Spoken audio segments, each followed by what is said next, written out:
lapse in judgment. I crack my knuckles, and then my neck. Personally, I think Natalia can do much better than your shitty little operation. But as long as she wants to work for you, I expect her to have a job there. Is that understood? Yes. Then we're in agreement. I pull out a knife, causing Richard to piss himself a little more. Get a hold of yourself, man. I'm just going to cut you loose. The moment his hands are free, he snatches his duvet and fumbles to cover himself. Smirking, I walk to the door. Wait! I glance at him over my shoulder and listen. What do you want me to do about Byron? You don't have to worry about Byron. I've already taken care of that problem for you. I smile and pull the door closed. You're welcome. Chapter 46. Natalia. Nice, huh? Leonti asks.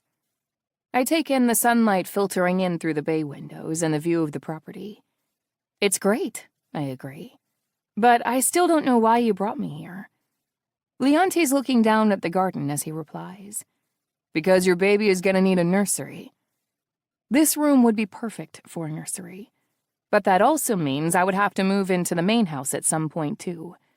Loath as I am to admit it, I've become attached to the pool house. It's a convenient loophole to keep from having to admit that Andre and I live together. We're under 2 separate roofs. We're neighbors more than anything. But if my baby is going to be in a nursery in the big house, where does that leave me? Where does that leave us? Maybe we could add an extension onto the pool house, I suggest. Create a little nook for the baby. Leonti purses his lips. Let me know how that conversation flies with the head honcho. Wuss. I don't see you rushing off to bring up the idea to him. You're just leaving it to me, coward. I chuckle. Takes one to know one, I guess. Ever since my suspension from work, and subsequent suspiciously quick reinstatement, I've wanted to ask Andre what part he had to play in all of it. Because he must have done something. Mr. Hughes reversed his decision in under 24 hours, and I not only escaped an HR review, but earned a raise. Also, where the hell did Byron go? I mean, the man disappeared without so much as a goodbye party in the break room. The only explanation I got was the same one as the rest of Sunshield. Mr. Wells has decided to hand in his resignation and pursue alternative career prospects. Nobody bought that, least of all me. Not after Andre had basically assured me that he would take care of everything. I could just ask Andre, but truth be told, I'm terrified of what he might say. Andre is busy, okay? I say. I don't want to bother him. Since when? Glowering, I join him at the windows. Since he might have killed my boss for sexually harassing me. Leonti's smile withers.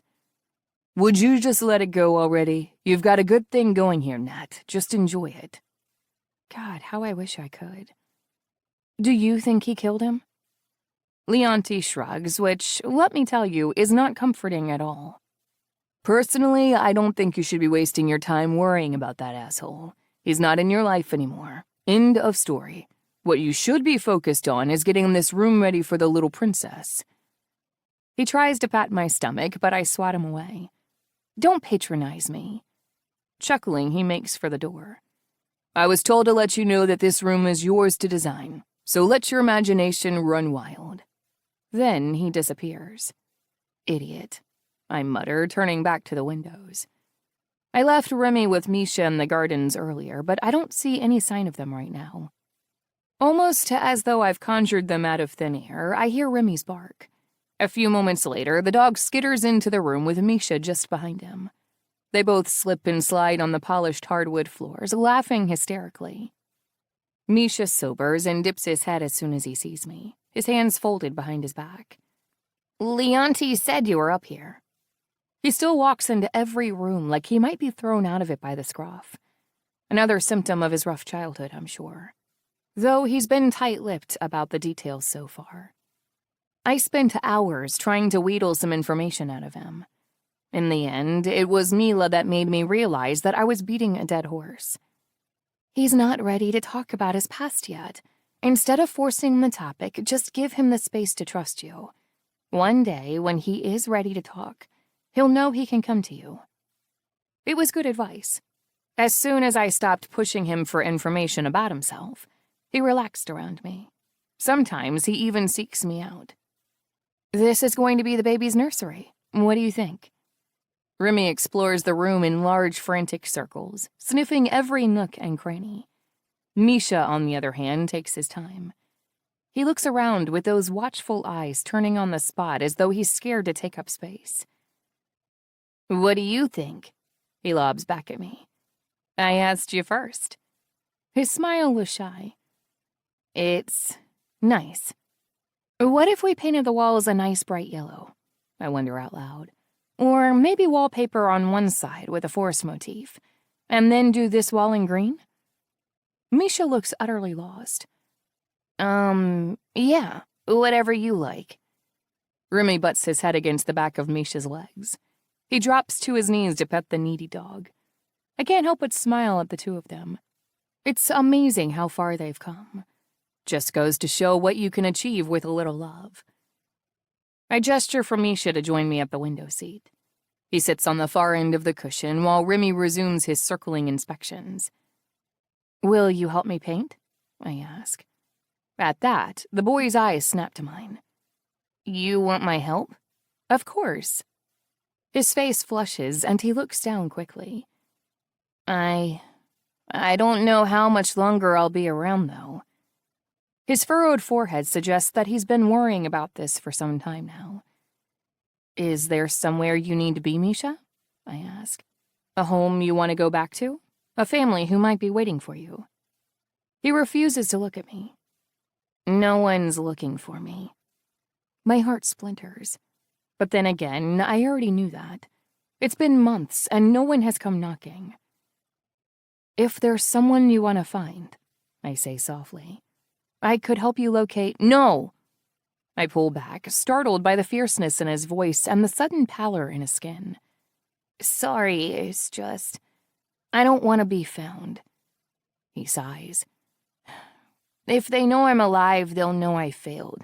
And they told me that if I failed, either Andre would kill me or they would. But Andre hasn't killed you, I remind him. And he's not going to either. Misha squirms uncomfortably. I know.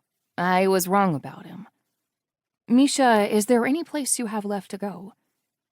He shakes his head, and I detect the fear in his eyes at the mere suggestion. Slowly, the same way I coach strangers to approach Remy, I reach out and touch Misha's leg. He flinches, but he doesn't shove me away. Well, then I'm the lucky one, I declare, because that means I get to enjoy the pleasure of your company. Misha blinks at me like the idea is absurd, like no one has ever said anything so nice to him, which cracks my heart a little more. Do you want to stay here with— I like staying here, Misha says before I can finish asking the question. I like being around you. I smile and squeeze his knee. You're safe here, Misha. You know that, right? He nods, his smile withering. But Andre won't want me here forever.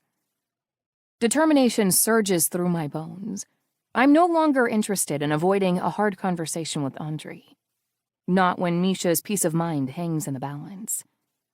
Don't you worry about Andre, I assure him. Leave him to me. Chapter 47. Natalia. I press my shoulders back and knock on Andre's office door, ready to be cool, calm, and collected. But when the door whips open, it's Shura standing there. I sag. Where's Andre? He's in the gym. With a nod of thanks, I'm already turning away when Shura clears his throat. I've never seen him look so awkward. I was just wondering if, when will Katya be visiting next? I suppress a smile.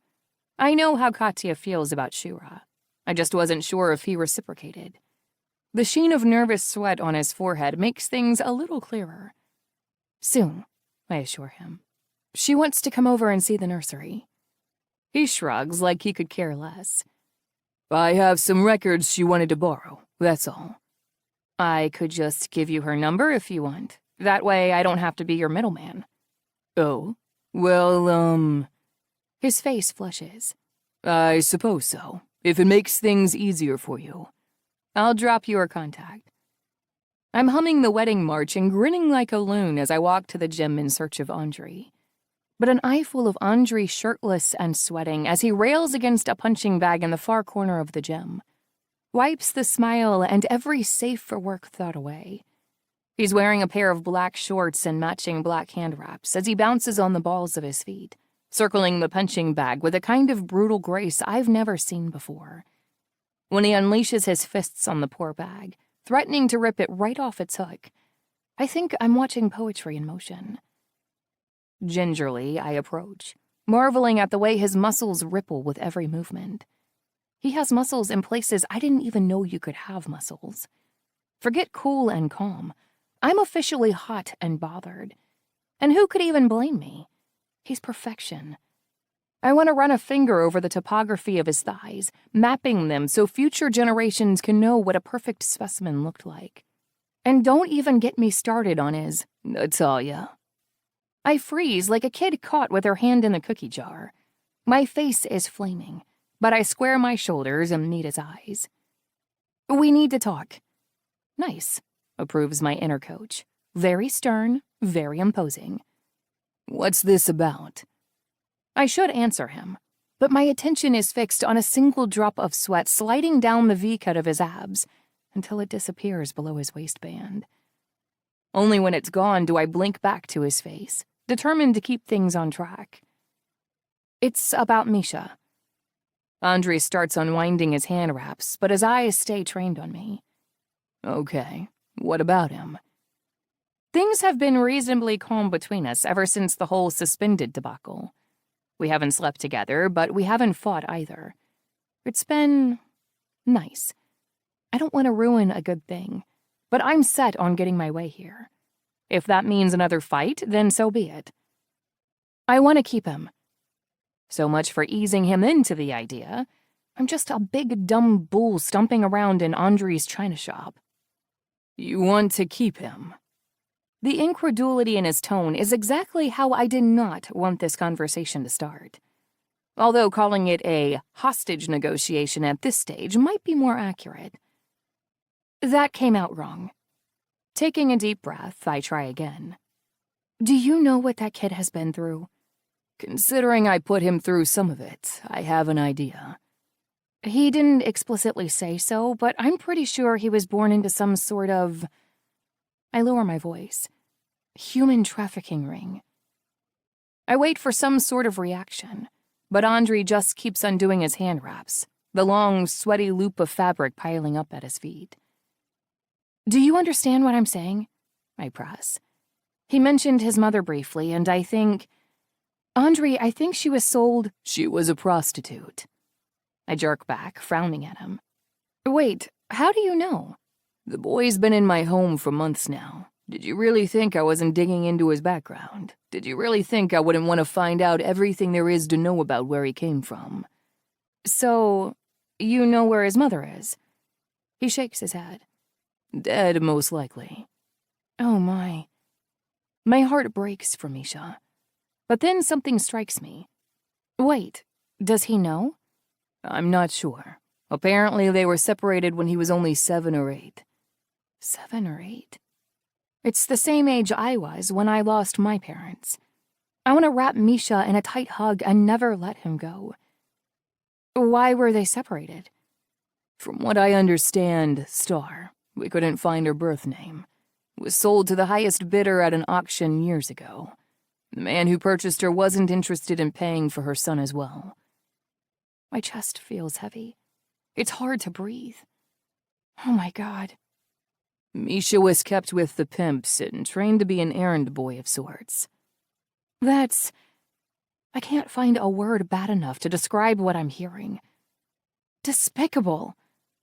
Andre's eyes soften. I know it doesn't seem this way, but Misha was one of the lucky ones. How can you say that? I scoff. His mother was sold like a cow at auction, and he was forced into child slave labor. Andre takes a cautious step towards me, leaving the black wraps behind him like shed snakeskins. When a woman in that kind of scenario is unfortunate enough to have a child, one of two things usually happens. I go deathly still in anticipation of what I'm about to hear. I have a feeling it won't be pretty. Either that child is killed. That's the best case scenario. He informs me, taking no pleasure in that information. Because the children that live get sold to the kind of men who hunt for that kind of thing. He lets the information settle between us. He watches me, waiting for my mind to go to the darkest possible reality, because that's where Misha grew up. People like that can't really exist, I breathe. They're monsters. He meets my eyes and nods, which is why I've done my best to take out as many of them as possible. For the first time since I was introduced to Andre's wild and violent world, I ask myself if maybe I judged him too harshly. I thought it was all bad guys, not black and white, but black and blacker. Now, though, I'm seeing shades of gray. Sure, Andre deals in murder and money, but at least he's not buying or selling human beings. At least he's not ripping sons from their mothers or raping innocent children. He may not be a hero, but he's not the villain either. Do you know how Misha's mother died? He shakes his head. Her trail goes cold after her last purchase. She definitely wasn't sold again, which means she probably died at the hands of her last owner. I drop my face into my hands. It's all so horrible. Then a new thought occurs to me, and I bolt up. The man that sold Misha's mother, is he the same man that sent him to spy on you? Yes, Nikolai Rostov. Andre's jaw tightens, but he reaches out to brush the tips of his fingers against my cheek. Why do you think I wanted you to move in here with me, Natalia? Why do you think I gave you a full security detail and a guard dog? We're not dealing with some petty threat here. Nikolai Rostov is a monster. I finish for him. I grab his hands without thinking about it.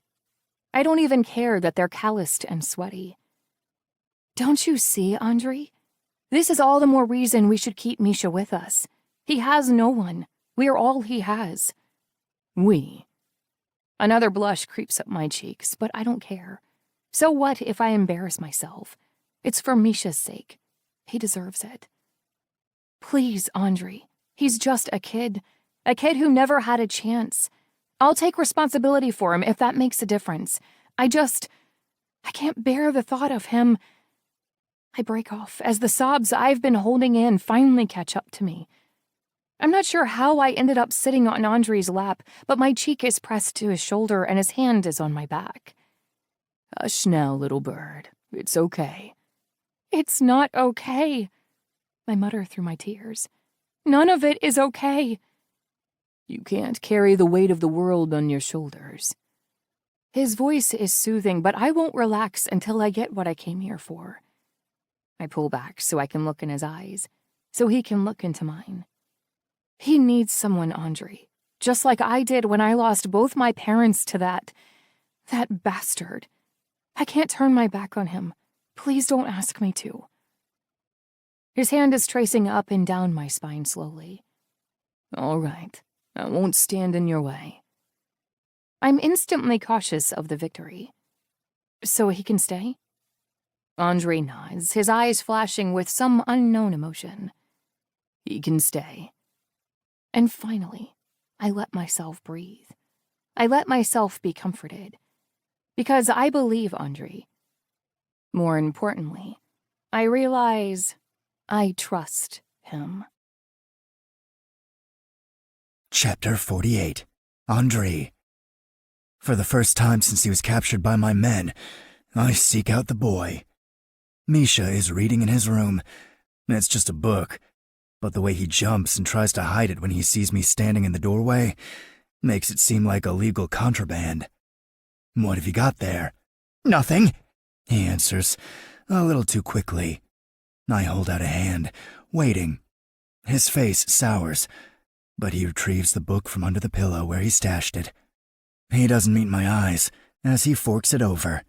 I'm expecting a dirty magazine or a mass murderer's manifesto, but it's just a flimsy paper copy of The Ugly Duckling. I flip through the pages, looking for something stashed between them, but there's nothing. The words are in large, bolded text. It's the kind of easy reader book you'd give a child just learning to read. Nothing more, nothing less. I look from the cover to Misha's face. We have a library if you want something else. I don't immediately understand the flush that rises to his cheeks, and then it hits me. You can't read. I can read, he snaps. He sucks in his cheeks, chewing on the insides. I'm just not very good. His voice wobbles, but it doesn't break. Not for the first time. I understand what Natalia sees in him. He's made of tougher stuff than most. Throwing the book onto his bed, I gesture for him to follow me. Come on, let's go for a walk. He doesn't move. Where? Just around the property. With Natalia and Remy? He looks past me into the hallway, the hope in his eyes dimming when he sees it's empty. Just me today, Misha. Judging from the look on his face, he's not reassured in the least, but he does follow me out of his room. The silence continues until we're outside. I don't have to worry about being interrupted. Natalia and Remy are at work for the day. Then again, maybe it might have been better to include Natalia in this conversation. Misha likes her. He trusts her. I suppose I'll have to rely on my own instincts to guide me through this one. We walk for several more minutes before I finally break the silence. Misha, do you know why you were sent to spy on me? The boy's head rises, and his chin juts out stubbornly. I wasn't sent to spy. I was bait.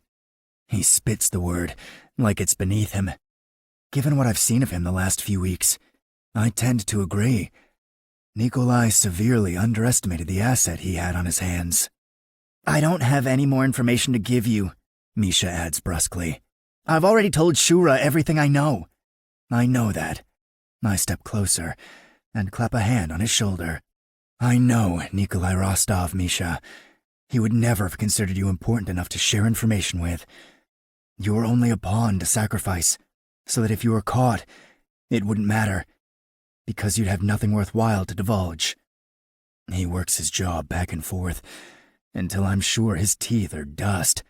His hands start to tremble, with a rage I know all too well.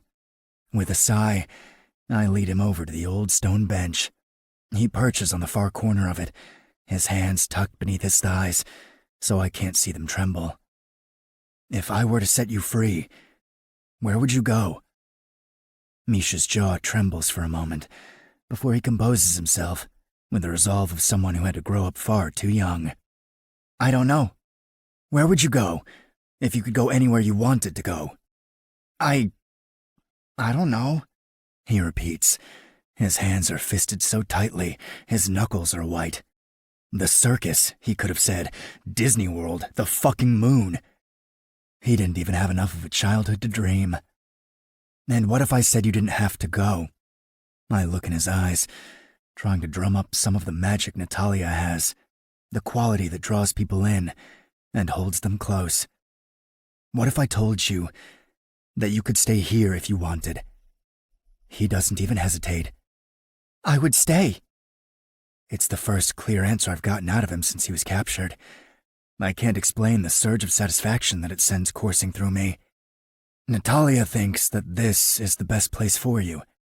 There's a ghostly smile fighting its way to Misha's lips. So, I get to stay here? With Natalia?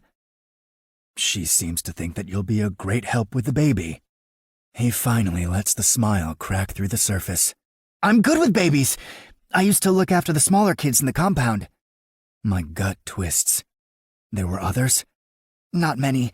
I was the oldest. I think that's why they kept me around. They needed someone to babysit. His voice cracks as he speaks. Reflected in his eyes are the ghosts of all those little ones who came into his care with little explanation and left with even less. A graveyard of unfinished stories, unanswered questions. I shudder at the sight. Did he love them?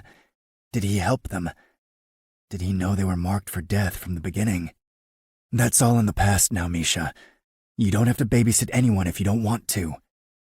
He stuffs his hands into his pants pockets and turns to the side so that only his profile is visible to me. He's fighting emotion, and I'm impressed with how well he masters it. The boy has potential, a lot of potential.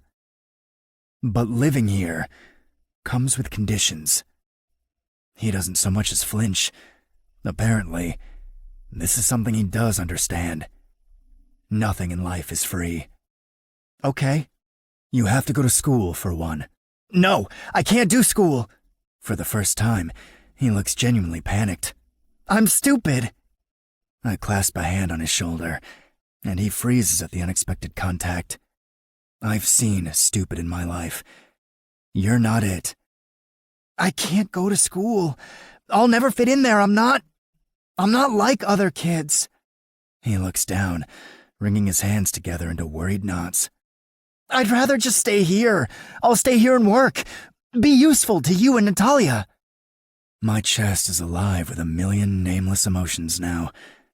But one thing rises above the fray. One certainty.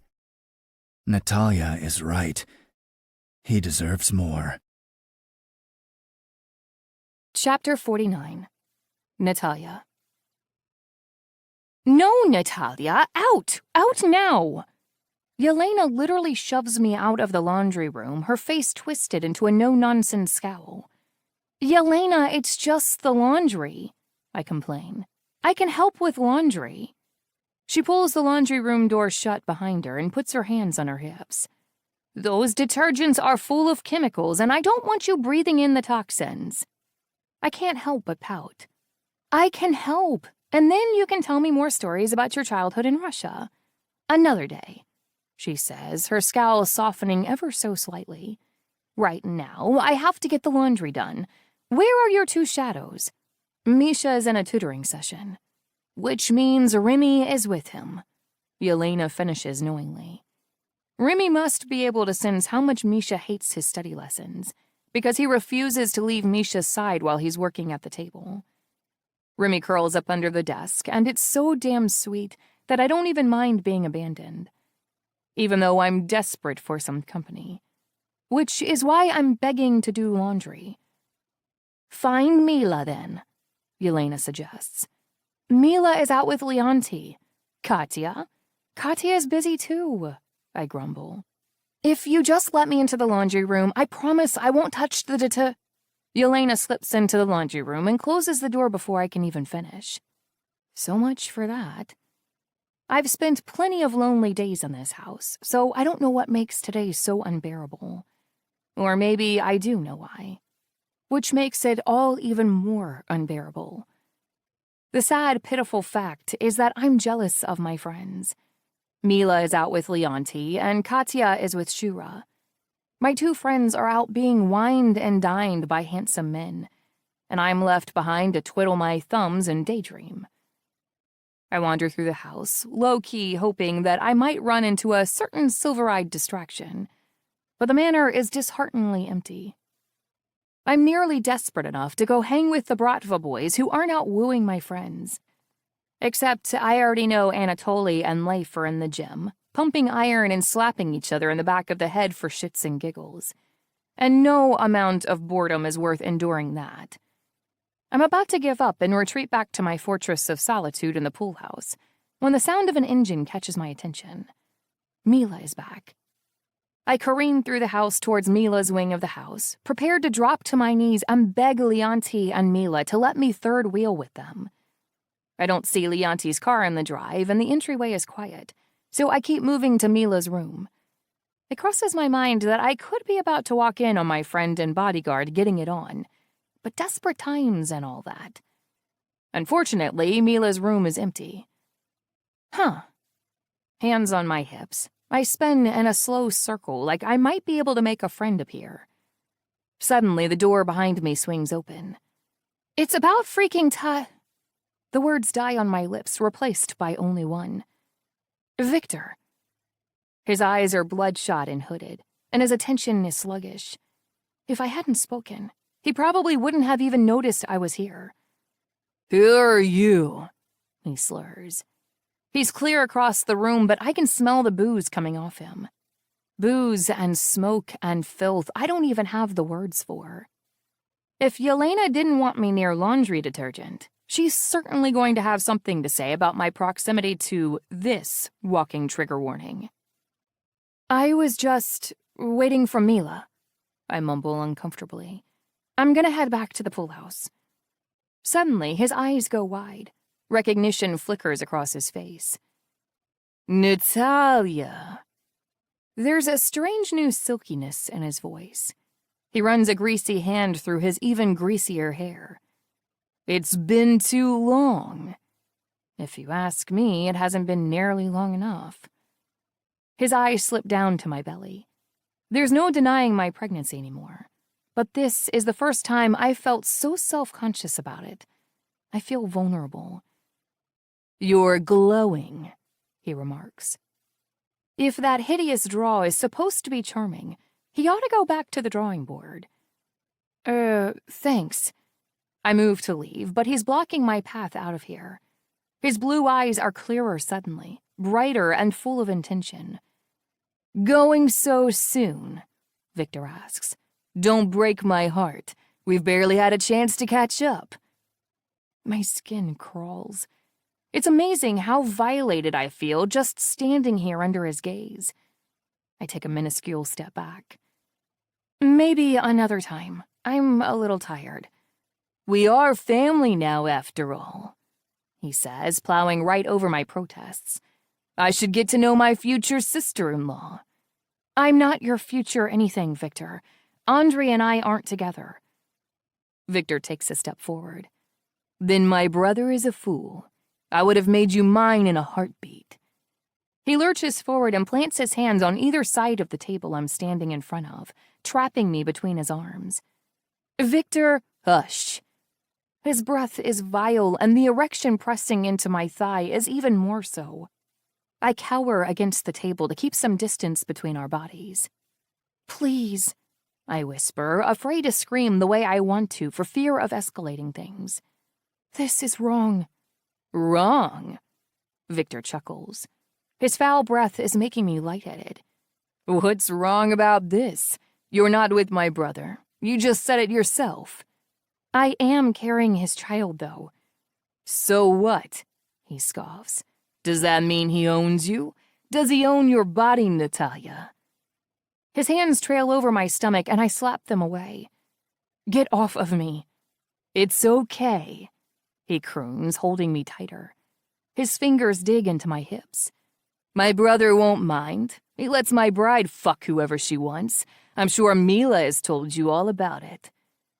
I press a hand to his chest, trying to force his eyes to mine, trying to make him see me as a human, not an object. Victor, I didn't make that decision. None of that has anything to do with me. I beg to differ, pretty girl. It has everything to do with you. If Andre can do whatever the fuck he wants, I should be allowed the same. Oh, God. This is really happening.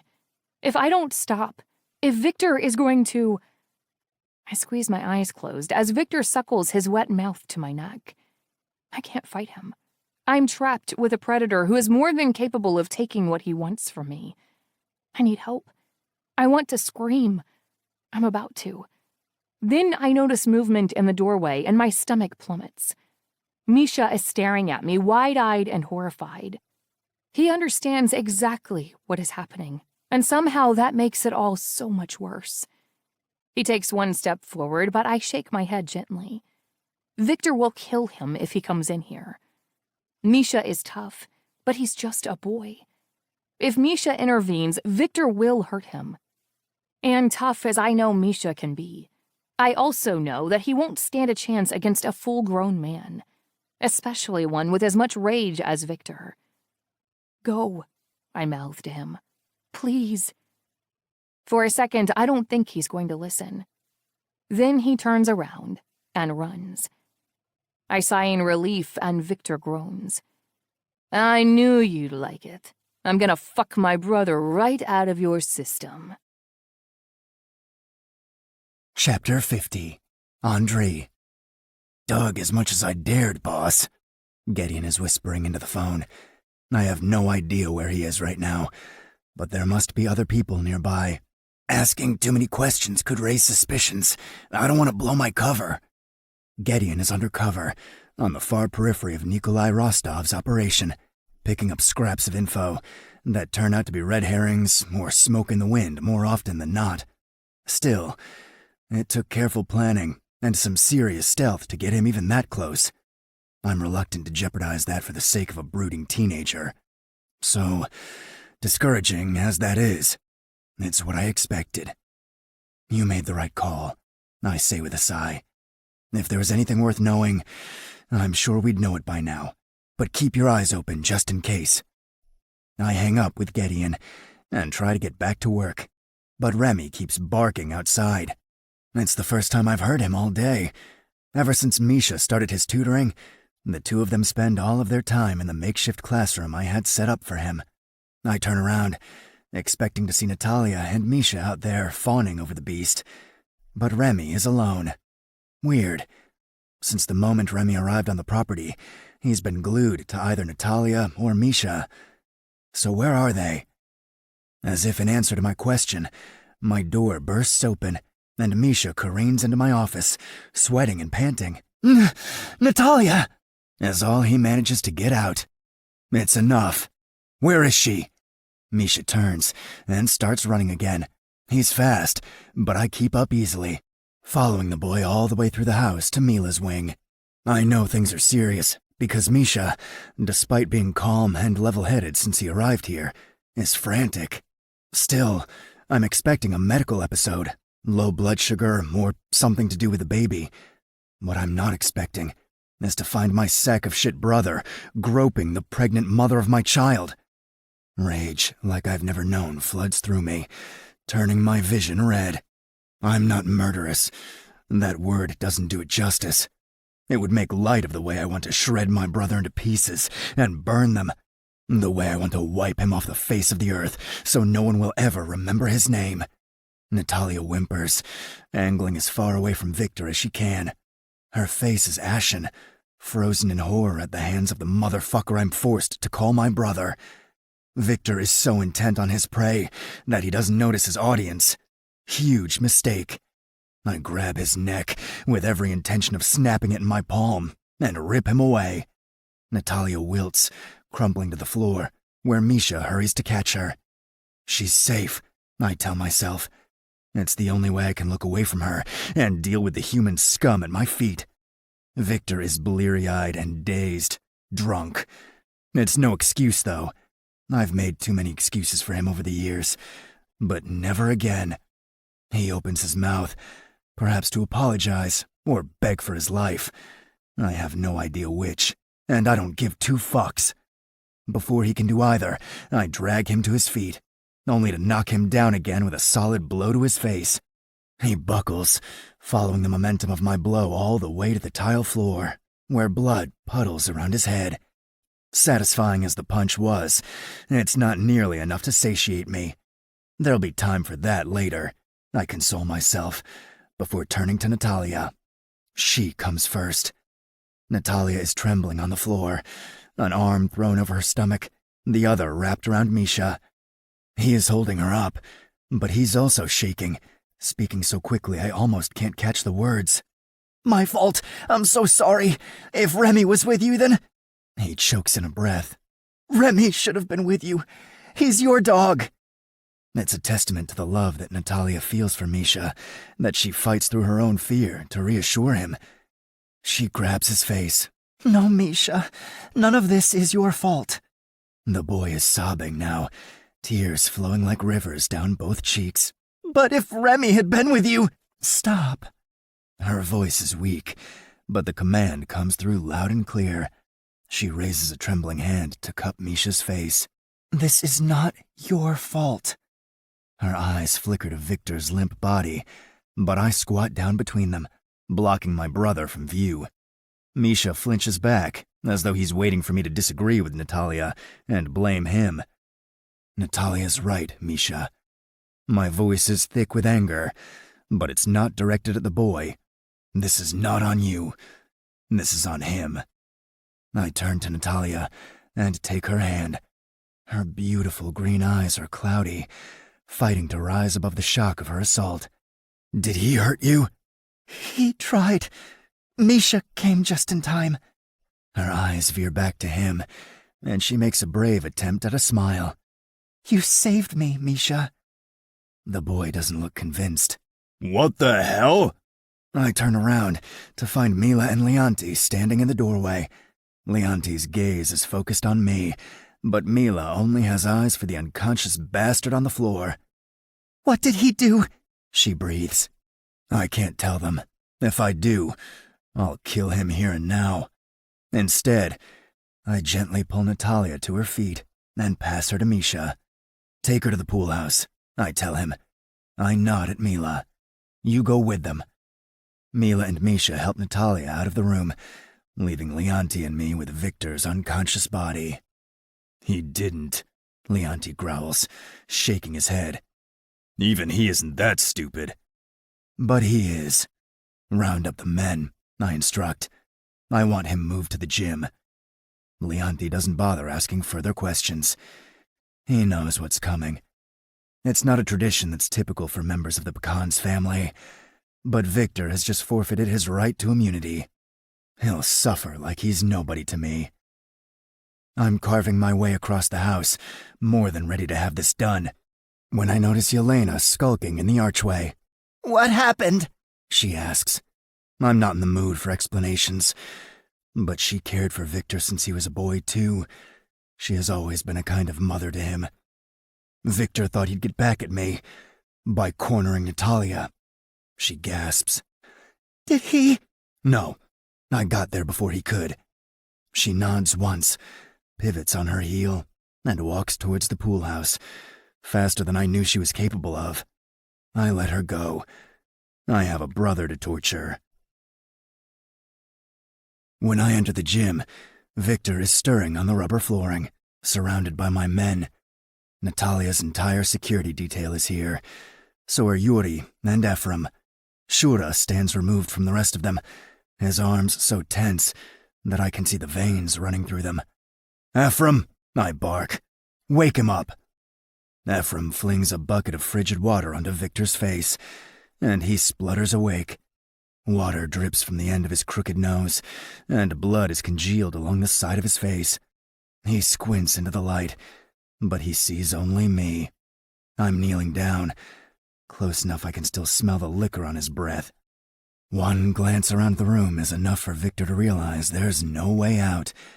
He's surrounded by men who will kill him without hesitation, as soon as I give the order. His chest rises and falls erratically as he looks at me, and waits. When it becomes clear that no one's going to breathe a word until he does, he opens his mouth. Nothing but hot air comes out. He tries again. I am your brother, he finally croaks. And you think that will protect you? This is beneath you, he says. It's beneath me. This tradition is reserved for traitors. I spit. His eyes narrow. I have done nothing. You put your hands on what's mine. His face ripples with anger. You let my wife fuck that! He points at Leonti without looking at him. Traitorous piece of shit! And you claim this is my fault? You've made me a laughingstock! You fucking ruined me! It's clear that the last few weeks haven't been kind to Victor. He looks like an empty shell of the man he used to be. But any pity I might have had is non-existent in the face of what I just witnessed. I never needed to lift a finger to turn you into a laughingstock, Victor. You did that all by yourself. If you want to blame someone for ruining you, look in the fucking mirror. Drool slicks his chin as he draws himself up on his knees as tall as he can. I know my worth. Then you'll know that disposing of you would cost me nothing. In fact, I would only stand to gain. I get to my feet. So don't fucking tempt me. The whites of his eyes have disappeared behind thick red veins. I know things, he blurts out, more spit flying from his mouth. I know your secrets, brother. Don't forget that. Are you threatening me? I ask, in pure disbelief. I'm reminding you that I have the power to destroy you if I wanted to. I take 2 steps forward, forcing Victor to crane his neck back to look at me. I squat down in front of him and take his hand. Then it's incumbent on me to remind you. My hand tightens around Victor's wrist, and his eyes flare with panic. That you have no power at all here anymore. You made sure of that the moment you touched my woman. Grabbing his index finger, I snap it back hard. He screams. His wail pierces through the quiet of the gym, but I've already moved on to the next finger, and the next. I don't stop until all 5 are mangled and useless. If he acts fast, he might be able to put them back together, but they'll never be fully functional again. He's still howling, with a mixture of rage and alarm, when I kick him back against the rubber flooring. I gaze down at him with revulsion. You're no longer welcome in this manor. You're no longer welcome in my sight. Stay the fuck away from me, and you might live. Victor is clutching his hand at the wrist, staring at his mangled hand. But I know he can hear me over his steady whimpering. You were right about one thing, though, I concede, after a moment of thought. You are my brother. So I will allow you to live in my safe house in Hunts Point. His desperate eyes meet mine. You're exiling me? A little rough living won't kill you. In fact, it might finally make a man out of you. I start to walk away, as Victor makes an attempt to sit up again. My Vors close in on him, but I know they'll wait for my command. Andrei! Victor screams. Andrei! You can't do this! You can begin, I tell my men from the doorway. Just don't kill him. I let the door fall shut on Victor's hysterical screams. Chapter 51. Natalia. The pain pulls at me like quicksand. I'm waist deep in it, but I don't have the energy to fight. Part of me doesn't even want to. Make it end, I think. I don't want to hurt anymore. Then there's a furry muzzle pressing into my side, reminding me he's still with me even hours later. The gentle murmurs of familiar voices. Light and darkness folding into one another. Shadows that come in waves, then flow back out again. Pain and grief. Mila and Misha and Andrei. Crippling anxiety until I can barely breathe. Leonti and Shura and Andrei. Depression so dark I can't see through it to the other side. And Andrei. And Andrei. And Andrei. Has she eaten anything today? I want to ask him, how long have I been like this? But my mouth won't obey. I managed to feed her some soup, Mila responds, her voice coming to me through a haze I can't dispel. And like half a sandwich-ish. Take Remy outside. He needs a walk. Andrei's voice is as commanding as ever, but there's an edge to it that reminds me of shattering glass. Remy won't move off her bed. I tried this morning. He refuses to leave her side. Get Misha. Remy will move for him. Eventually, the soft, furry weight at my side disappears. Good. He'll need some fresh air. They both do. Everyone is taken care of. They don't need me. Maybe everyone would be better off if... Okay, Lastichka, Andrei whispers in my ear. It's time to come back now. His hands move gently over my body, and there isn't a single part of me that is scared. His touch is soothing and gentle. Nothing like... No. It hurts too much to think about. It's easier to forget. But Andrei won't let me. He peels away my clothes like he's afraid I might crumble, and passes a hot towel over my body. It fills me with an aching tranquility. Life can't be all bad if there are moments like this sprinkled in, can it? For the first time in too long to remember, I open my eyes. And Andre is there, his steady presence, the hypnotic brilliance of his silver-eyed gaze. I blink a few times, marveling that the world is right here in front of me, close enough to touch. "There you are, little bird," Andre whispers softly. "I knew you were in there somewhere." Andre dries me off and dresses me in clean clothes. Then he tucks me back under the blankets, and Andre is everywhere. My cheek is pillowed on his chest. His arms are wrapped tightly around me, and I feel safe. Safe enough to tunnel my way out of the quicksand and take my first few tentative steps out onto solid ground. "Andre," I croak. "Where is everyone?"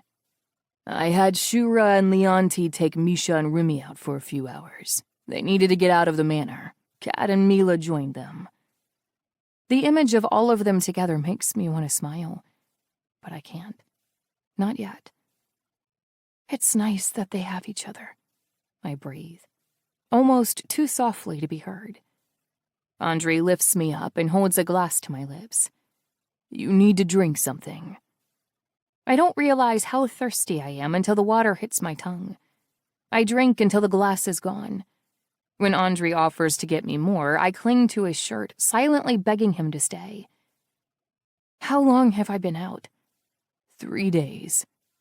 His lips brush against my temple. "Do you remember what happened?" I look down at my hands. My skin is chalky. God only knows how bad the rest of me looks. "Yeah, I remember everything." "I'm sorry, Natalia." I've never heard Andre so broken. That, more than anything, wakes me up. "You had nothing to do with it." "Victor is my brother. I should have seen this coming." I flinch at the mention of Victor's name, and Andre rests a calming hand on my knee. "He's far away now, Natalia. He won't be able to hurt you anymore." The silence that falls between us is heavy, drenched with the memory of what could have happened if Misha hadn't been in the right place at the right time. "How is Misha?" Andre doesn't quite meet my eyes when he answers. "Struggling. He feels as though he failed you." "He didn't. He got me help." I swallow down the emotion crawling up my throat. "He got me you." "I know that, but he wishes he'd done more." "Victor would have hurt Misha for interfering. He has to know." "I'll talk to Misha when he gets back," I say. "I'll explain everything." "Maybe you should start by explaining it to me." Andre tightens his hold, protecting me from whatever he's going to say next. "You froze, Natalia." It feels like an accusation. I want to put some distance between us, but I also don't want to move away from his warmth. "What are you trying to say?" "That you're not 7 years old anymore, stuck in a car while horrible things happen outside of your window." It feels like a punch to the gut, a breath of fresh air, and a bucket of ice water all rolled into one. "I need you to be able to fight. I need you to be able to—" His voice breaks. He reaches for my hand, squeezing it like he's the one sinking into quicksand. "If I hadn't come for you, I don't know what would have happened." I know I can't do that, but I don't know how to stop," I whisper. Every time something bad happens, I revert back to that scared little girl. His hand curls around my jaw, turning me to face him. "Tell me the story." Tears fill my eyes at the mere thought. I don't like talking about that day. But here, with Andre, I feel safe, protected. It's my story to tell, and it's time to tell it. We were driving home, and it was late. I was supposed to be asleep, but I had to pee, and Dad stopped at a gas station. I can still see the little station, silhouetted against the dark sky. Half of the lights in the parking lot didn't work. The ones that did were flickering. It looked like a scene from a horror movie. It turned into one. My mom took me inside to the bathroom, and then to get snacks while Dad filled the tank. Then we switched. He went inside, and I climbed into the car. Is this the first time I've told this story out loud? It might be. I'm surprised by how many details I can remember. I can hear the lights, the neon sign buzzing, the rumble of the refrigerators, the crackle of empty chip bags blowing in the wind like tumbleweeds. Andre's fingers slip through mine, and I cling to him, forcing myself to stay here in this moment. I'd just gotten back into the car when this man approached us. Mom was trying to talk to him, and then he grabbed her. I blow out a harsh breath, trying to ease the pressure in my chest. I could hear her screaming, "Lock the doors, lock the doors!" Tears pour down my cheeks now, but I will myself to keep going. Andre here, warm and present next to me, gives me enough strength to power through the knot in my throat. Dad ran towards us yelling. I remember thinking he was going to fix everything. Then I saw the gun. I shudder so violently that Andre tightens his grip on me. The first shot was so loud that I covered my ears with my hands. I wish I'd closed my eyes instead. Then I wouldn't have seen my father. I break off, choking on my words. I'm sorry, Lastichka. Andre whispers in my ear. No child should have to watch their parents die. My jaw trembles. But now that I've started the story, I need to finish it. Dad dropped and my mom screamed. It was the worst sound I've ever heard in my life. She tried to run to him, but the man shot her too. I look at Andre hopelessly. We were only an hour outside of New York. We were so close to home, but I needed to use the bathroom. You are not to blame, he whispers in my ear. Just like Misha isn't to blame for what happened with Victor. I close my eyes and see them again. My mother and her dimpled smile. My father with his untrimmed beard and his round glasses. Andre cradles me in his arms, gazing down at my face while he strokes my cheek. You're braver than you know, Natalia. What if you're wrong? I expect him to tell me that he knows me better than I know myself. And maybe that's true. Maybe he does. But he doesn't say that. But instead, he drops a kiss on my forehead and murmurs, Then I'll be brave enough for the both of us. Chapter 52. Andre. It's been a long time since I woke up next to a woman, and as I do, I wait for the guilt to set in, for the reservations to launch me out of the bed and as far from her presence as I can manage. But neither happens. Strange.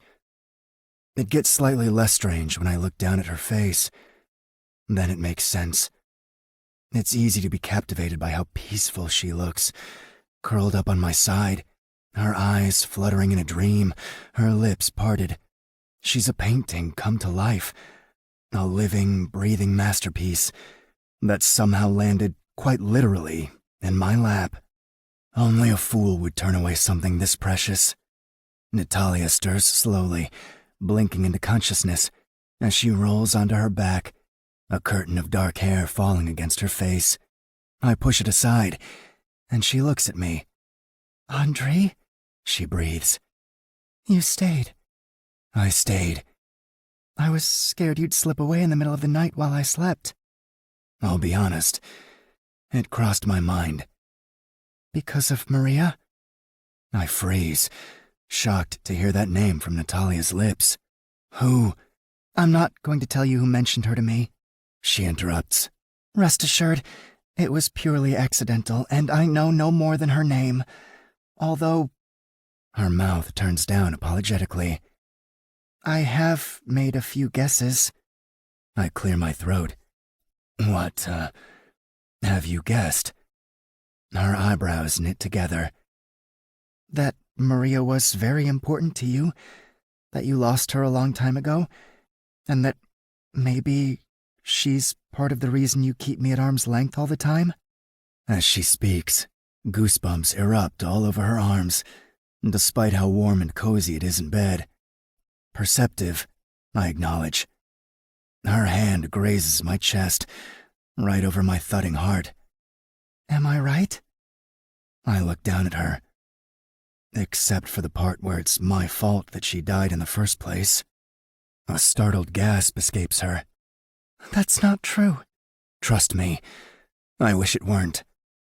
It would have been an accident then, she states. Just a mistake. I'm not sure what I've done to earn her trust, or her faith in me.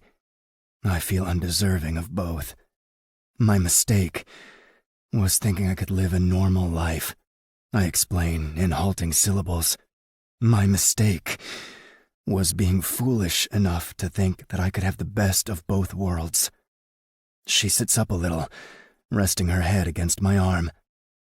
Was it him again? She asks, pointedly avoiding Nikolai's name. Did he kill her? I don't know. I was so lost in rage that I killed every man there before I could question any of them. I'll never know who sent them, or what the purpose of their mission was. Those questions will haunt me for the rest of my life. Oh, Andre, she whispers, tears glistening in her eyes. My voice goes raspy as I lapse back into the memories. It was a weekend run to Michigan. I was meant to be in and out in a few days. Easy. No fuss, no complications. I'm the one who convinced her to come with me. It was just the two of us in the villa. No security, because she was determined to have privacy, and fool that I was, I decided to make her happy. You couldn't have known. That's the thing. I should have known. I was the newly minted pecan of the Kuznetsov Bratva. Of course there were eyes on me. Of course my enemies had doubled. I was a fool to think that my new position didn't come with a new and unique set of dangers. Her grip on my chest tightens. It grounds me, steadies me. There were 5 or 6 men, I think. I can't remember now. I was outnumbered and unprepared and proud. I tried to fight them off on my own. 1 versus 6? Natalia gasps. How did you survive? My jaw clenches. Ironically, Maria saved me. The moment I saw her die, I was filled with this black fury, an uncontrollable hatred. Her death gave me the surge I needed to kill them. She shudders, drawing me back to her molten green eyes. They're wet with tears. I'm so sorry, Andre. There's a lump in my throat that I haven't allowed myself to feel in quite a while. Somehow, though, her presence makes it bearable. So am I. That's why you've been so overbearing with my security? I brush a stray tear from her cheek. I don't repeat my mistakes, Lostichka. I'm not willing to risk your safety after what happened with Maria. Natalia props herself up against the headboard and pulls me towards her. She cradles me close, holding me the same way I held her through the worst of her catatonia. We don't speak, but she presses a kiss to my cheek every few minutes, a small reminder that she's still here. And fuck, does it feel good. After a long time, she strokes her fingers through my hair and kisses my lips. It's soft and fleeting, and full of promise. How about some breakfast? She suggests. The idea of leaving the pool house twists my stomach in uncomfortable knots. Leaving these 4 walls might break whatever spell has allowed the two of us to let down our guards and simply exist together. Or I can whip us up something right here, Natalia suggests, as if we're on the same wavelength. If you don't mind enduring my subpar cooking. How can I say no to an offer like that? She slips out of bed, giving me a full view of her perfect body before she pulls on her silk robe. I hope you have a strong stomach, she warns, before disappearing into the kitchen. I might have oversold my cooking skills. It's the smell of burning that draws me to the kitchen 5 minutes later. This is my kitchen, Andre, she warns, with a spatula aimed at me like a sword. My kitchen means my rules. I lift my hands in surrender. I'm simply offering to be your sous chef. Do you need anything? I scan the kitchen for the source of the rancid smell. At the same time, Natalia spots it. Oh no, the eggs! The fire is on full blast, flames licking up the sides of the pan so the edge of the eggs are turning black. But the center is still a sloppy mess. Natalia yanks the pan off the stove, and it's headed for the trash, but I slip it out of her hands. This is salvageable. I kick down the heat, scoop out the worst of the burnt bits, and give the eggs a good mix. Of course you're good at this too, she grumbles behind me. This is embarrassing. I can't help but laugh. No, it's not.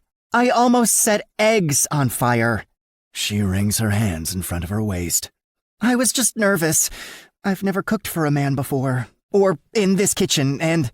I grab her by the hips and reel her in towards me. She folds into my body with a gasp, and I catch her lips with mine.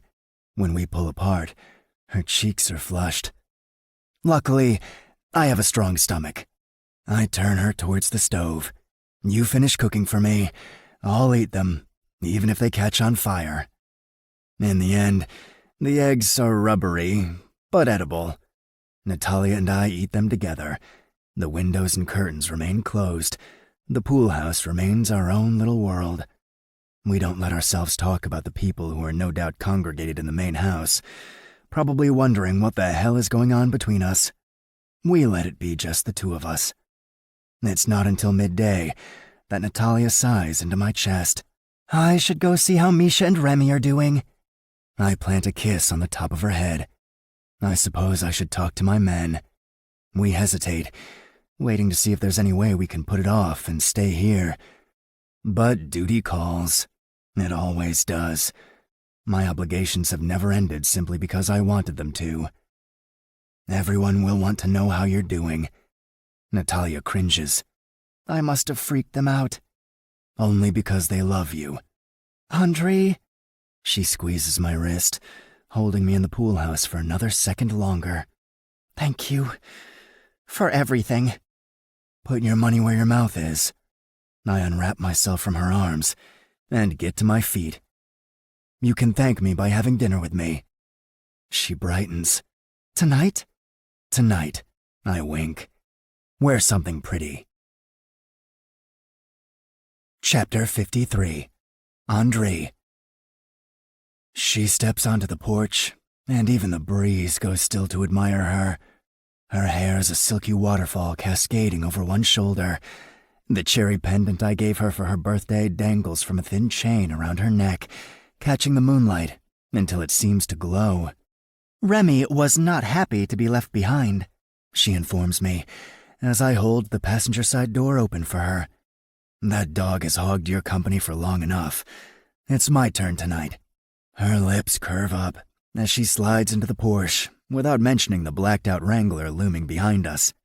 Leonti and Leif have specific instructions to be as discreet as possible tonight. Shura will be at the restaurant too, scoping out the perimeters, making sure everything's safe. With any luck, we won't even notice they're there. The ride is smooth and quiet. Natalia's thigh is warm beneath my palm as I drive, and the scent of her perfume floats through the car, just subtle enough to make me wonder if I'm dreaming the whole thing up. She holds her chin high as we emerge from the car, proud and defiant, though she lets me lead her into the restaurant. Just like the perfume, I wonder if I'm imagining the tremor in her hand. It's as though she's determined to prove that she belongs here. Whether here means at this restaurant, or at my side, however, I don't know. She spends an inordinate amount of time talking to the waiter, and when he finally leaves, it's with 3 pages of his notepad filled with damn near every item on the menu. The door to the kitchen clicks shut, and she winces. I overdid it, didn't I? You're pregnant. You get to order whatever you want. I'll never be able to finish half of it. She twirls a lock of hair between her fingers. Mom had a rule about wasting food. If we couldn't finish it ourselves, we had to make sure someone else could. There was a homeless shelter nearby. We used to drive down after every holiday with all our leftovers. Then that's what we'll do, I say. I know a bridge not far from here, with a homeless camp beneath it. We'll go by after dinner. She blinks at me, lips parted, head cocked to the side. I'm just as confused, to be honest. The offer flowed naturally from my lips. I didn't say it to mock her, or patronize her, or even to flatter my way into her bed tonight. It just felt right. When the first appetizers hit the table, Natalia samples each dish, but leaves most of it untouched. It makes me wonder if she's purposely eating less, so the homeless people she hasn't even met yet can have more. I'm happy to take care of them on her behalf, but my primary goal tonight is to take care of her. What did your parents do? I ask, when the first courses have been cleared away. Dad was a music teacher, she says. He was the one who taught me the piano. He played a whole bunch of different instruments, though. Guitar, flute, accordion. Even fiddled around with the drums a little. Mom was a temp. That's how she met my dad. She took a position at the school he worked at. Her eyes are brighter than usual as she talks about her parents. I get the feeling she doesn't do it very often. She stopped working when she got pregnant with me, though, Natalia continues. She said that was always her dream job. She wanted to be a mother? She tries to return my smile, but her chin quivers. She didn't get to finish that job, though. Irina was a good mother, too, I say quietly, losing myself to nearly forgotten memories. But like yours, she didn't get to enjoy it as long as she should have. Natalia's eyes are flecked with diamonds, a combination of the lights above and her own unshed tears. What happened to her? If you don't mind me asking, I mean. My instinct has always been to deflect. My mother is a soft, vulnerable underbelly I don't let anyone see. But I don't feel that with Natalia. I want to know her, and I want her to know me. And I have no idea why. She married a cruel man. Your father, you mean? I nod. Sometimes I think it might have been kinder if he'd just killed her, I admit. Something I've never spoken aloud before. Instead, he wore her down. He twisted and deformed everything good about her, until it was unrecognizable, until she didn't even know herself. She's buried so deep in her own mind now that no one can pull her out. Why? Why would he do it? Because we loved her, I explain. Because Victor and I loved her more than we could ever respect him. Every smile that we aimed at her, every bubble of laughter that she pulled from us, Slavic took as a personal affront. The very sound seemed to offend him. Natalia's eyes are fixed on me. Her knuckles are white as she squeezes my hand. He probably knew that one day you and Victor would stand between him and Irina, that you wouldn't let him hurt her anymore. Well, we both failed in that regard. I growl bitterly. Natalia's grip on my hand just gets tighter. You were a child. I grew up, Natalia, and I played right into his hands. His plan worked. He was successful in driving a wedge between us. Her eyes shine with tears, and I hate that I made her cry. This night isn't about me. It was meant to be for her. I apologize. I shouldn't have. No, she snaps. No. I'm glad you shared that with me. It helps me understand you better. I'm not sure I'm worth understanding. Of course you are, she says gently. Everyone is worth understanding, Andrei. Most people are redeemable. That's a little too optimistic for a moodoc like me, little bird. You're no moodoc, whatever that means, she insists, her pronunciation surprisingly on point. You want to know why? Tell me. Because you didn't hurt Misha, even though it would have been easier to get rid of him. You tried to find his family, even though you knew it was a pointless search. You protected Leonti from Victor, and you gave Mila the freedom she'd craved her entire life. You take care of your men, and you stop monsters from hunting innocent women and hurting innocent children. I stay silent, my breath held captive in my throat, as she continues. I know you think I'm naive and, Maybe sometimes I am. She squares her jaw, as though she's waiting for me to agree with her. When I don't, she forges ahead. But I'm not nearly as naive as you think I am. I know you're not the hero in this story, Andrei Kuznetsov. But I don't think you're the villain either, no matter how hard you try to be. Chapter 54. Natalia. Can I get the birria beef sandwich to go, please? The waitress eyes my half-full plate of carbonara. Of course, ma'am. Katya and Mila share a pointed look before Kat whistles. A second lunch for later? You're really taking the eating too thing to heart, huh? It's not for me, it's for Andrei. He usually works through lunch and forgets to eat, so I want to bring him... I trail off when they exchange yet another look. What? You two keep doing this thing. It's driving me insane. Well, Kat says, folding her hands on the table in front of her. Mila and I couldn't help but notice that you've been remarkably happy these past few days. Mila nods her agreement. Ever since you and Andrei had your little lockdown in the pool house, did your mental breakdown bring you together? Hey! Mila shamelessly refuses to take it back. Come on, Nat. You barely moved for days. It was fucking terrifying. Katya nods in reluctant agreement. Don't get me wrong, Mila continues. I don't blame you at all. Dealing with a drunk, angry Victor is no joke. I have the scars to prove it. It's enough to drive even the strongest woman into disassociation. She's being generous. I happen to know that neither Katya nor Mila would have shut down the way I did. It was a bad moment, I admit. No, babe, Mila argues. A bad moment is the snakeskin coat I decided to wear to my 21st birthday party. Katya jumps in with relish. A bad moment is realizing that you already used the last condom in your purse and the hot guy you've been chasing for a month is all out too. A bad moment is, I get it. We're getting sidetracked, Katya says, steering us back to the original topic. The point is, you've been doing really well since then. And we can't help wondering why. Mila wags her brows. In case she isn't being obvious enough, Katya asks, are you and Andrei a thing now, or what? I glance down to my phone in hopes it'll save me from getting backed into this particular corner. It hasn't pinged once since we sat down to lunch, but that doesn't stop me from hoping. Nope, nothing. Disappointment claws at my chest, and I meet my friend's eyes. We're not together, but we're getting along. Katya sags. Seriously? We were so damn sure. He spent every night at the pool house, Mila says. You two have to be a thing. I purse my lips at Mila. I thought you were done spying on me. She shrugs. I happen to be sleeping with one of your bodyguards. It's pillow talk.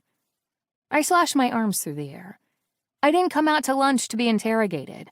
Let's talk about something else. Literally anything. Nice weather we're having. How about those Yankees? Any new movies? Mila turns to Katya. There are stages of grief, but are there stages of love too?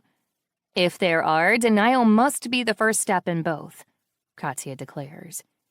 I groan and bury my face in my hands. I regret the day I introduced the two of you. Mila ignores me. I'll just ask Leonti to be more alert when he's on night duty around the pool. Yes, he's sleeping over. I cave. But no, we're not sleeping together.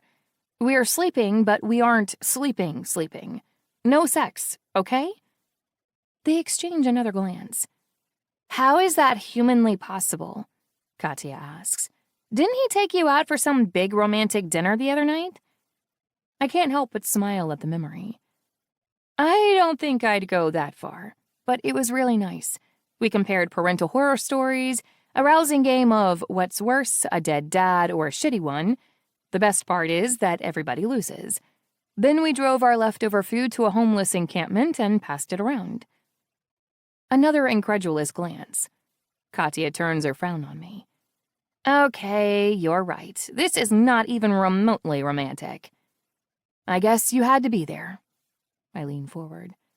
Look, Shura and Leonti aren't like Andre. They're open and ready to put themselves out there. Andre is reserved.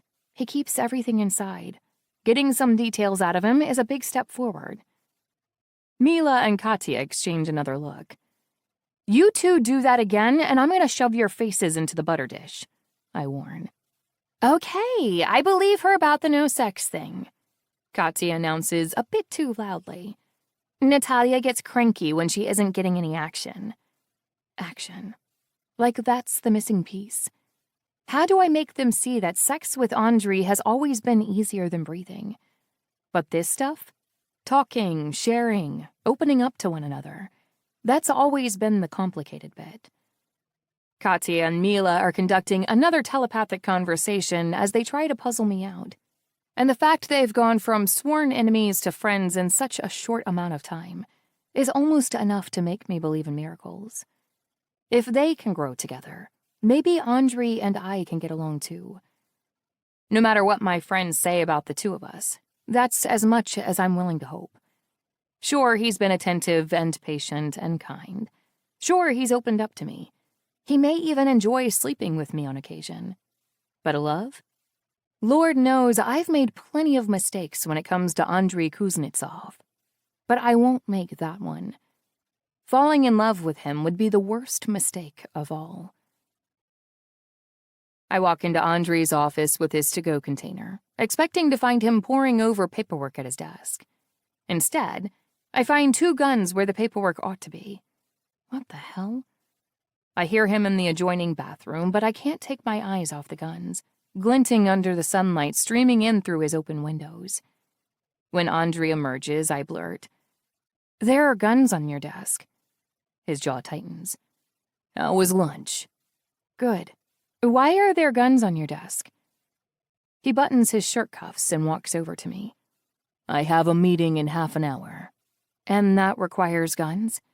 "It's just insurance, Lastichka. Nothing to worry about." His smile is cool and confident, but it has my heart beating erratically, chasing out all the air in my lungs. "Who? Me? Why would I worry?" My voice shifts up a couple of octaves. "I'm sure it's perfectly normal to go to meetings armed. Remind me to clean my bazooka for the board meeting next week. Oh, and I'm getting tea with Annie next weekend, so I should probably make sure my AK-47 is—" "Hey." His hand curls against the side of my cheek. "My normal is different than yours, and just because I've got guns on me doesn't mean I'm going to need them." "But there's a chance you might." He hesitates. "Only a very small one." "What's this meeting about?" It's the first time I've asked him a direct question about his work. I half expect him to shut me down and tell me to go back to the pool house. Part of me thinks that might be the right call. The less I know, the better. "You want to know?" he asks. I nod, trying to convince us both. "I'm meeting with some investors to discuss a cross-country expansion. It's just a logistics chat." My gaze flickers back to the guns on the table. "Will you be going alone?" "Shura, Ephraim, and Yuri will be with me. Vaska might join too." I chew on my bottom lip. This is exactly why I can't fall in love with a man like Andre. He's always walking into danger, dodging death, ducking enemy fire. I wouldn't survive being worried about him all the time. "Don't worry, little bird." He presses a kiss to my mouth. "I've handled a lot worse with a lot less." I watch, terrified as he tucks the guns away, one into the waistband of his pants, the second in his jacket pocket. Then he turns and points to the takeout container. "You brought me something." A sandwich from the restaurant. You usually work through lunch and I..." Andre is looking at me like he's just figured something out. His eyes are bright and my heart is thrumming and... shit. It's already too late. "Wait here," I order, whirling out of his office and running down the hall. He calls after me, but I keep moving. I rush to the pool house, retrieve what I need, and then fly back to the office as fast as I can. He's still waiting by the entrance for me. "Where'd you go?" "I went to get this." Grabbing his hand, I fold something into the center. He stares down at the golden necklace in his palm. This is your locket. My mom's locket, yes. I want you to keep it with you. Think of it as a good luck charm, a protection amulet. I shrug. Whatever you want to call it. He lifts his gaze to mine. This is your amulet, Natalia. And I'm giving it to you. Because it's all I can do. As stupid and ultimately useless as this gesture is, it's the only thing I can do for him. It's still more than I got to do for my parents. And you should know, my voice trembles. It means a lot to me, so you have to bring it back for me. I want the necklace personally delivered, by you, in one piece. His smile is knowing as his fingers close around the locket. He fastens the chain around his neck and tucks it out of sight beneath his shirt. Then he kisses my forehead before he dips down to kiss my belly as well. I'll bring it back safe and sound.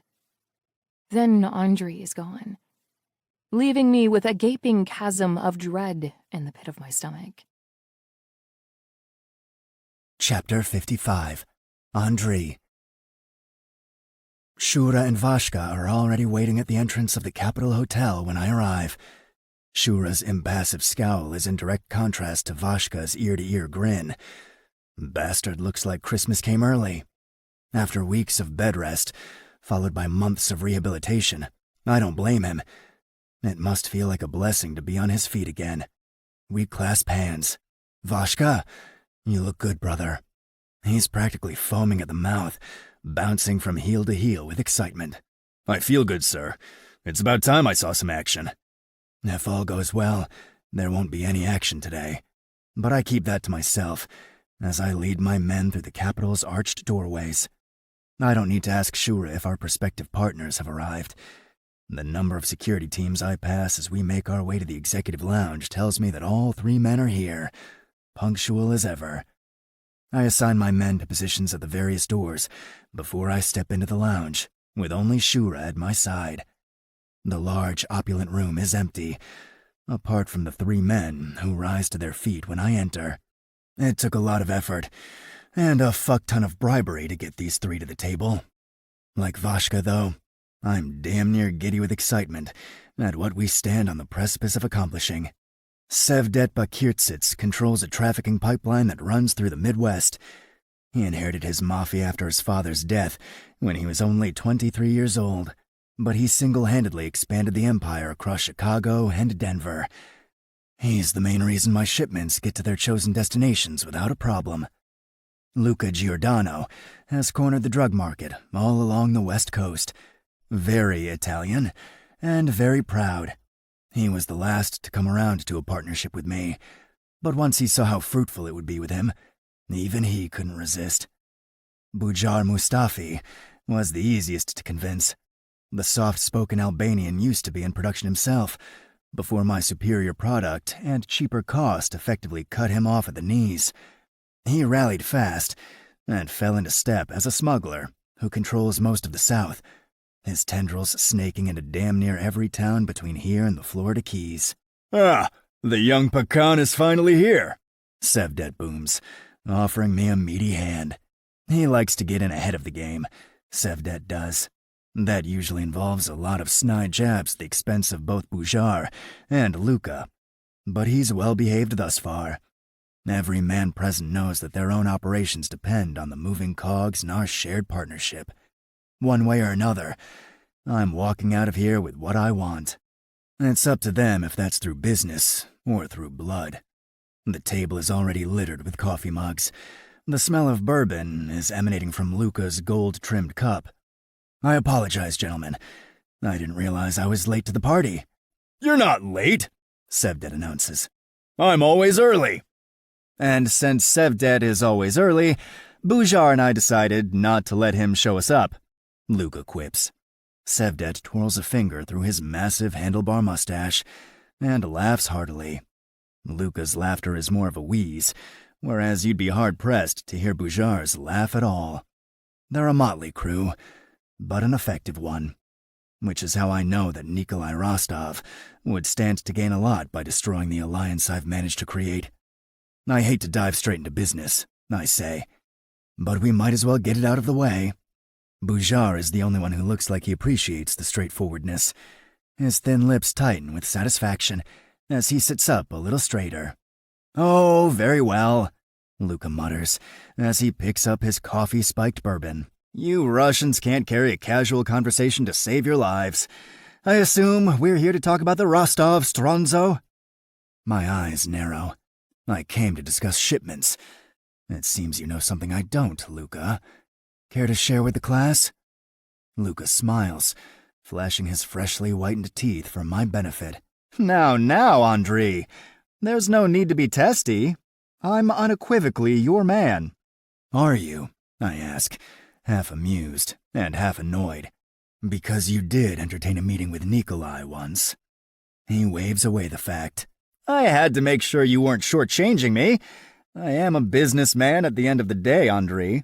I have to know who is offering the better deal. Although his features remain inscrutable, Bujar's mouth twitches under his dark beard. Good to know your loyalties can be so easily swayed by the highest bidder, Luca. The Italian rolls his eyes. I have no desire to become entangled in Rostov's repulsive skin trade. Quite apart from having moral qualms about it, the constant body trail would be bad for business. Has he tried to contact you again? Luca is busy primping his expensive Italian suit. Not in over a year, and as I informed you all then, I told him to fuck the hell off. My answer will be no different if he makes another attempt. Luca has always been slippery, but despite Shura's reservations about the man, I do trust him. He may treat the whole operation as a game, but he's got as much skin in it as the rest of us. Ha! Rostov wouldn't ever dare approach me, Sevdet claims proudly. He knows exactly where I stand on the skin trade. No family man would ever entertain scum like Rostov. Undoubtedly, he's also thinking of all the Bakirtsy's assets that are interlinked with the success of my bratva. Unlike Luca, he is as self-serving as they come. But loyalty is loyalty, regardless of the motive. As for me, I'm not even on Rostov's radar, Bujar declares. He doesn't see me as a big player, simply a cog in the wheel. I doubt that, Bujar, I murmur. Nikolai has eyes everywhere, and he's never turned down a free meal. Sevdet turns to me thoughtfully. You think he'll try to approach each of us? His moves are getting harder and harder to predict, I admit grudgingly. He's become a ghost in the last year, which leads me to believe he's planning something. I glance at Shura, who's stationed by the window, his spine rigid as ever. But I know he's analyzing everything we've discussed so far. I doubt Nikolai will approach any of you, Shura says, when I gesture for him to chime in. Our alliance is too strong to pick apart now. Our investments run too deep, and he knows that everyone here has his reasons for spurring what he has to offer. I sense a but coming, Lucas says. You think he's shoring up alliances? He will if he's smart. He has to match our strength, I say. Finding new friends is the only way he has a prayer of lasting. So, who does he have to turn to? Sevdet scoffs, before answering his own question. No one of consequence. All the major players are sitting in this room. Luca and Bujar nod their agreement, but one glance at Shura tells me he's the only one here who thinks the way I do. Nikolai Rostov is not to be underestimated. Before we jump into the expansion, I have to clear up some rumors that have been circulating, Sevdet blurts suddenly, turning his blue eyes on me. I wave to give him the floor. He waggles feathery brows in my direction. Is our young pecan going to be a father soon? This time, I take pains to avoid Shura's face. I've made no public announcement, which means the eyes trained on my family are closer than I suspected. There's no point in lying, though. Honesty begets honesty. Sooner or later, the truth will emerge. These men might as well hear it from my lips. Yes, I say. The rumors are true. Luca immediately declares a toast must be made, and Bujar offers me a congratulatory nod. But Sevdet is impatient for more information. And am I correct in assuming that if there had been a wedding, we would have received invitations? Of course, Sevdet. There has been no wedding, nor will there be. At that, the mood turns tense. Sevdet is the only one brave enough to ask the question on all of their minds. Is that because you are biding your time? Or is it because the woman is unimportant? She's the mother of my child. There's nothing more to be said. The dismissal is clear. All three men arrange their faces into polite respect, and Sevdet pivots into the safe territory of the expansion. I'm the only one who can't stop thinking about what I said, and how I said it. 2 hours and several more cups of coffee later, I'm saying my goodbyes. Sevdet hangs back, always determined to have the last word. Given the current climate, if you need additional protection, I can provide it, he says, lowering his usually booming voice into something approximating a whisper. I regard him carefully. A kind offer, Sevdet, but I happen to know that your men don't come cheap. For you, my friend, I would provide the service free of charge. That takes me back. Why? He runs his tongue over his mustachioed top lip. I have 3 daughters, Andre, and I would go to any trouble to make sure they're safe. I can recognize that same instinct in other men. I recognized it in you. Try as you might to hide it. Fucking hell. Am I that transparent? She is important to you, and no, don't bother denying it. She is important to you, which means she has a target on her back. He claps a hand on my shoulder. Nikolai Rostov is the type of man who would sell his own mother for spare change. He has no honor. But you do. That means something to me. I incline my head in gratitude. That's generous of you, Sevdet. I will consider your offer carefully. We must protect what's ours, Andre, he says, reverting to his usual ear-splitting volume. It is our most sacred duty. And with that, he follows Luca and Bujar out through the gilded doors. Chapter 56. Natalia. It was clear from the moment Andre burst into the pool house and declared that we were all going out to dinner that he was happy about something. I can only imagine that his meeting went well. Not that we've been alone long enough to talk about it. Since the moment we sat down to eat, he has been carrying the conversation, laughing the loudest, talking the most, making sure everyone is involved. Still, his hand finds mine under the table. He drapes an arm over the back of my chair. When the drinks come out, he checks to make sure mine is virgin before he hands it back to me with a wink. I've never seen him like this before, with me or anyone else.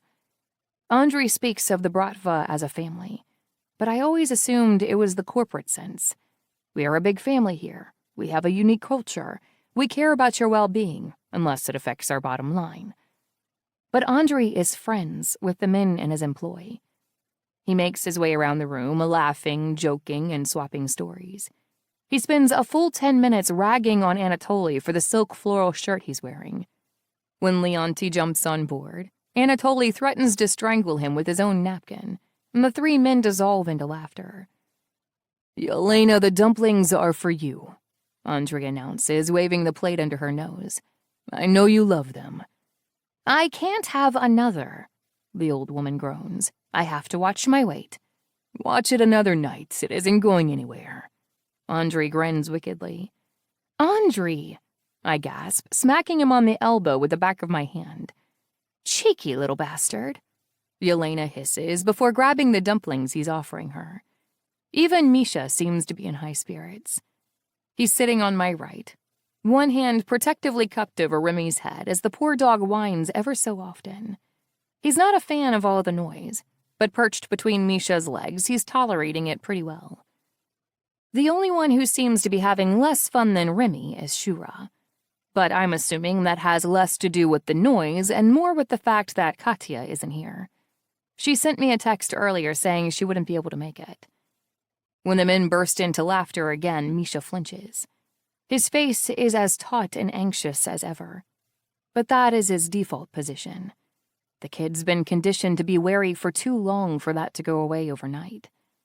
I nudge Misha gently. You doing okay? I'm fine.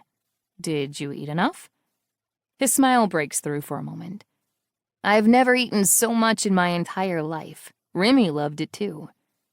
Misha and I have been passing Remy little tidbits under the table throughout the dinner. It's probably the only reason Remy endured all this noise. How are your lessons going? Okay, I guess. The slump of his shoulders says otherwise. Is Mr. Akayev not treating you right? I have met his personal tutor a few times now, a taciturn Russian in his late 60s. I wish Andrei would have chosen someone softer, warmer, but I can't deny that the man knows his stuff. Misha looks alarmed that I would even suggest such a thing. He's fine, maybe a little impatient, but he's okay. It's the work. I put my hand on his shoulder. How about you come over to the pool house tomorrow and we recap what you've learned so far? Maybe I can help. Yeah? I always learned best when I liked my teachers, and my two favorite teachers in the whole world were my mom and dad. Misha frowns, and I immediately regret bringing it up. Why did I go and mention my wonderful parents to a boy who's never had any inkling of what it's like to have even one functional parent, let alone two? It's like wagging a juicy steak in front of a starving man. Look what you can never have. I feel like a bitch. I pat him on the arm as Remy whines for attention. Misha dips his head down to let Remy nuzzle his face, and I turn to Andrei, whose eyes are finally fixed on me. His hand slides up my thigh under the table. He doesn't seem to mind that we're surrounded by people, and when his hand is warm against my skin, I don't mind either. You already have a full-time job, Lastichka, he points out softly. Why take on the role of teacher too? Because he needs me. Andrei doesn't say anything, but he steals glances at me for the remainder of the night. When we get back to the manor and Remy ambles off to bed with Misha, Andrei takes my hand. Going to the pool house has become something of a routine for us now, but tonight feels different. My heart is fluttering in my chest as we step through the door. Wordlessly, we move to the bedroom, walking into something that feels as inevitable as breathing. Andrei only lets go of me to undress, his eyes still tracing over me like he's making sure I don't disappear. But there's no chance of that. His tie puddles on the armchair, followed by his suit jacket. Cufflinks, his watch, his shirt. He places each item carefully on the chair, and I watch as moonlight ripples down the broad expanse of his back, a familiar tingle low in my belly. It isn't until he's standing in his black boxer briefs that he turns and looks at me, eyebrows furrowed. What's wrong, little bird? What's wrong is that Mila and Katya were right. I've been in denial. I thought I could have Andrei without needing him. I thought I could be close to him without it changing me. But I'm more tangled up in the father of my baby than I might ever be able to undo. For tonight, at least, I want him to feel the same way. Do you trust me? The words barrel out of my mouth before I can second-guess them. Yes, he answers. Then lie down. I'm stiff with nerves as I move to my closet and pull out 2 Hermes scarves that he gifted me. They felt too luxurious to wear, but I've found the perfect use for them now. Andrei is watching me with a singular focus from the bed.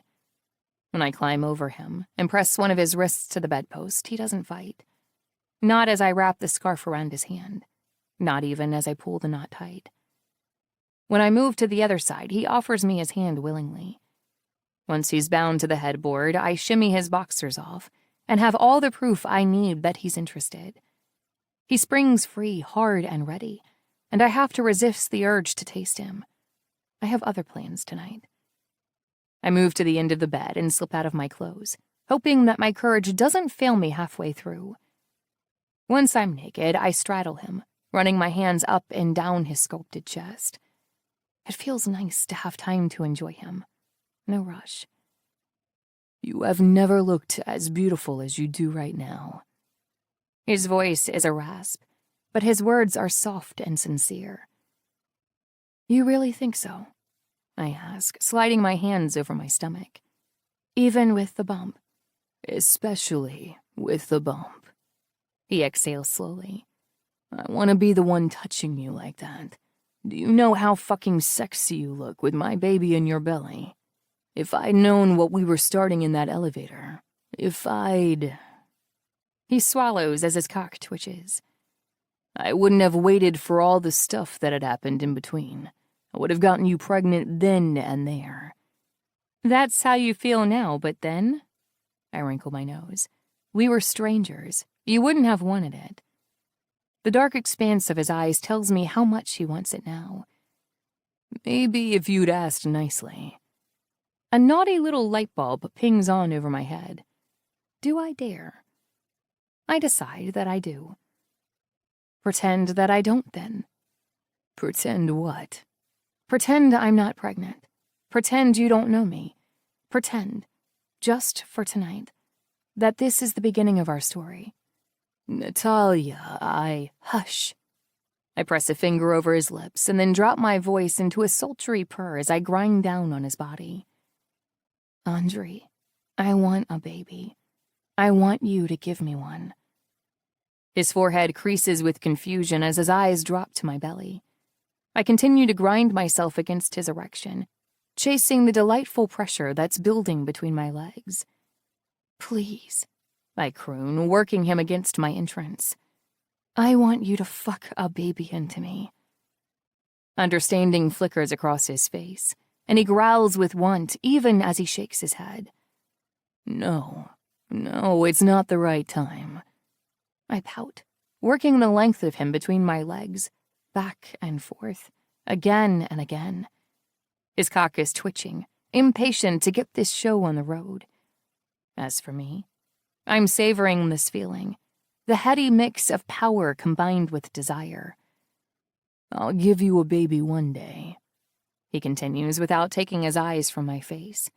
But not now, not yet. Well then, I slap my palms against his chest. If you won't give me what I want, I'll just have to take it. Lastichka, he growls. I lift my hips higher and align his cock with my slit.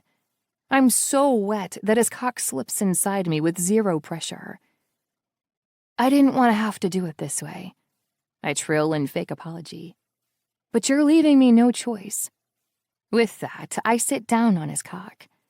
Fuck, I moan as he disappears into me. I'm already so close to coming, and we've barely even begun. He looks like he's not far from the edge himself. His hazy, desire-dappled eyes are focused on me. His hands strain against the scarves, but I did a good job with the knots. He's going to have a hard time freeing himself without my help. You're not getting away that easily, I grit out, riding my hips back and forth. I'm not stopping until you give me a baby. You're going to stay right here, tied up and at my mercy, until you've got a baby in me. You really want my baby in you. His jaw is clenched, his hands balling into fists as I steal my pleasure from him. I arch my back as the intensity builds. More than anything, I want you to fill me up. I want to be yours, inside and out. Broken curses spill from his lips. I want to touch you. Every time he strains against the ties, I buck my hips harder. I bounce faster. I'm not capable of forming words anymore. I'm not capable of doing anything other than riding him, taking us both to the conclusion we need. Oh, God, I whimper. I'm so close, Andre. I want you to finish inside of me. Fill me up, please. With a roar, he comes deep inside of me, taking me over the edge with him. Ripples of heat and pleasure ravage my body until I can't sit up. I fall against his chest, his thundering heartbeat in my ear. Jesus Christ, woman, Andre says breathlessly after long silent minutes have passed. Where the hell have you been all my life? Chapter 57. Andre. Natalia's phone buzzes as I pull along the curb in front of her office, and she lunges for it like it's her last lifeline. When she drops it in her lap with a frown a second later, I know it wasn't who she hoped. Katya still hasn't responded. Natalia shakes her head, chewing at the inside of her lip. She hasn't responded all weekend. Maybe she's busy. Fuck knows we've been busy. In bed, in the shower, on the kitchen counter. I'm actually not sure when Natalia had time to text Katya. Her hands and/or mouth have usually been pretty thoroughly occupied. Shura hasn't spoken to her either, she says. No one has heard from her in days. They probably just had a fight, I suggest. That would explain Shura's bad mood the last couple of days. No, Katya doesn't do the silent treatment. When she's pissed, she screams. We'd know if they got in a fight. I squeeze her hand reassuringly. Go to work, and try not to worry. I'll look into it. You think there's something to look into? She asks in a panic. Just to be safe. I'm sure it's nothing, but I'll go check on her. Natalia doesn't look convinced, but I am. After a weekend of fucking Natalia absolutely silly, the world seems rosy and harmless, and easy to bend to my will. With a hand on the small of Natalia's back, I usher her into the office building. The moment she's inside, though, I turn to Leonti. Don't let her out of your sight. His smile falters.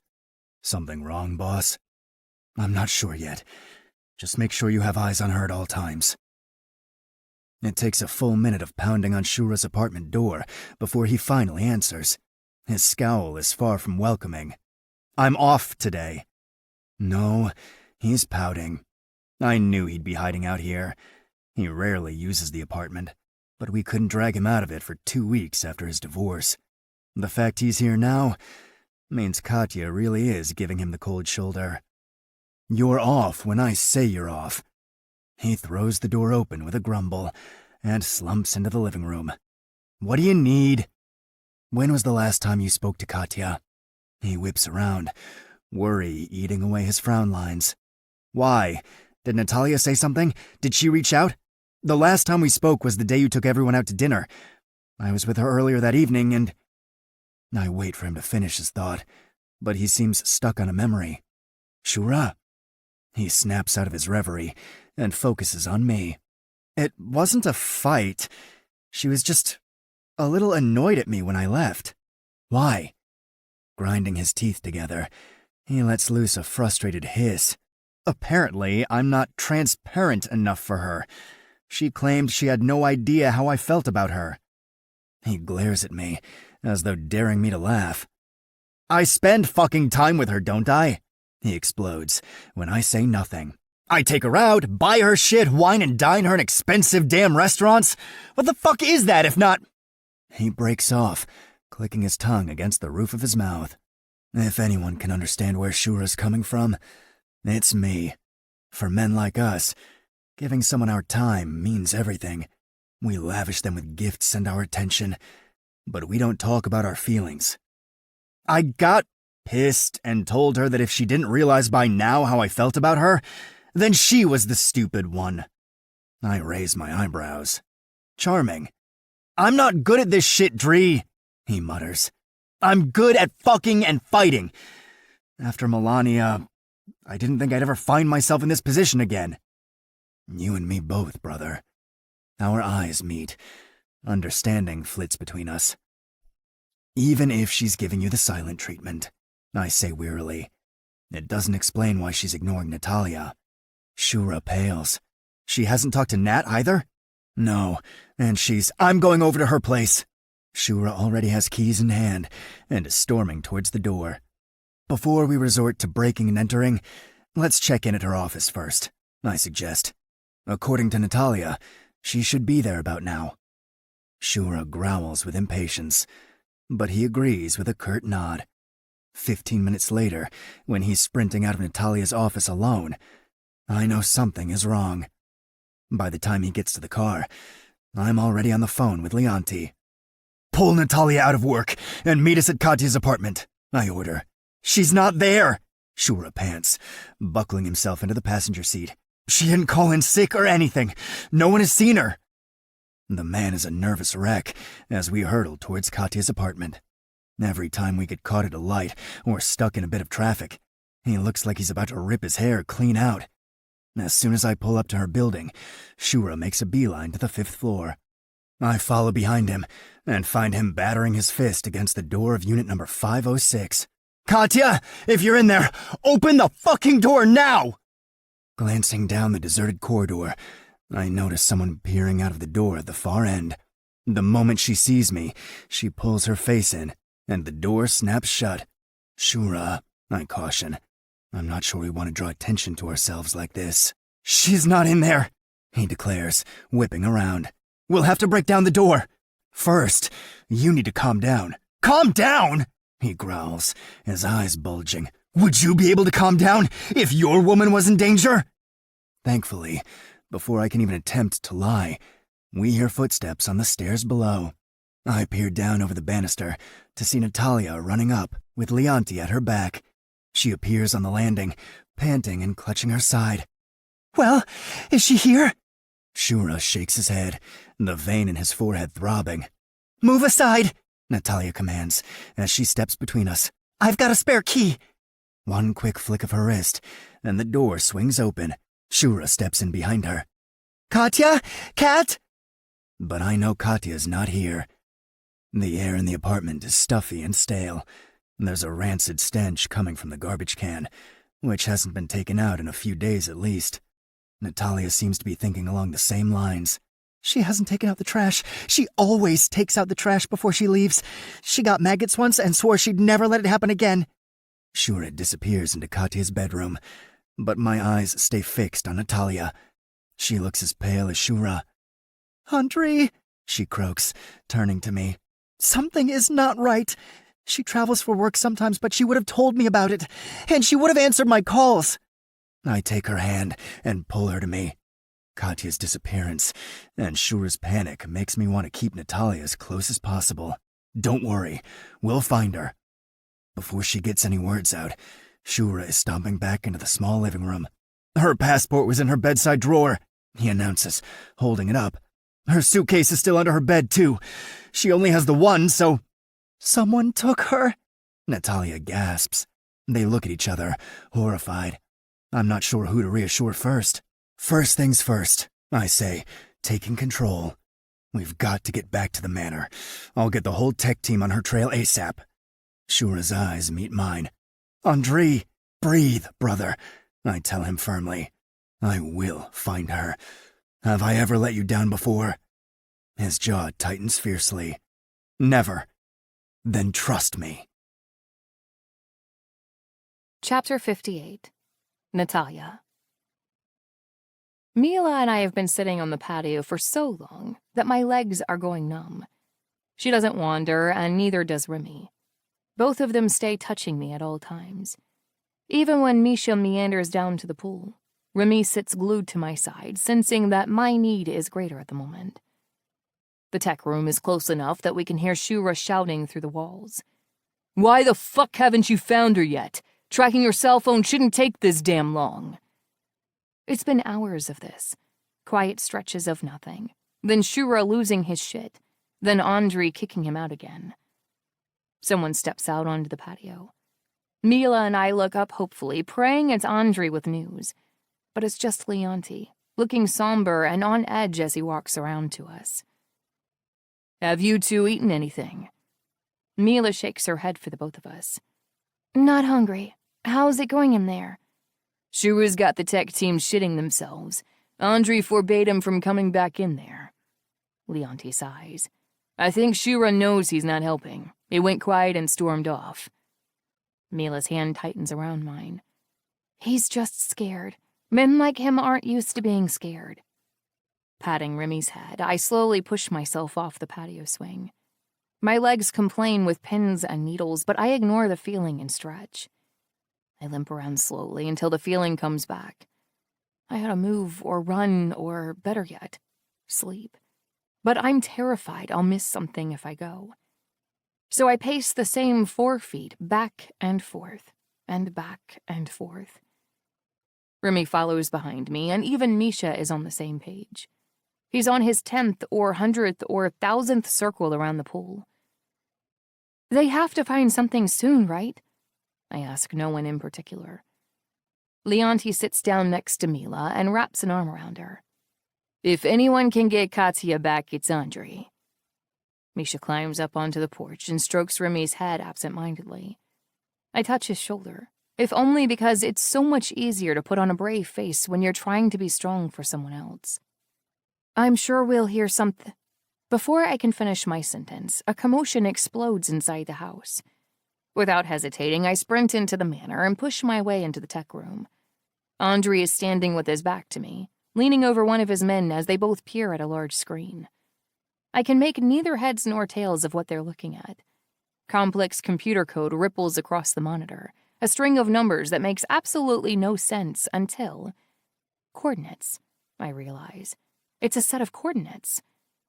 Andre looks at me with a grim steel in his eyes. Then his gaze flits over my shoulder. Leonti, go get Shura. We know where she is. I slip further into the room and squeeze Andre's hand. Is it really her? I think so. Her phone was dumped several miles from her apartment. But we managed to hack into surveillance footage and security systems in the area. They've got her in an abandoned flophouse on the outskirts of the city. He presses a button on the keyboard and the numbers disappear, affording me a grainy view of a depressing building losing a long war with weeds, graffiti, and despair. She's in there? She's being guarded. We haven't determined how many yet. Is Nikolai behind this? I ask. It can't be anyone else. I don't understand, though, I protest. What would Nikolai stand to gain from kidnapping Katya? How does he even know about Katya when he barely knows about me? Andre's eyes are troubled when he forces them to mine. He must know more than we think he does. That sends a tremor of fear shooting through me. But before I can process it, Shura's storming into the room. Where is she? Andre points. We have a location. Are you ready? Shura is already backing out of the room. We leave in 10. He disappears and Leonti follows him out. I cling to Andre's arm, too many fears to choose from swirling in my head. Andre seems to know exactly what I'm thinking. I will be careful, Lastichka. You have nothing to fear. Oh, how wrong he is. Andre, please. I'll get her back safely. I need you to be safe, too. His eyes soften as he pulls me to him, pressing a tender kiss to my lips. I'm still wearing your locket, little bird. How can I not be? With that, he's gone, leaving me with nothing to do but wait. I retreat back to the patio where Mila's still sitting with Misha and Remy.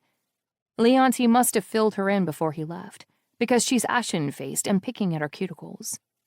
This time, I take her hand and pull it onto my lap. She gives me a distracted smile that betrays how worried she is. Do you ever get used to this? I ask. Waiting here when you know the people you love are in danger? I wouldn't know. I never had anyone I cared about before now, she admits softly. I never had anyone to wait for. Her voice breaks on the last word. I squeeze her hand tighter. Misha looks at the two of us, something unreadable crossing his face. Then he bolts to his feet. I should have gone with them. No! Mila and I cry at the same time. It's too dangerous, Misha, I add. And don't tell me I'm a kid. I'm not like other kids my age. His eyes flash defiantly, and despite the fact that I know he's right, I can't fathom letting him walk into any danger. But you're still a kid. You deserve to be protected. From danger. From the realities of this world. Misha shouldn't even know this kind of dark underbelly exists. I want to earn my place. I want to be the one protecting the people I care about. The frustration in his voice is obvious, and it terrifies me. Nervous as I was to see Andre go and scared as I am that he'll be hurt, imagining Misha out there in the field, exposed to guns and enemies and death, hurts so much worse. My hand curls protectively around my stomach. It's the same feeling I get every time I consider that my child won't be safe in this world, I've never let myself really think about it. But it's here now, and it isn't going away. Maybe one day you'll get to, I tell him slowly, mostly to keep my voice from shaking. If that's your choice.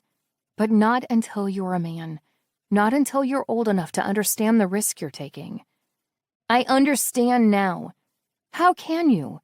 I argue as Mila shifts uncomfortably at my side. You're only 14. You've faced a lot in your life, but you don't have to anymore. You can be a kid now. His jaw flexes with all the teenage angst he's been bottling up. I'll do what I want. Not while I'm taking care of you. He whirls on me, red-faced. What gives you the right to tell me what to do? Who the fuck do you think you are? Your mother! Mila sucks in a breath. But Amisha and I are frozen, staring at each other as the words ricochet between us. I open my mouth to take it back. But I can't. No, I won't. Instead, I kneel in front of him. I know I'm not your real mother, Misha, but I do sometimes feel like I am. His face is blank, unreadable. I have no idea what he's thinking, so I speak the truth. You are mine to protect. Mine. I blink back tears. You may hate me for it, but at least you'll be safe. Without warning, he throws his arms around me and hugs me tight. As soon as I hold him close, some missing piece of my heart clicks into place. Things feel right in a way I've never felt before. When Misha and I finally pull apart, Mila's dabbing her eyes with the corner of her blouse. Pretty sure Misha's eyes are wet too, because he grunts something about taking another walk around the pool and darts off without meeting my gaze. Mila takes my hand once more, and we sit like that. Neither of us move for a long time. Remy pants. Misha does laps around the people. And nobody breathes a word. I don't know how long we've been still as statues before my phone shatters the silence. It's Andre. My hands are shaking so badly that I almost drop it. Hello? We've got her, Lastichka. Andre's voice is restrained but triumphant. She's shaken but unharmed. Oh, thank God. My lungs expand with the first real breath I've taken since the moment we opened Kat's apartment door. My phone starts beeping with an incoming call. It's Aunt Annie, but I swipe it away and concentrate on Andre's voice. Mila is standing now, too, a smile on her face. Did they put up a fight? The steady beep, beep, beep of another incoming call has me pulling my ear from the phone, losing Andre's answer. Aunt Annie again. I decline the call a second time and put the phone back to my ear. I'm sorry, what were you saying? Were there a lot of men? Only 4, it turns out. She wasn't as well guarded as we thought. We were in and out in under 20 minutes. I can hear the concern in his voice. He's questioning why the rescue mission was so easy. Beep, beep, beep. Okay, now I'm worried. Andre, I'm sorry, Aunt Annie's calling. It's the 3rd time. It's okay. We'll talk when I get home. Home. He's coming home. I hang up and call Aunt Annie back. The call connects. Hello, Natalia. I go cold, goosebumps rippling down my arms because that's not Aunt Annie. The voice on the other end of the line is silky smooth and deeply masculine, and he knows my name. Who is this? Where is my aunt? Mila stands up, mouthing questions at me I can't answer. My heart is thrumming erratically again. The relief I felt a moment ago has all but disappeared. She's at St. Vincent's Hospital. You might want to rush over. The words are tinged with sick amusement. She's not doing so well. Who are you? I scream, sending Mila running into the house for help before she even knows what's happening. My name is Slavik, he says with a little chuckle. Say hello to my son for me, will you? Then the line goes dead. Chapter 59. Natalia.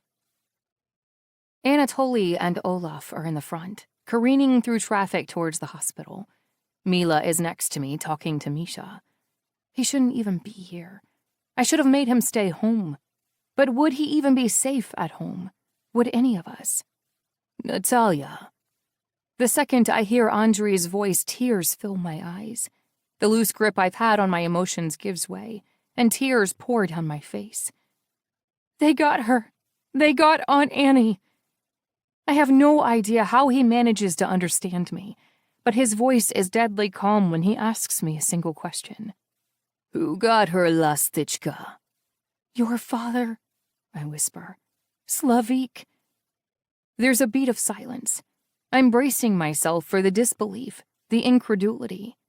I'm resigned to the precious minutes I'll waste trying to convince him that I can still go to the hospital and that he doesn't need to bury me in some underground bunker in Siberia. But as it turns out, Andrei doesn't need convincing. Stay safe, he growls. I'll handle the rest. When we arrive at the hospital, Anatoly accompanies all of us into the emergency room. People aim annoyed looks at Remy, but I'm prepared to sick him on anyone who gets in my way. Once I give them Aunt Annie's name, we're led to a room on the 4th floor. I don't remember getting into the elevator or walking down the hallway. Just that, the next thing I know, I'm standing in front of this woman who has always been a strong, dependable force of nature, who is now lying in a narrow bed with tubes sticking out of her arms, and a blazing red rope burn seared into her neck. Oh, God, Aunt Annie, I croak. She stirs, blinking up at me. Her voice, what's left of it, is a nasty rattle in her throat. My knick-knack. I grab her hand as tears gush down my cheeks. I'm sorry, I whisper. I'm so sorry. Oh, sweetheart, she whispers with difficulty. I was so scared. Of course you were. She shakes her head, her eyes bulging out of their sockets, making her thin face look even more gaunt. Not for me, child. For you. Me? She nods, her eyes floating to the door. The men that attacked me asked a lot of questions about you and the baby. My legs are shaking, so I cling to the railing of the bed to keep from toppling over. Who were they? Why did they do this? They were waiting in the house for me, she explains, wincing on every other word, but talking through the pain anyway. Did they say who sent them? She shakes her head. Was there a man named Slavik there? She frowns, her shoulders rising and falling in a weak shrug. They didn't introduce themselves properly, I'm afraid. Why would they? She didn't need to know their names if they planned to kill her. The rope burn around her neck makes my own throat feel tight. You're safe now, I assure her. I promise. No one will hurt you anymore. Her fingers tighten around my hand. Sweetheart, do you know what you've gotten yourself into? No. The answer is a firm, resounding no. But how can I possibly say that to her? How can I possibly give her more worry and pain on top of what she's already carrying? All because of me. Andrei will keep us safe, Aunt Annie. She doesn't look convinced or relieved. She's still looking at me as though I'm the one in the hospital bed. As though I'm the one who was almost strangled to death. We are interrupted when a nurse walks in with a new dose of painkillers. I back away and let her administer the drugs. Everything feels like it's moving in slow motion. I'm no longer in my body, no longer connected to it. I recognize the sense of panic that precedes one of my episodes. It's kicking in already. It will take only the smallest trigger to send me careening back into numbness and catatonia. Not now. Aunt Annie needs you. Misha needs you. Katya needs you. I wipe away my tears hastily and fumble around in my pocket for my phone. Andrei should be here. Where is he? But according to my lock screen, I've got no new messages or calls. Moving makes it easier to stave off the shock and anxiety. I pace as I call Andrei, desperate to hear his deep, calm voice. Natalia. Oh, thank God. They tried to strangle her. She could have died. Where are you? My father is back. His voice is neither gentle nor reassuring. He's speaking to me like I'm one of the men he commands. I have to contain the situation before it gets out of hand. Before it gets out of hand? I cry. He tried to kill my aunt. I'd say it's already out of hand, Andre. He refuses to reveal even a hint of what he's thinking when he asks. How is she? Hurt and terrified, I screech, earning me a reproachful look from the woman behind the nurse's station. This is my fault. It sounds far too cold to count as an apology. I should have had a team on her. I didn't think she was in danger. Andre, please, I implore. I need you. Desperation is the only thing that allows me to be so vulnerable. I'm going down either way. I might as well be honest on the way out. Shura is with Katya, but Leonti is on his way to the hospital now. He should be there shortly. I don't understand. I didn't ask for Leonti or Shura. I asked for him. Andre, Slavik returning is not something I anticipated. He may be my father, but he's a dangerous man. I need to sort this out first. I clutched the phone tighter, a flimsy lifeline. But before I can say anything, he hangs up. I freeze, held captive by dead air and the burgeoning feeling of isolation. Excuse me, ma'am. I turn to the blonde, curly-haired nurse. Your aunt has just been sedated. She's going to need plenty of rest. Her blood pressure is pretty high, and given her age, we're gonna have to monitor that closely. I blink fast, wishing there was an adult in the room with me who knew how to handle things like this. But she's out of danger? She's going to be okay?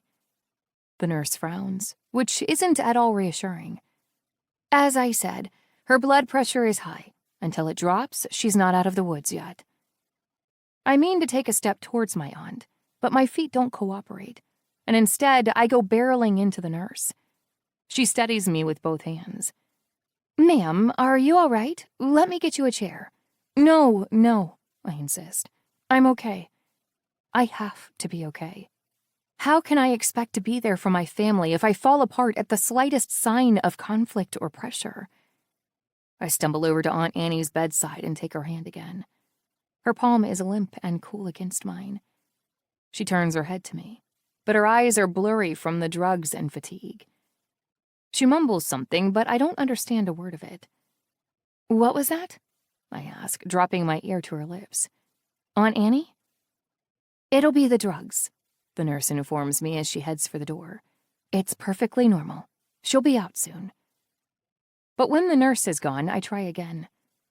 Aunt Annie? You're not safe, Nat. Her chest rises and falls with effort. Don't worry about me. I'll be fine. I'm protected. Aunt Annie's eyes widen for a moment, as though she's remembering something. He said... The noose around my neck feels like it's tightening. Who said? What did he say? She passes out before she can tell me. Chapter 60. Andre. The manor is uncharacteristically quiet. No chatter, no barking, no laughter. I used to think I preferred it this way. What the fuck was I thinking? Where's Victor? I hurl the question at Shura the moment he walks out of the guest bedroom that Katya's settled in. Victor? Fuck Victor! Shura spits. What does he have to do with this? He's doing better since we managed to get Katya back, but his fists are still balled tight. He's waiting for a fight to break out at any moment. It's not enough to have Katya back. He needs to know who ordered the hit on her. He needs to find them and kill them to make sure it never happens again. I understand the instinct. More than we realized. I slammed my fist against the doorframe, letting the pain focus me. When I kicked him out, I thought he'd tuck his tail and cower, like the little rat he is. But I was wrong. I should have known that cornered rats tend to bite. Shura pulls the door shut, deadly focused on me. What do you mean? Why the hell would Victor target Katya? What does he stand to gain from taking her? The same thing he'd stand to gain from attacking Natalia's aunt in her home, I say. We're scattered all over the city and trying to pick up the fucking pieces. Shura's eyes narrow. Victor doesn't have the balls to do something this elaborate. I agree, but he's not the mastermind behind it. He's just the puppet, as per fucking usual. I can practically hear his mind whizzing as he connects the dots. You think he's working with Nikolai? I snort. Nikolai's too smart to get into bed with someone as useless as my brother. No, if he forms an alliance, it's going to be with someone who's bringing something to the table. But who? Slavic. The fuck? Slavic? Normally, I would have told Shura the second Natalia called me, but he was caring for Katya. I didn't want to interrupt. Now there's no other choice. I nod. He's back. He called Natalia personally. He took the credit for putting Annie in the hospital. Shura runs a hand through his thinning hair. Fuck! I thought we were rid of him. You and me both, I say darkly. His return complicates everything. Shura's gaze goes distant as the gravity of the situation sinks in. If Nikolai realizes that Slavic is back, brother, all hell will break loose. Which is why he won't find out. He hisses through his teeth. That's going to be next to impossible to contain. We don't even know why Slavic is here. Do you think it's a temporary visit? If it's not, we'll convince him to make it one. I grab my keys. Come on! I march towards the door, eager to sort out this situation before any more shit hits the fan. When I glance over my shoulder, though, I realize Shura isn't following. What about Katya? He asks. Blot. He must really love the woman, if there's even a question of him staying with her instead of coming with me. Need I remind you who abducted her in the first place? I snarl. You think any of our women are safe with Slavic around? He nods crisply before I even finish the question. You're right. Obviously, you're... Fuck! Okay, I'm coming. He follows after me, back straight, chin high, ready for war. Good. I'll need the best of him. So will the women who depend on us. As I pull us out of the driveway, I call Drahida. I placed Irina within the institution well after Slavic left, but given my brother's complete lack of moral fiber, I have to assume her location has been compromised. Once the receptionist at Drahida is made aware of who I am, she transfers me immediately to the chief psychiatric administrator. Dr. Fernando. Mr. Kuznetsov, he starts, his voice already shaking. Is there something I have an issue, and I'm sure you'll do everything in your power to see that it's solved? He rushes to assure me that he will do exactly that, still tripping over every syllable. I can hear the frantic wheeze of breath rattling in and out of his chest. It's a pleasant reminder that, although there are a handful of men on this earth who seem to think they can kill me and take what's mine, the rest of them are content to lie down and let me step right over them, as it should be. My father is back in town after an extended absence. Considering he and my mother are still legally married, he has certain legal rights where her medical care is concerned. There's a pregnant silence, while I let Dr. Fernando fill in the blanks. You wish for me to bar him from seeing her? Bar him, withhold information, expel him from the property if you have to. He is not to be allowed admission into Drahida. Dr. Fernando's swallow is audible. The thing is, Mr. Kuznetsov, legally speaking, he has, as you said, certain rights. If he gets within a country fucking mile of my mother, it's your neck I'm coming for. Is that enough motivation for you? Of course, Mr. Kuznetsov. Good. If Slavic tries to make contact, I expect you to inform me immediately. Of course. I hang up and make a sharp turn that has Shura gripping his armrest. You really think he'll target Irina? I'm not taking any chances. Just to be safe, station some men on the premises. Shura pulls out his phone and starts typing. Where exactly are we going? Hunt's Point. The quickest way to find Slavic is to find Victor. Rats flock together, Shura. If we get one, we'll get them all. My phone continues to buzz throughout the drive, though I ignore it. As we pull up in front of the laundromat, distant gunshots pop off. Homeless wanderers groan and shuffle down the sidewalks, though the wiser ones beat a hasty exit when they see me approach. The laundromat hasn't run a single laundry cycle in the 2 years I've owned it. Out front, the air is rich with the smell of rot and decay. Inside, the windows are dark, and the mattress in the back of the room is in disarray, a stained sheet twisted in a heap on the floor. Empty bottles line the far end of the room. A moldy burrito lies on a paper plate in the center of a flaking card table. All surefire signs that my brother was here. He hasn't been back in a couple of days, Shura observes, wrinkling his nose against the stench. He'll have left us some sort of message, I say. Slavic didn't come back just to avoid me. As we step into the rear office, I come face to face with the message my father has left me. It's in the form of none other than Fyodor Navalny, my father's right-hand man. Seated behind the ancient crumbling desk, he looks like he did a decade ago. Big, beefy, grizzled into something barely human.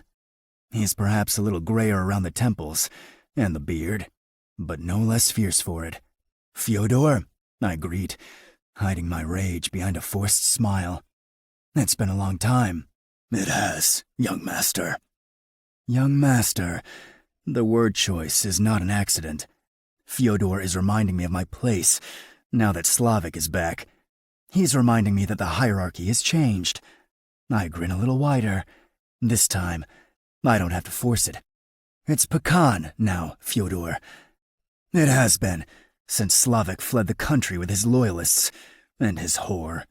Fyodor doesn't react. I assume you're here to speak to your brother. I figured it was the easiest way to see Slavic. Then you'd be right, Fyodor rasps, his voice grating like sandpaper. You can follow me. I'll take you to the Pecan. More power games. A younger Andrei might have taken the bait, might have raged and seethed at my father's petty insults. I'm older now. I have more to lose, and less room in my head for the old bastard who tried to mold me in his image. That won't be necessary. Fyodor is halfway out of his seat when I speak. As I do, he freezes. Excuse me? Slavic has gone through a lot of trouble to get my attention, but a phone call would have sufficed. Then again, he's always been a showman, hasn't he? I pause, enjoying the flash of irritation on Fyodor's face. If my father is so desperate for an audience with me, he knows where to find me. I do have some errands to run today, though, so let's give him an hour, yes? If that won't work, I'm afraid I won't have any more time for the foreseeable future. Please pass along my apologies to the old man. With that, I turn to leave. It's a distinct pleasure to turn my back on a man who used to do the worst of my father's fucked up bidding, to not fear him in the least as I go. Shura is pale-faced as he climbs into the escalade behind me.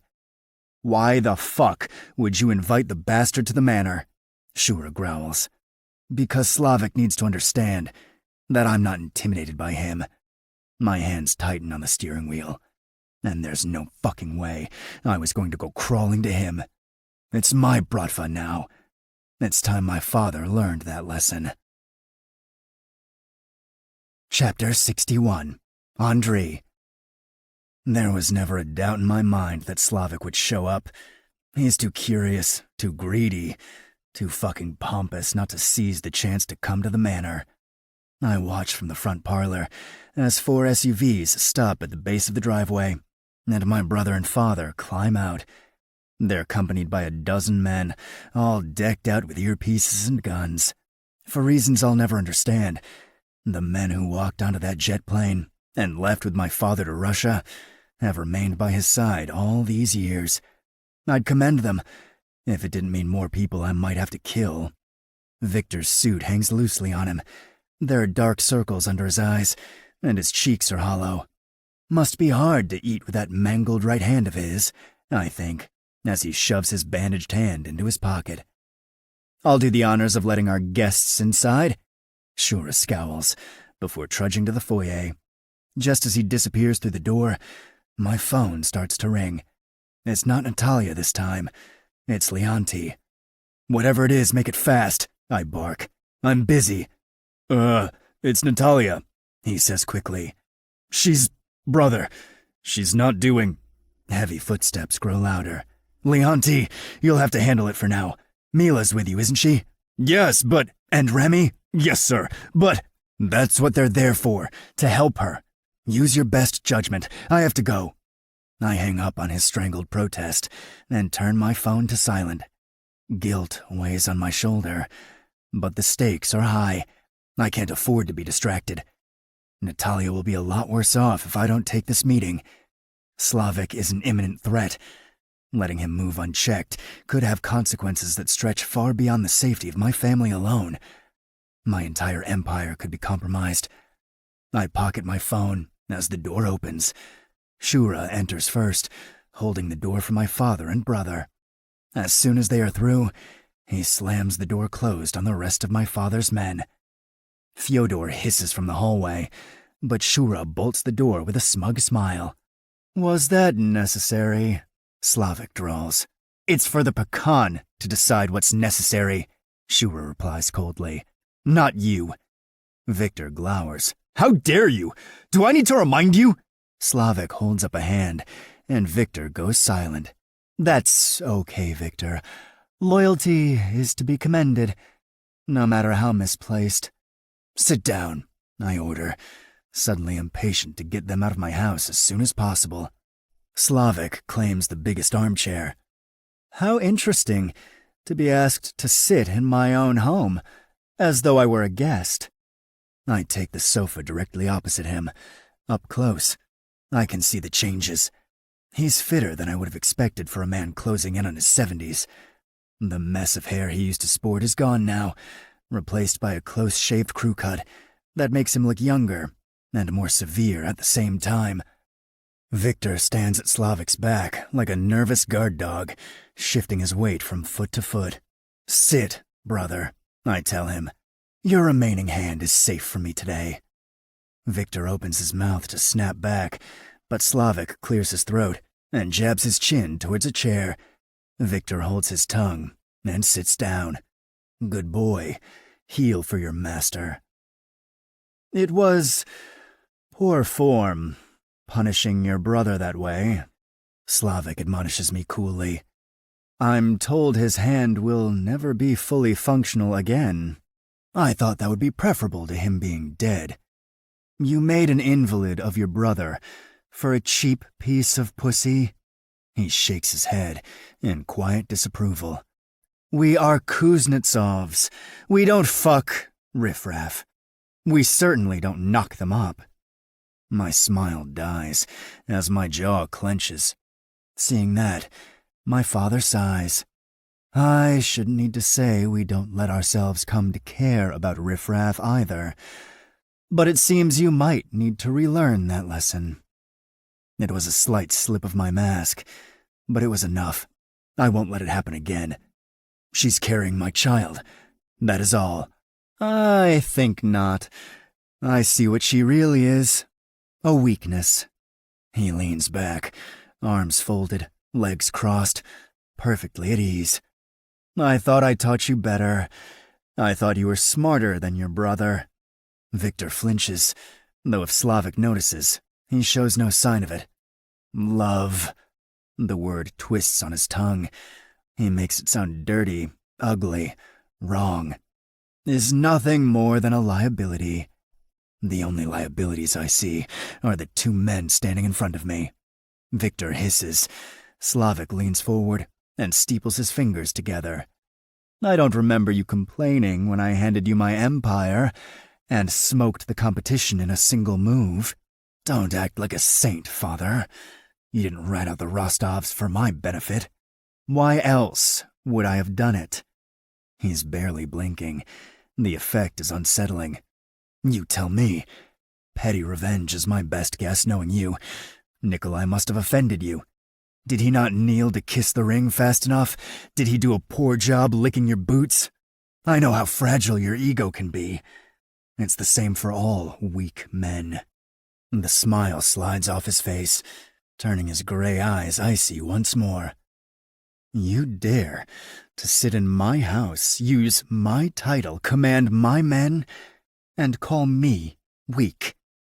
You've been gone a long time, so you must be confused.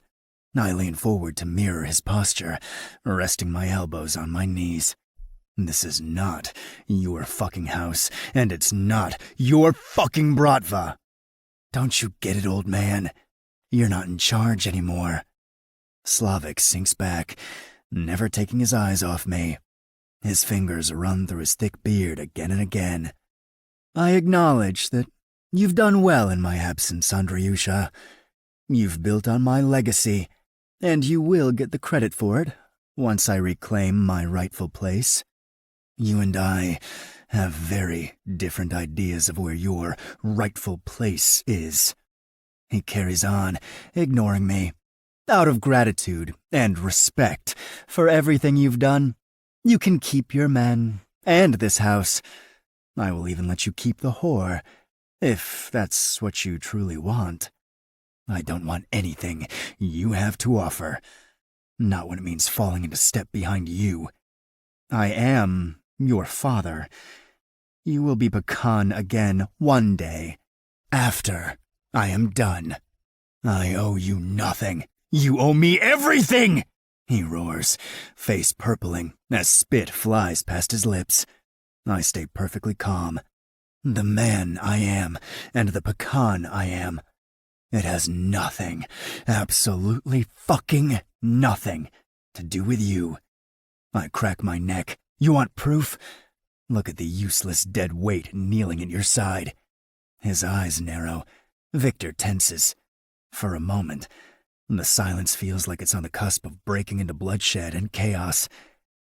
Then the moment passes.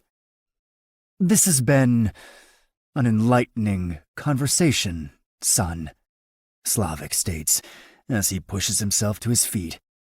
It's good to know where we stand. I square my jaw. Am I right in assuming you're here to stay? Oh, yes. Russia was a good respite. But this is home. Snapping his fingers, he motions Victor to follow him. My brother's eyes dart to mine, clearly embarrassed by his treatment, but unable to do a goddamn thing about it. My fool of a sibling picked the wrong side. I hope you know what you're doing, Slavik, I call after them. It's not just me you have to deal with. Nikolai won't take kindly to your return either. Slavik looks supremely unconcerned. I'm not worried about the Rostov boy. He's just another ant that requires squashing. He'll die the way they always do, squirming beneath the heel of my boot. With that, he departs. Shura follows Victor and Slavik out, and I turn back to the window. I'm confident in my power and my men. The problem is that Slavik seems just as confident. What makes him so damn sure he'll get back control of the Kuznetsov Bratva? What does he know? What has Victor told him? The door flies open before any answers present themselves. Shura is breathless, and the look on his face sends my heart plunging into my stomach. It's Natalia! The moment I step into the hallway, I smell it, beneath the antiseptic and the over-bleached hospital bedding. Blood. Olaf's limp body is lying in the threshold of the door. I jump over him and nearly trip over Anatoly's corpse. No, no, no! As I search the room frantically, I find Remy lying beneath the armchair. Eyes closed, tongue lolling out of his mouth. I turn the room upside down, but I already know there's no point. She's gone. Chapter 62. Natalia. It's the pain that wakes me. A dull, nagging pain. I'm achy all over. The same way I used to feel after a night out with Katya. Back then, the culprit was obvious. Tequila. It's not as obvious this time around. I'm stiff. But when I try to ease the pain, my hands and legs are unwilling to obey. No, not unwilling. Unable. My eyes fly open, and I feel the zip ties cutting into my skin before I see them. I take in the small room in one panicked sweep. Sickly yellow walls, narrow windows covered in moth-eaten curtains. I draw in a ragged breath, and the air is dank and stale. Anatoly! Olaf! My guards were just outside the door, but that was a different door, a different room. Still, I call out for anything familiar. Remy? Remy! Remy doesn't answer with a whine or a bark, and my voice echoes pathetically in the empty space. Every second that passes brings my fuzzy memories into sharper focus, and that hurts worst of all. A knock at the hospital room door. Anatoly and Olaf standing in the way. Then everything descending into chaos. Anatoly and Olaf dropped to the floor, and Remy took their place, snarling and baring his fangs, doing his job. Then, nothing. I don't remember what happened between that moment and this one, but my grim surroundings tell me it wasn't anything good. I glance down at my stomach and pray no one hurt my baby in that blank space I can't remember. Almost in answer, I feel a fluttering kick, earnest and comforting. Despite everything, I smile. At least my child is safe. At least my little girl is a fighter. Given what's coming, she might have to be. Without warning, the door unlocks. A man strolls in like it's any other day. He's tall and broad-shouldered, and strangely familiar. I've seen you before. My voice is hoarse and I cough. How long have I been here? Where have I seen you before? He grabs a chair along the wall and slides it closer to me. Swinging it around, he straddles it backward and crosses his arms over the top. You don't remember? He sounds almost disappointed. I'm offended. I thought I made an impression. A couple of them, actually. I take him in again. Strong, pointed jaw, hooked nose, bright hazel eyes. I shake my head, the answer coming to me, but still not making any sense. You're the guy who spilled our drinks at Burning Bird. His grin makes me shiver. A first impression is hard to undo. I guess I bought you and Katya those drinks for nothing. He shrugs, an easy smile on his face. I'm not usually that clumsy. I was just so eager to meet you, Natalia. My body is cold, goose-pimpled with dread. You're Nikolai Rostov. He's like an optical illusion in front of me. I tell myself there's no way. But the moment the words are out of my mouth, I can't see anything else. He is Nikolai Rostov, and he's been here the whole time. His smirk only gets wider. Pleasure to meet you, Mrs. Kuznetsov. What did you do to my bodyguards? I spit. And my dog. And Andrei. Where's Andrei? And Mila, Katya, Misha. The faces of the people I love flicker like a slideshow through my mind, and I grow colder as each one passes. I don't know about the bodyguards, to be honest. Nikolai answers with a neutral shrug. I can tell you the dog isn't dead, though. I don't kill animals if I can avoid it. Nasty business, that. But killing people is okay with you? I hiss, unable to contain my disgust. Selling women and children is just fucking dandy, but animal cruelty is where you draw the line? Am I hearing that correctly? You're a lot feistier than I anticipated. I can see why you managed to make an impression on Andrei. He studies me closely. Why you're with that asshole, however, I'll never understand. He's no asshole, Nikolai Rostov. You are. I'm sure you believe that. He's probably spent a lot of time filling your head with lies. You don't sell women and children, then? For a fraction of a second, the most terrifying inhuman rage I've ever seen flies across his face. One blink later, it's gone. His face falls into somber lines, the very picture of sadness. I don't trust it for a second. You don't know me, Natalia. You know only the sick, twisted version of me that Andrei has fed you. He's painted me out as the villain, but all I am is a son trying to avenge his parents. I frown, and Nikolai jumps on my confusion. He's left that part out of the story, has he, pretty lamb? Humming under his breath, he rises and circles behind me. I stiffen when I hear the unmistakable shink of a blade being unsheathed. He bends low, and I'm waiting for the blade to press to my neck, for this nightmare to end in blood and darkness. Then the ties around my wrists and ankles fall loose. Blood rushes back into my extremities, and I damn near moan with relief. Nikolai saunters back around and reclaims his seat, tucking the knife away out of sight. I'm not a bad man, Natalia. Far from it. He eyes me carefully, sizing me up maybe, though God only knows why. I know about your parents, about how they died. Do you still love them? I scowl at him. He has no right to talk about my family. But what choice do I have other than to play along?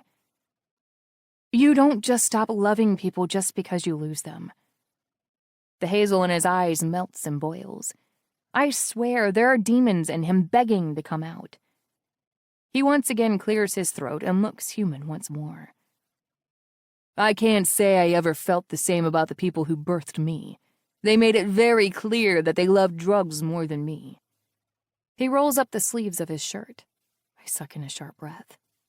His skin is peppered with cigarette burns and tiny scars notched from elbow to wrist. He doesn't explain them, but I get the feeling that some stories are better left unspoken. I lived on the streets more often than not. It felt safer than staying in that house with those parasites. I'd have ended up there sooner or later anyway. My mother overdosed. My father went to jail. I became what I had to be, a street rat doing unspeakable things to survive. Sometimes I had to let other people do unspeakable things to me to survive. Horror prickles at the edges of my mind, but I won't let myself feel bad for him. Not until I know what he's done to the people I love. Until I met Elia Rostov. He smiles, remembering it all fondly. Elia had a gun pointed at his head when I met him. I still don't know why I intervened. I suppose you could call it fate, though a more cynical soul might say I was just a desperate boy snooping where I didn't belong. But I killed the Mudak who was about to shoot Elia in the back of the head. Ripped his throat clean out with my bare hands, funny enough. And Elia, oh, he liked that. He liked that a lot. Nikolai licks his lips as if the memory tastes good. His voice simmers. It was the first time in my life someone had looked at me and seen the potential there. The boy I once was died that day, and Nikolai Rostov was born. I took Elia's name, his mark. He touches the black tattoo on his left forearm. At first glance, I think I see a snake caught in the mouth of a bird. But as Nikolai twists his arm, I see the snake's tail wrapped around the bird's throat, strangling it to death from the inside out. I swallow, my throat as dry as sandpaper. What does Andrei have to do with this? Everything! He snarls with such ferocity that I flinch back in my seat. Andrei and his father wanted everything Elia had built. Those Kuznetsovs are greedy, hungry leeches. But you didn't know that, did you, dear? None of us did at first. Nikolai reaches out and rubs a thumb along the line of my jaw. They say such beautiful words and offer such beautiful pictures of the future. You know exactly what I mean. I see it in your eyes. He licks his lips again, a darting snake's tongue. And that's precisely what they did to my adopted family. They came to us offering peace, cooperation. His voice is low and steady, so quiet I lean in. We shook hands on it! He roars, spit-flecking his lips and dotting my face. I slam back against my chair. And then, when the time came to pass the baton, Andrei went back on everything he'd sworn he would do. He overthrew his own father, exiled him out of the country, and assumed the mantle of Bratva Pakhan. He went back on the agreement he made with my father and sold my parents out to the FBI. My heart is beating fast.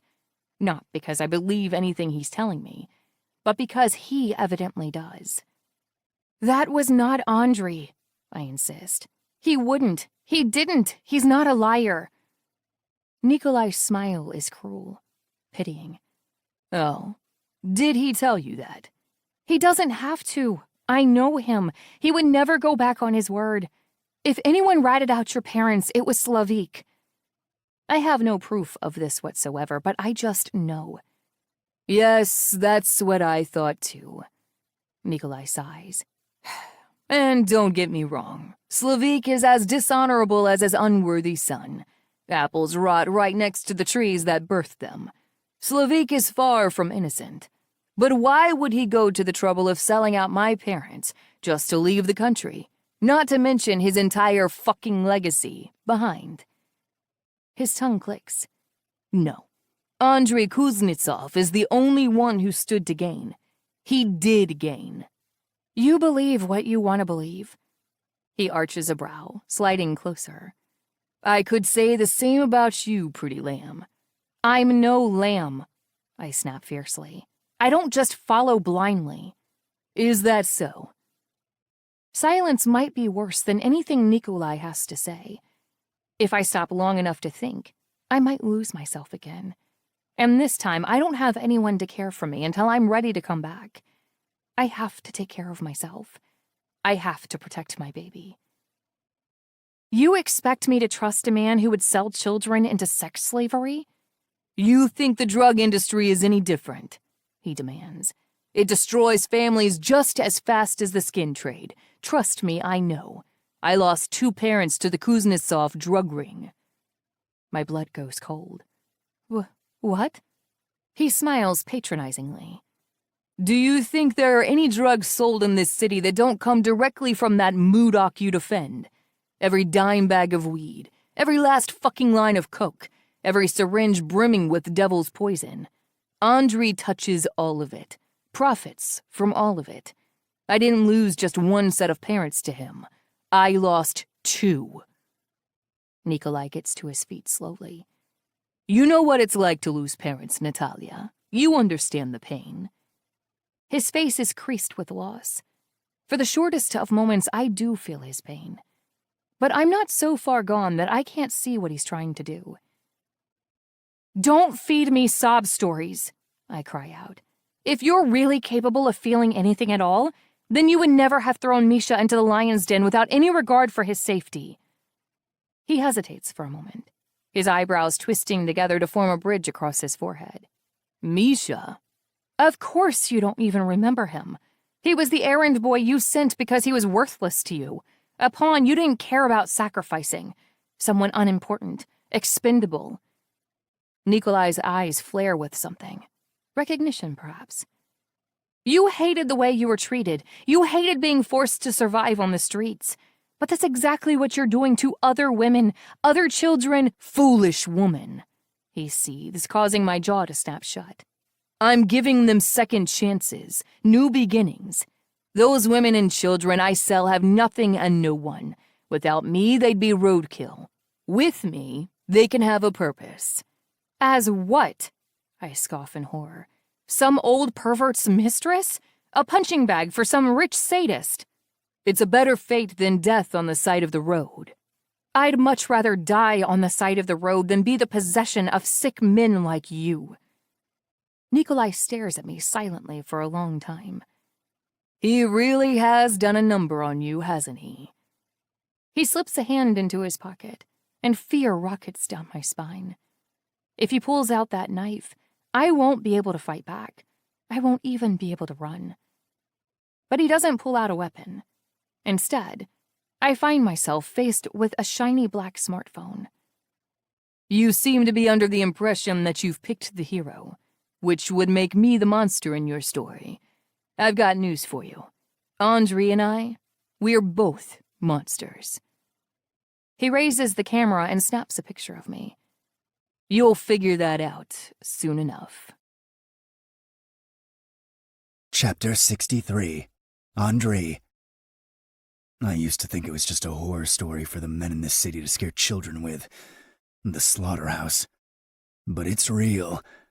The slaughterhouse is Nikolai's playroom, the place where human flesh is traded for money, and the highest bidder always wins. I'm in the middle of destroying the furniture in my office when Shura, Ephraim, Vashka, and Yuri thunder in. Jesus Christ, Andrei!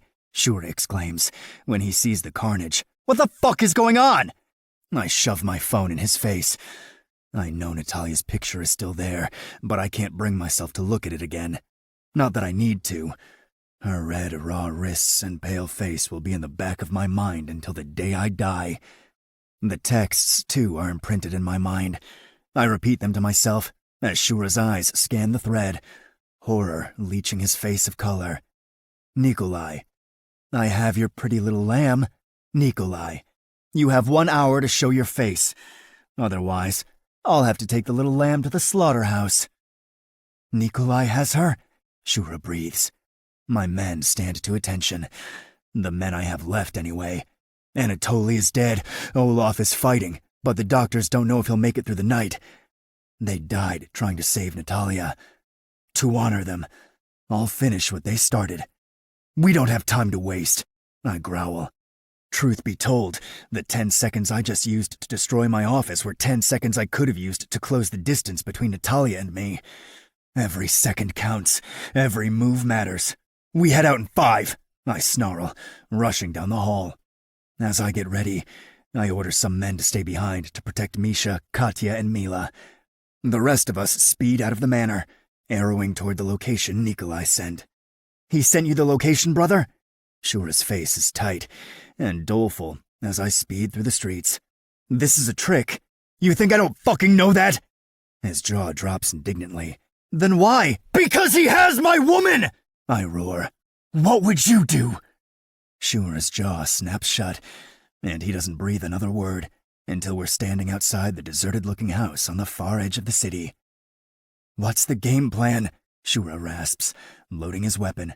The game plan is to get in there, find Natalia, and get her the fuck out! He knows we're here, he reminds me. This house is a ticking time bomb. You really think it's going to be that easy? No, I say grimly, as I load a second gun and stuff it in the back of my pants. I don't. But I don't have another choice. Before, I had only my life to lose.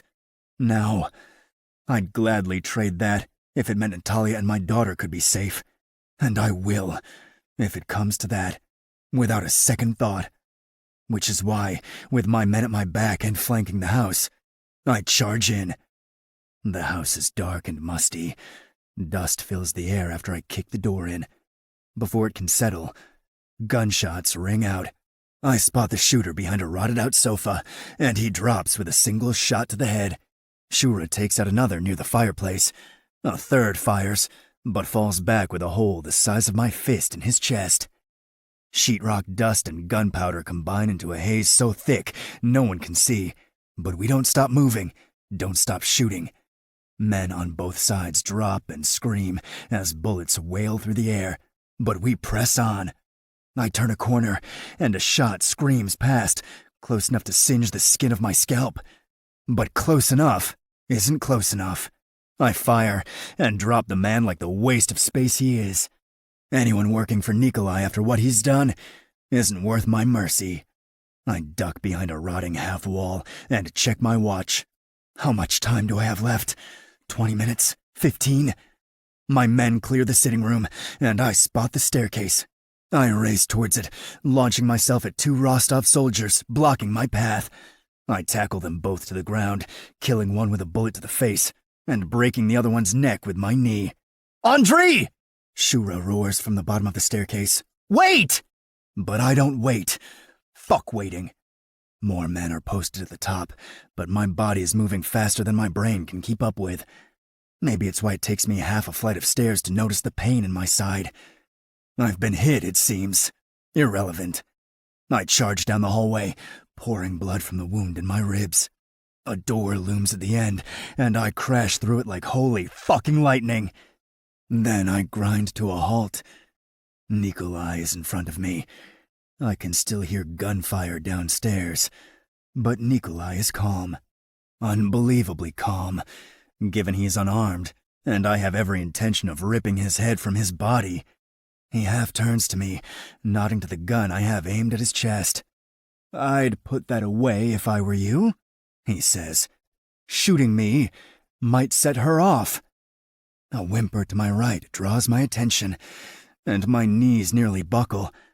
Natalia is sitting in a chair, alive, whole, perfect. Except, no. Oh, yes, Nikolai hisses, his eyes narrowing with triumph.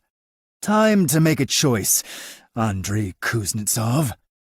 Shura was wrong. The house isn't the ticking time bomb. Natalia is, by virtue of the explosive strapped to her chest, counting down the time remaining to detonation.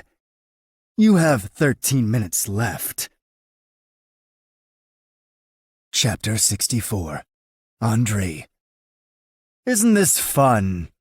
Nikolai eyes my gun with amusement, knowing as well as I do that it's useless. If we're going to kill people, it might as well be poetic. Don't you agree, pretty lamb? Natalia is pale as ash and shaking like a leaf. Don't you dare fucking speak to her, I snarl. You are in no position to be giving orders, Andrei, he replies coolly. As a matter of fact, I'd be very careful about how you speak to me.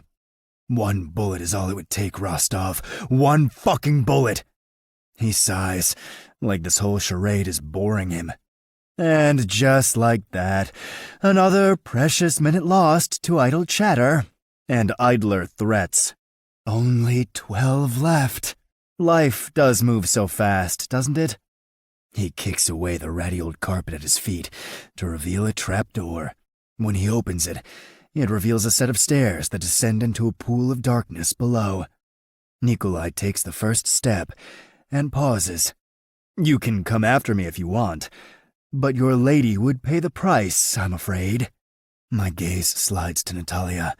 She looks beyond terrified, but she's still here with me. Her eyes are focused and present. I wonder if that's a good thing or not. If we do make it out of here, the memories of this nightmare might drown her. He takes another step, his eyes dancing with amusement I desperately want to shatter with a bullet. Several bullets, preferably. It's up to you, Andrei. What's more important to you? Your woman, or winning? The fight continues to rage around us. Footsteps thunder down the hall, and more guns bark and chatter downstairs. My men are out there fighting, and Natalia is strapped to a bomb. They'll all be gone if I don't save her. Not that there was ever another choice anyway. I turned my back on Nikolai and dropped my knees in front of Natalia. Nikolai's triumphant laugh rings out before the trap door thuds closed, sealing away the sound. Andrei! Natalia's eyes are wide as she stares at me. Her lips are chalky white. You're going to be fine, Lostichka. I circle her chair and clock every detail I can see. 3 colored wires weave in and out of the vest. Blue, yellow, red. Only one is safe to cut.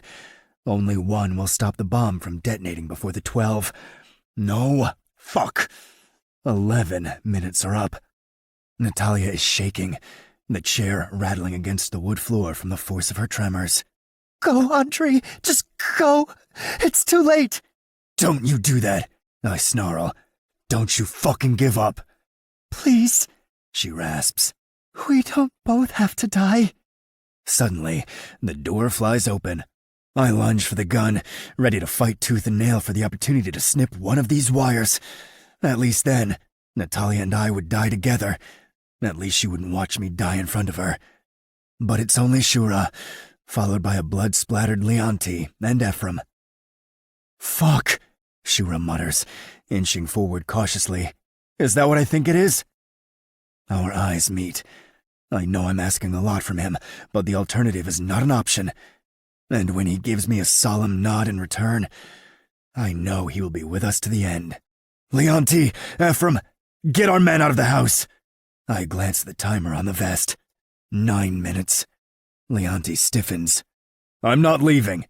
Don't fucking question me. I gave you an order, and I expect it to be followed. When he still doesn't yield, I grab him and pull him so close that only he'll be able to hear what I have to say.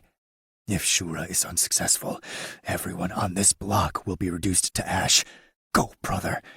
You have Mila to think of now. That, at last, seems to get through to him. He slumps in resignation and turns towards the door.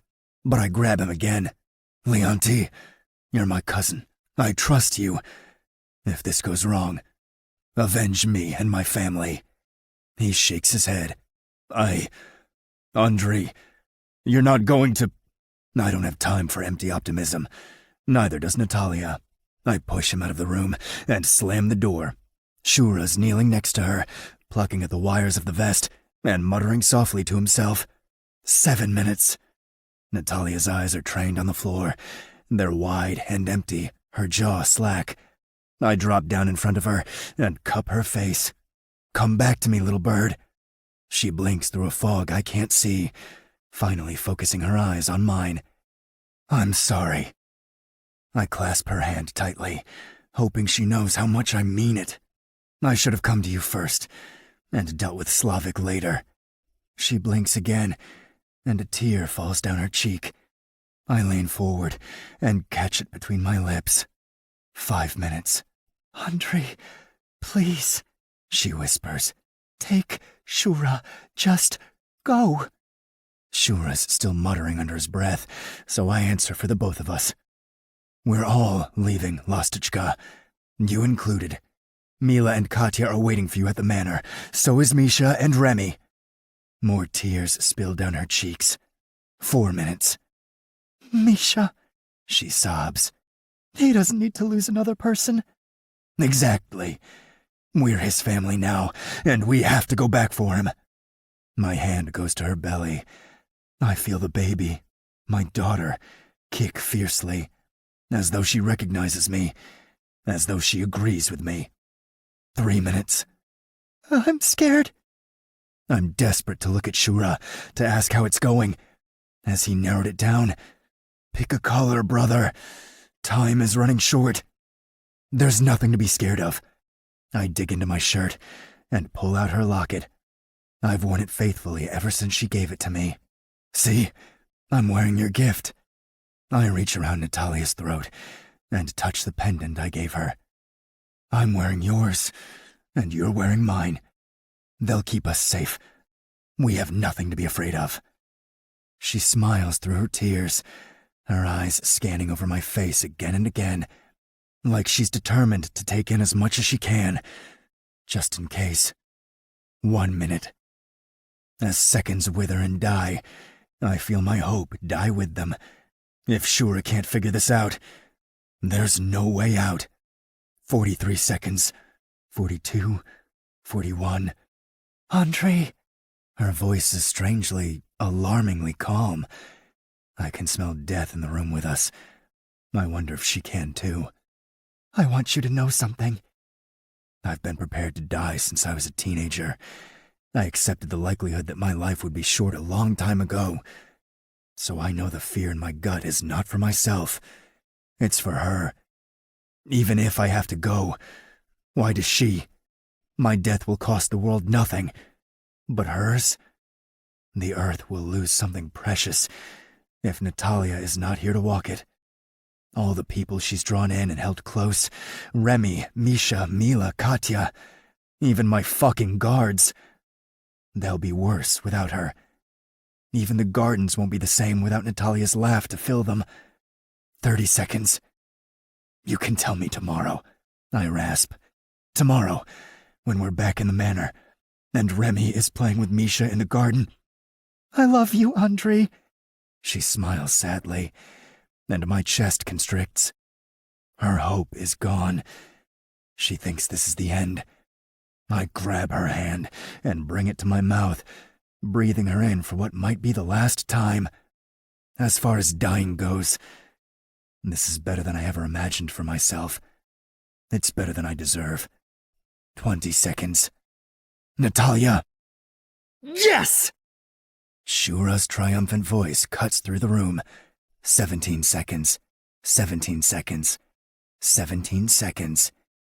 The flashing countdown on Natalia's chest is frozen, but I still can't let myself believe it until Shura stands up a blue wire held above his head, and a wild look in his eyes. "You did it," I breathe. "You fucking did it." Natalia lets out a strangled cry, and I tear the vest off her and drop it to the floor. She rises on trembling legs and then falls into my arms, sobbing on my shoulder. I rise to my feet, taking her with me. I curl her in my arms and walk out of the room, leaving the stink of death behind us. Chapter 65. Natalia. The relief is stale by the time we get to the car. Andre wraps me in a blanket in the back of the Escalade, but I shove it aside, bolting up out of the seat. "Where's Katya?" She was abducted by Nikolai, or maybe it was Slavik. The fact I don't know does nothing to slow my racing heart. Bad guys morph into each other, into the shadows, stretching and melting and reforming again and again. I can't keep track of whose blood is on whose hands. "Misha," I say again, the cry strangled in my throat. "Where is he? And Remy?" Were they in the hospital room with me? Does Nikolai still have them? Are they alive? "Aunt Annie?" I croak, exhausted with this never-ending list. Fear tugs at the back of my mind, pulling me deeper into a spiral I know I won't claw my way out of. Not this time. This is too much. There's too much pain, too much fear. I'm alive, but there are too many people still left to lose. I can feel the quicksand calling to me. The temptation to step into it and disappear has never been stronger. Andre wraps me in his arms and cradles me against his chest. His heartbeat is a steady drum in my ear. "Mila and Katya are waiting for you at the manor. They're excited to see you." I cross their names off the list in my mind. They're okay. "But Misha?" "Misha is at home taking care of Remy," he says with a dark chuckle. "That dog went down with a chunk of flesh in his teeth. Somewhere out there someone is limping around with half a calf, because that beast loves you so much." Remy is alive. Misha is safe. "Aunt Annie?" I breathe again, unable to believe I could be so lucky and she'll be safe too. Andre smooths my hair away from my forehead and presses a kiss to my skin. "Annie is in the hospital. She's stable and doing better." "She's still in danger, though," I whisper. "They came after her once. They'll do it again." "That's why I'm moving her to a secure location," Andre agrees. "A safe house on the outskirts of the city that not even Victor knows about. She'll have the best care and a private medical team on hand to monitor her every breath until she makes a full recovery." I cross her name from the list, too, and wait for the relief to hit me. And wait. And wait. But there's nothing but emptiness. Shura drives over a speed bump, and Andre hisses under his breath. His hand presses his hastily bandaged gunshot wound. He acted like it was no worse than a mosquito bite, a mere annoyance, nothing more. "What about you?" I press. "You need medical attention, too." "The Bratva doctor is already on site. He'll tend to me when we get there." He gives me a bracing smile that I try hard to return. Does he see through me? For a moment, his face falls into hard lines, but then his hand drapes over my shoulders. "Don't worry, Lastichka. This is nothing. A little scrape for the storybook, that's all." The lie would be a lot more convincing if I didn't smell his blood. The metallic taint of it clings to his shirt, soaking through a blooming red flower. I turn away and press my hands to my stomach. Our daughter kicks and flutters, a little reminder that I can't withdraw. No matter how much I want to shut this all off, no matter how much I hate that so many people were hurt because they were close to me, I have to keep going. For her. When we stop at the manor, Leif opens the door and Leonti moves forward to help me out. Andre and Shura are there too. Like it might really take 4 men to get me inside. But I root myself to the spot. "Where's Anatoly and Olaf?" All 4 of the brave, strong men go pale. They shift nervously, glancing from me to each other, and my heart lodges in my throat. Andre steps up. Natalia, let's get inside. Maybe now's not the time. Don't! Don't you dare fucking patronize me! Natalia, look me in the eye and tell me the truth. I deserve to know. Dree, Shira mutters. She's right. She deserves to know. Andre sighs. It might be the most vulnerability I've ever seen from him. Something in the darkness in his eyes and the exhausted slump of his shoulders. Olaf was injured, but he's going to be fine. He'll need bed rest for a few weeks, but otherwise he'll make a full recovery. I wait for him to continue, but he doesn't.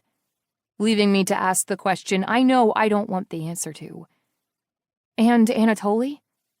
No one says anything. He's gone, isn't he? It's not your fault, Andre insists. I turn to the house, my jaw clenched tight so it can't wobble. He's dead because of me. I don't deserve to cry. Andre grabs my arm and tries to guide me, but I tear my arm away. I don't deserve his comfort. I want to see Remy, I demand weakly. Take me there. Andre hesitates, so I make my way toward the infirmary, one slow, aching step at a time. Inside, I find Misha sitting on a chair, chin slumped to his chest and snoring softly. His hand rests on Remy's head. The boy looks exhausted. The dog looks destroyed. But both are breathing. Thank God. Not wanting to wake them, I slip back out as quietly as I can. A grateful sob still caught in my throat. Andre is waiting in the hallway for me. Come, he says softly. You need a checkup, just to make sure everything's all right with the baby. The doctor is waiting. I whirl around to face him. You're the one who needs a doctor. You've been shot. I'll get my wound checked once I've made sure you're okay. One of his men is dead because of me, and he's worried whether I'm okay. Guilt claws at my chest. I'm fine. Stop worrying about me. Easy, Nat. He's just trying to help. I blow out a ragged breath and start over. I won't be able to relax until you get that wound sorted out, Andre. You're still bleeding. He doesn't so much as glance down at the wound. I want to be with you. I'm not letting you anywhere near me until you get yourself sorted out. I won't lose him, too. I can't. Very well. He sighs, gesturing to a door farther down the hall. Dr. Abdulov is right through that door. I'll get checked out and you can see Katya and Mila. They've been waiting for you. Then, to my surprise, he bends down and kisses me softly on the lips. It's too soft and tender for the horrible things that have happened in the last few hours. I feel guilty for enjoying it. He's dripping with blood, and Remy is a ragged mess of bandages in the other room, and Misha looks like he hasn't slept in weeks, and Aunt Annie is all by herself in the hospital, and Anatoly is dead. He's fucking dead, for God's sake. And here I am enjoying a kiss. It's selfish. It's wrong. I pull away, feeling another wave of guilt for that too. There are no right choices anymore. I'm forever at an impossible crossroads, stuck looking at the paths wrong and wronger. We're going to get through this, Natalia, he promises me, his hand floating towards the locket hanging against his chest. I smile weakly and grab my own chain. I can't bring myself to say anything. If I do, I'll break. So I just turn and walk away. Chapter 66. Natalia. Nat! I'm lying on the bed, ready for the ultrasound when Kat and Mila burst into the room. Dr. Abdulov is unceremoniously shoved aside to make room for both women. To his credit, he does his best not to look too upset about it. I accept Mila's hug, but my eyes are on Kat. She looks good, considering that she was held hostage for... Actually, I don't even know how long. But I don't see any obvious signs of torture or abuse. Then again, I know better than anyone that the worst scars can't always be seen. Are you okay? We ask in unison. You first, I insist, refusing to let go of her hand. She nods and tries to talk, but her voice breaks. She swallows and tries again. I'm fine. No one hurt me, but I was scared. Did they talk to you? Did you see anyone you recognized? If you mean Victor, then no, and no one spoke to me. Even when I screamed and demanded answers, they just ignored me. She drops down heavily on the edge of my exam table. I mean, I knew it had something to do with you, but no one would explain what it was. I know she doesn't mean anything by it, but I feel the weight of those words. They settle on my chest and get heavier with each passing second. I'm so sorry, Kat. Don't! She snaps before I can even finish. This is not on you. I'm just glad you're okay. And the baby, Mila adds. Is the baby okay, too? That's what we need to determine. Dr. Abdulov interjects with slight impatience. All we need to do is check for the heartbeat, and then you'll be free to continue your conversation. Mila and Katya back away and let the doctor take the lead.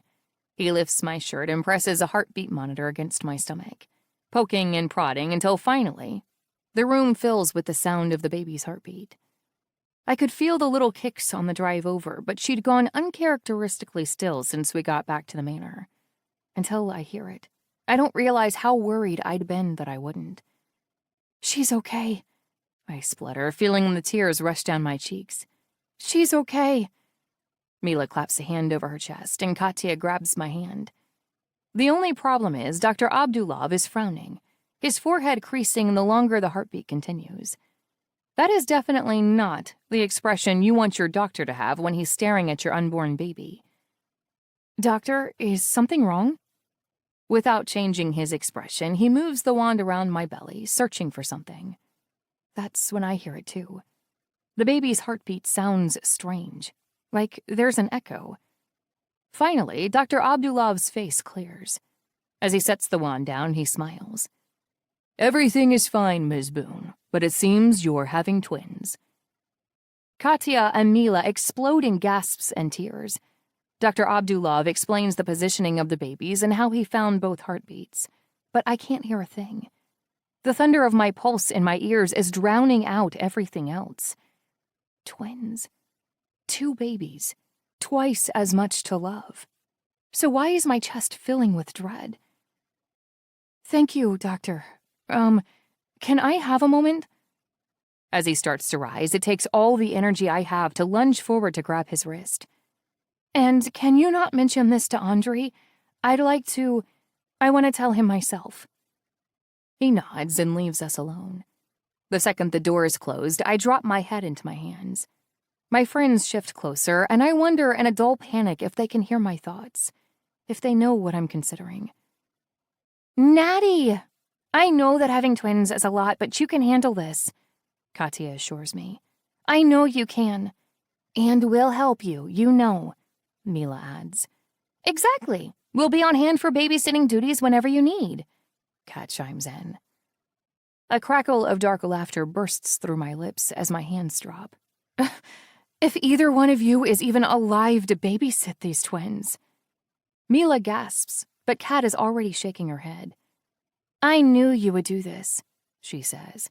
I knew you'd find a way to blame yourself for what happened. Her jaw is squared now, her eyebrows pinched together. Don't do this, Nat. They targeted all of you because they wanted to get to me, I rasp. Even if I'm safe, the people I love won't be. That's what they told Aunt Annie. If you think the message wasn't supposed to get to me, then you're delusional. Swinging my legs off the bed, I spring up, feeling lightheaded but pushing through it. I'm done shutting down when I should be fighting back, even if fighting back means leaving. What's going on with you? Katya asks, planting herself in front of the door. I avoid her eyes. It doesn't concern either of you. She's thinking of leaving, Mila guesses. No, Kat shakes her head. Even Nat wouldn't be that much of a martyr to... But her eyes slide to my guilty face, and she stops short, the words dying on her tongue. Jesus Christ, Nat, you are. You're thinking about it. You can't leave. Do you know how much danger you'll be in if you do? None if I disappear. No one will be able to track me down. I can raise my children somewhere far away, somewhere they'll be safe, Away from the politics and the guns and the never-ending violence. Away from Andre. My heart cracks, but I shut that thought out for now. Because the more I talk, the more I realize I've made my decision. I just have to make peace with it. Andre will protect you, Mila cries out. He can't protect me from everything, from everyone. Tonight has proven that.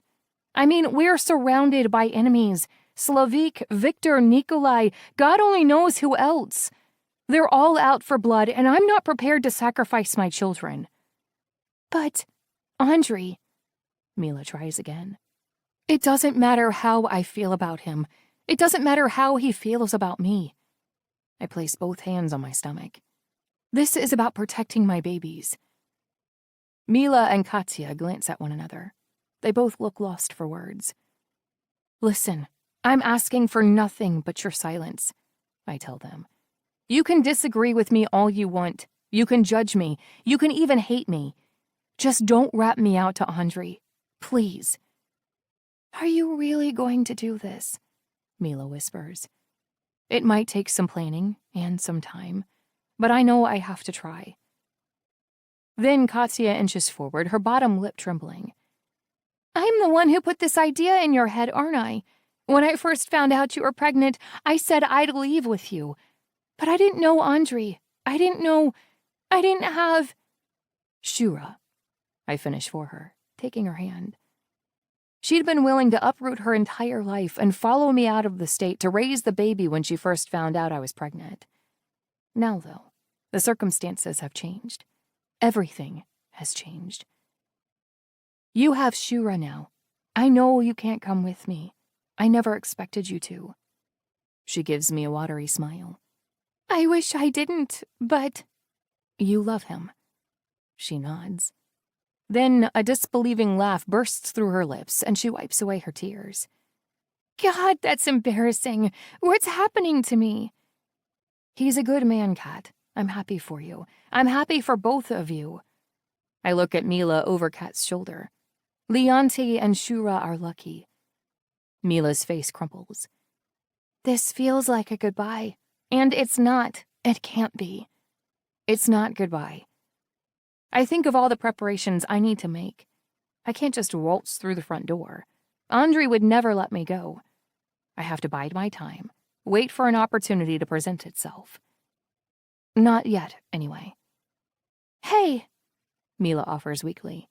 Maybe in the meantime, Andre will finish off Slavik and Nikolai, and then you won't have to leave at all.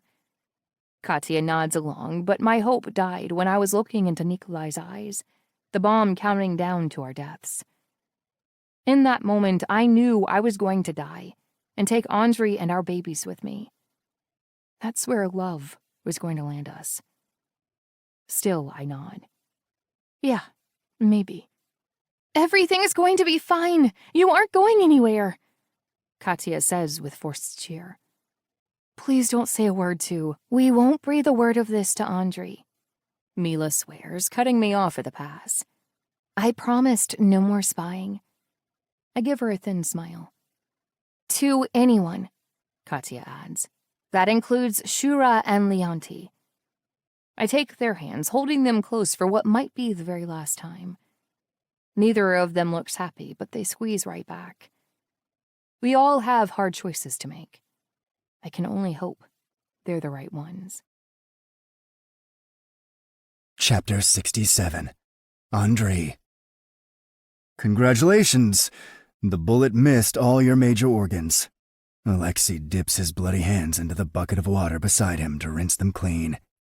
I could have told you that. Actually, I did tell you that, I growl. Just get the damn bandages on. I need to go check on Natalia. Something is wrong with her. I saw it in the flickering of her eyes, the way she wouldn't hold my gaze for longer than a second or two. Shura's not back yet either. Between the two of them, my stomach is a mass of churning nerves. Alexei is just finishing with the bandages when Shura finally walks into the dining room we're using as a makeshift infirmary. What's going on? I push off the table and dismiss Alexei with a jerk of my chin. Shura's bleak face doesn't provide much in the way of reassurance. What's wrong? Is she... Natalia is fine. Physically speaking, at least. He sighs and scrubs a hand down his face. But she's shaken. Obviously. But she's conscious. She's dealing with everything. I say, a desperate edge in my voice. I call that progress. I wait for Shura to agree, but his jaw is set and his eyes are dark. She wants to leave. I stare at him, waiting for the words to make sense, waiting for him to explain himself. They don't. He doesn't. What the fuck does that mean? I snap.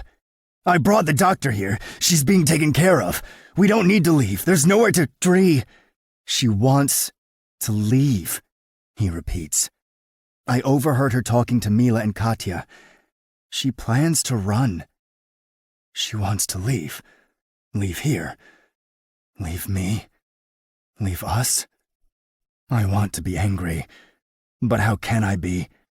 After everything she's been through, after everything she's in danger of losing, it makes sense that her first instinct would be to get as far away from the toxic asshole who dragged her into his blood-soaked world. Katya and Mila promised they would keep her secret, but it was obvious that neither one was exactly gung-ho about the shit, he continues. They tried to convince her to stay. Leave. Leave. She wants to leave. That shit repeats in my head like a broken record. The world without her is dark, without her scent, without her body next to mine in bed. If Natalia leaves, I don't know what will become of me. Dree? I turn towards the windows, where the roof of the pool house is partially visible. The manor will be empty without her. So will I. I can't exactly blame her, I admit softly. The fuck are you talking about? Shura barks. This is her home. You are her family. Maybe it'd be better if I wasn't. My own voice is a weak, rasping shell of itself. Let's face it, the people closest to me always end up hurt. If you're talking about Maria, I whirl on him, eyes wild. Of course I'm talking about Maria! She died because of me! Dree, brother, she was pregnant, you know, when she died. She was pregnant with my baby. Shura's jaw snaps shut, his cheeks hollow, as he takes that in. I'm not surprised at his reaction. I've kept that piece of information to myself for a long fucking time. How do you know that? He croaks at last. I found the positive pregnancy test in her purse, hours after her funeral. 3 of them, actually. They all said the same thing. Shura gingerly lowers himself into a chair at the dining table. Fuck. The thought of letting Natalia go is unbearable, I whisper. But what's worse would be losing her altogether. At least this way, I'll know she's out there somewhere, alive and well. With your child. The thought cuts deep, but I know how to carry on while wounded. I've been doing it all my life. Maybe the best thing I can do for my child is to stay away from her. From both of them. Shura looks indignant on my behalf. You just let her go? Just like that? Not just like that.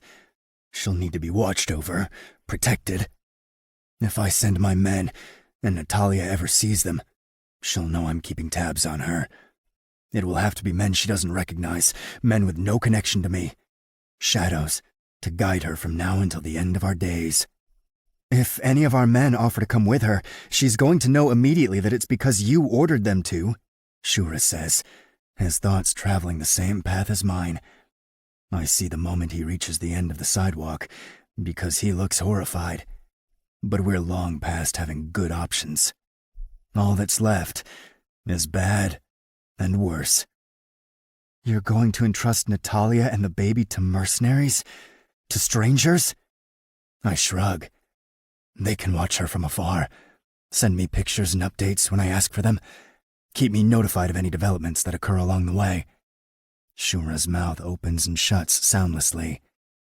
You're going to watch your daughter grow up through fucking pictures? I feel that exact same disgust in every cell of my body. The wrongness of it all. Show me the better way, I beg him. Show me what else I should do. He doesn't answer. We both know he can't. Chapter 68. Andre. I find her sitting under the shade of the trees by the pool house. I steal a few minutes to watch her unnoticed.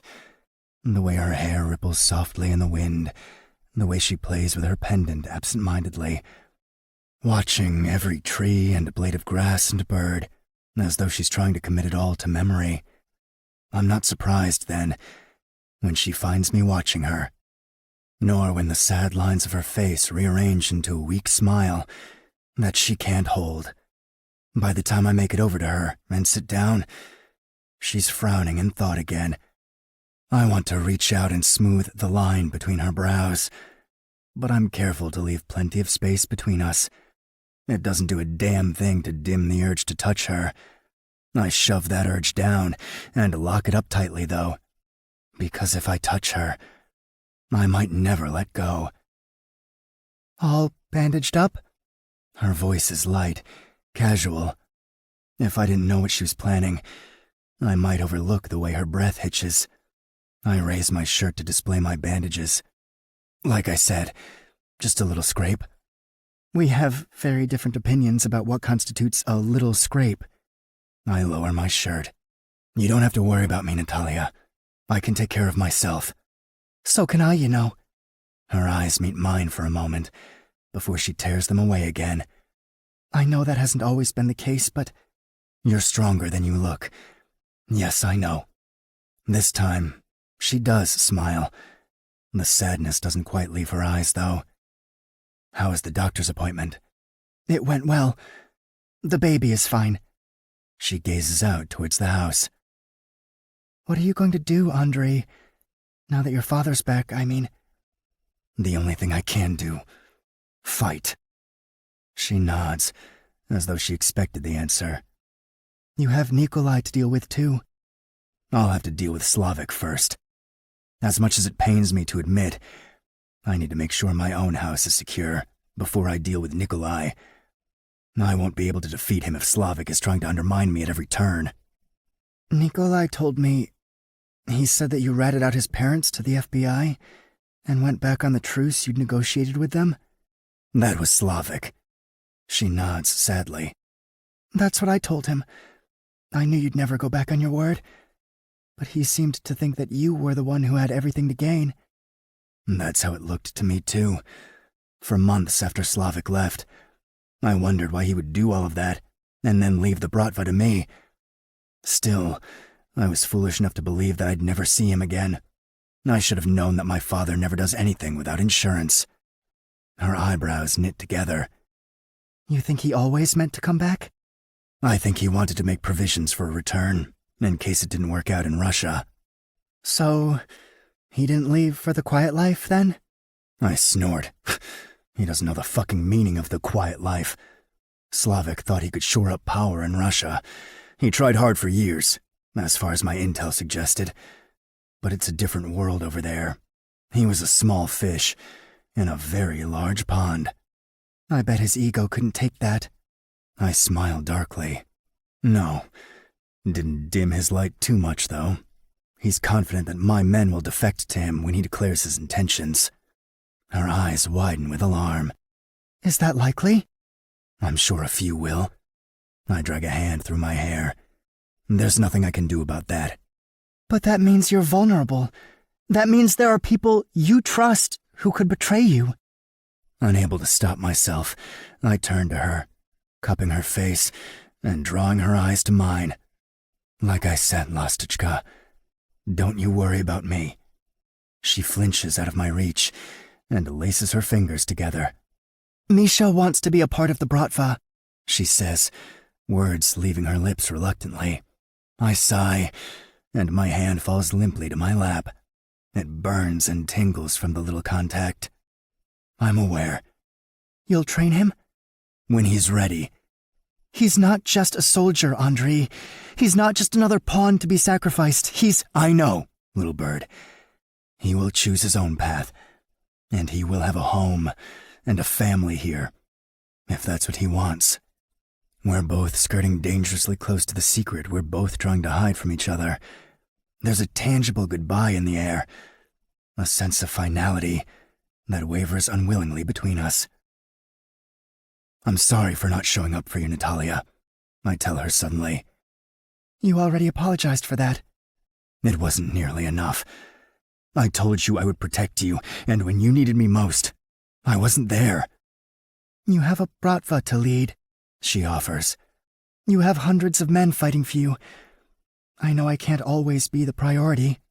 It tears me apart to hear her say that, because the truth is, she should be the priority. Every fucking time. The fact that she thinks otherwise is on me. But considering our circumstances, that reality is no longer an option. I have to push her away in order to protect her. She has to leave me behind in order to protect our child. I grit my teeth and force the lie out. I have to focus all my efforts on Slavic and Victor now. That means I won't be around very much. She looks like she's battling tears, but when she looks at me, her eyes are dry. I figured.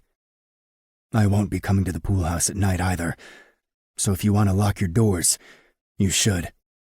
She swallows as something ripples across her eyes.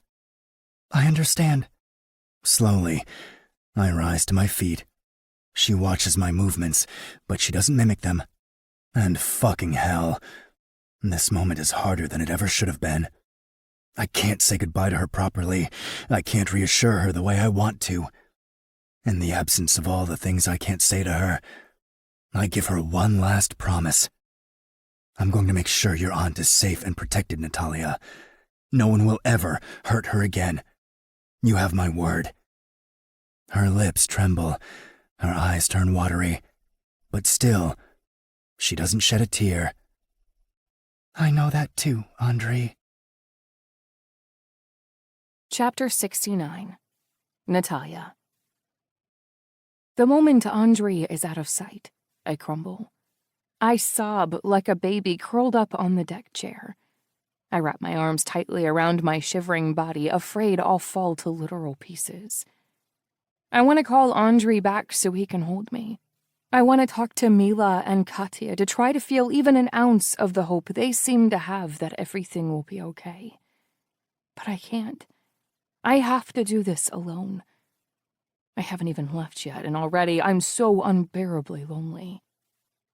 The sound of approaching footsteps has me darting upright and wiping the tears hastily from my face. Of all the people I imagine might be coming, Yelena is the last person I expect to see mounting the steep steps with muffled complaints. She heaves to a stop in front of me, squinting down at my face. I may have wiped away my tears, but I can feel how red and puffy my eyes are. I won't fool her. Are you okay, Dorguya?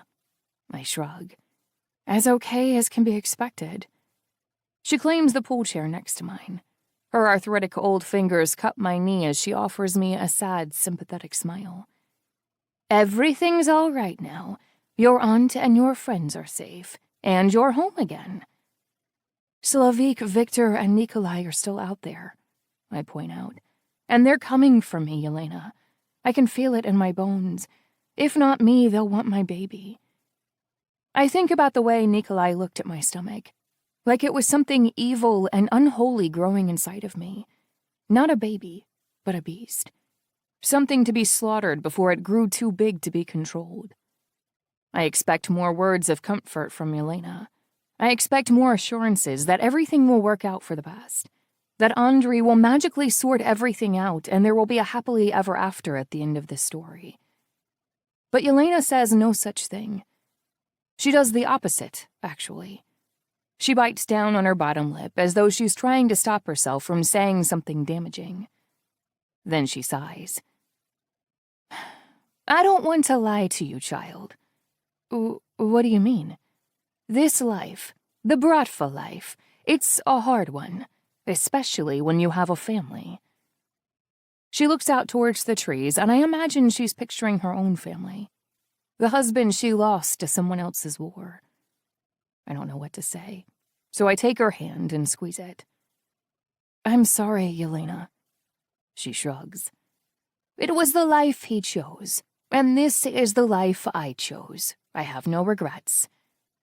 Andre thinks he can protect us, I whisper, placing a hand on my stomach. All men think that, Yelena scoffs. But it's just a lie they tell themselves.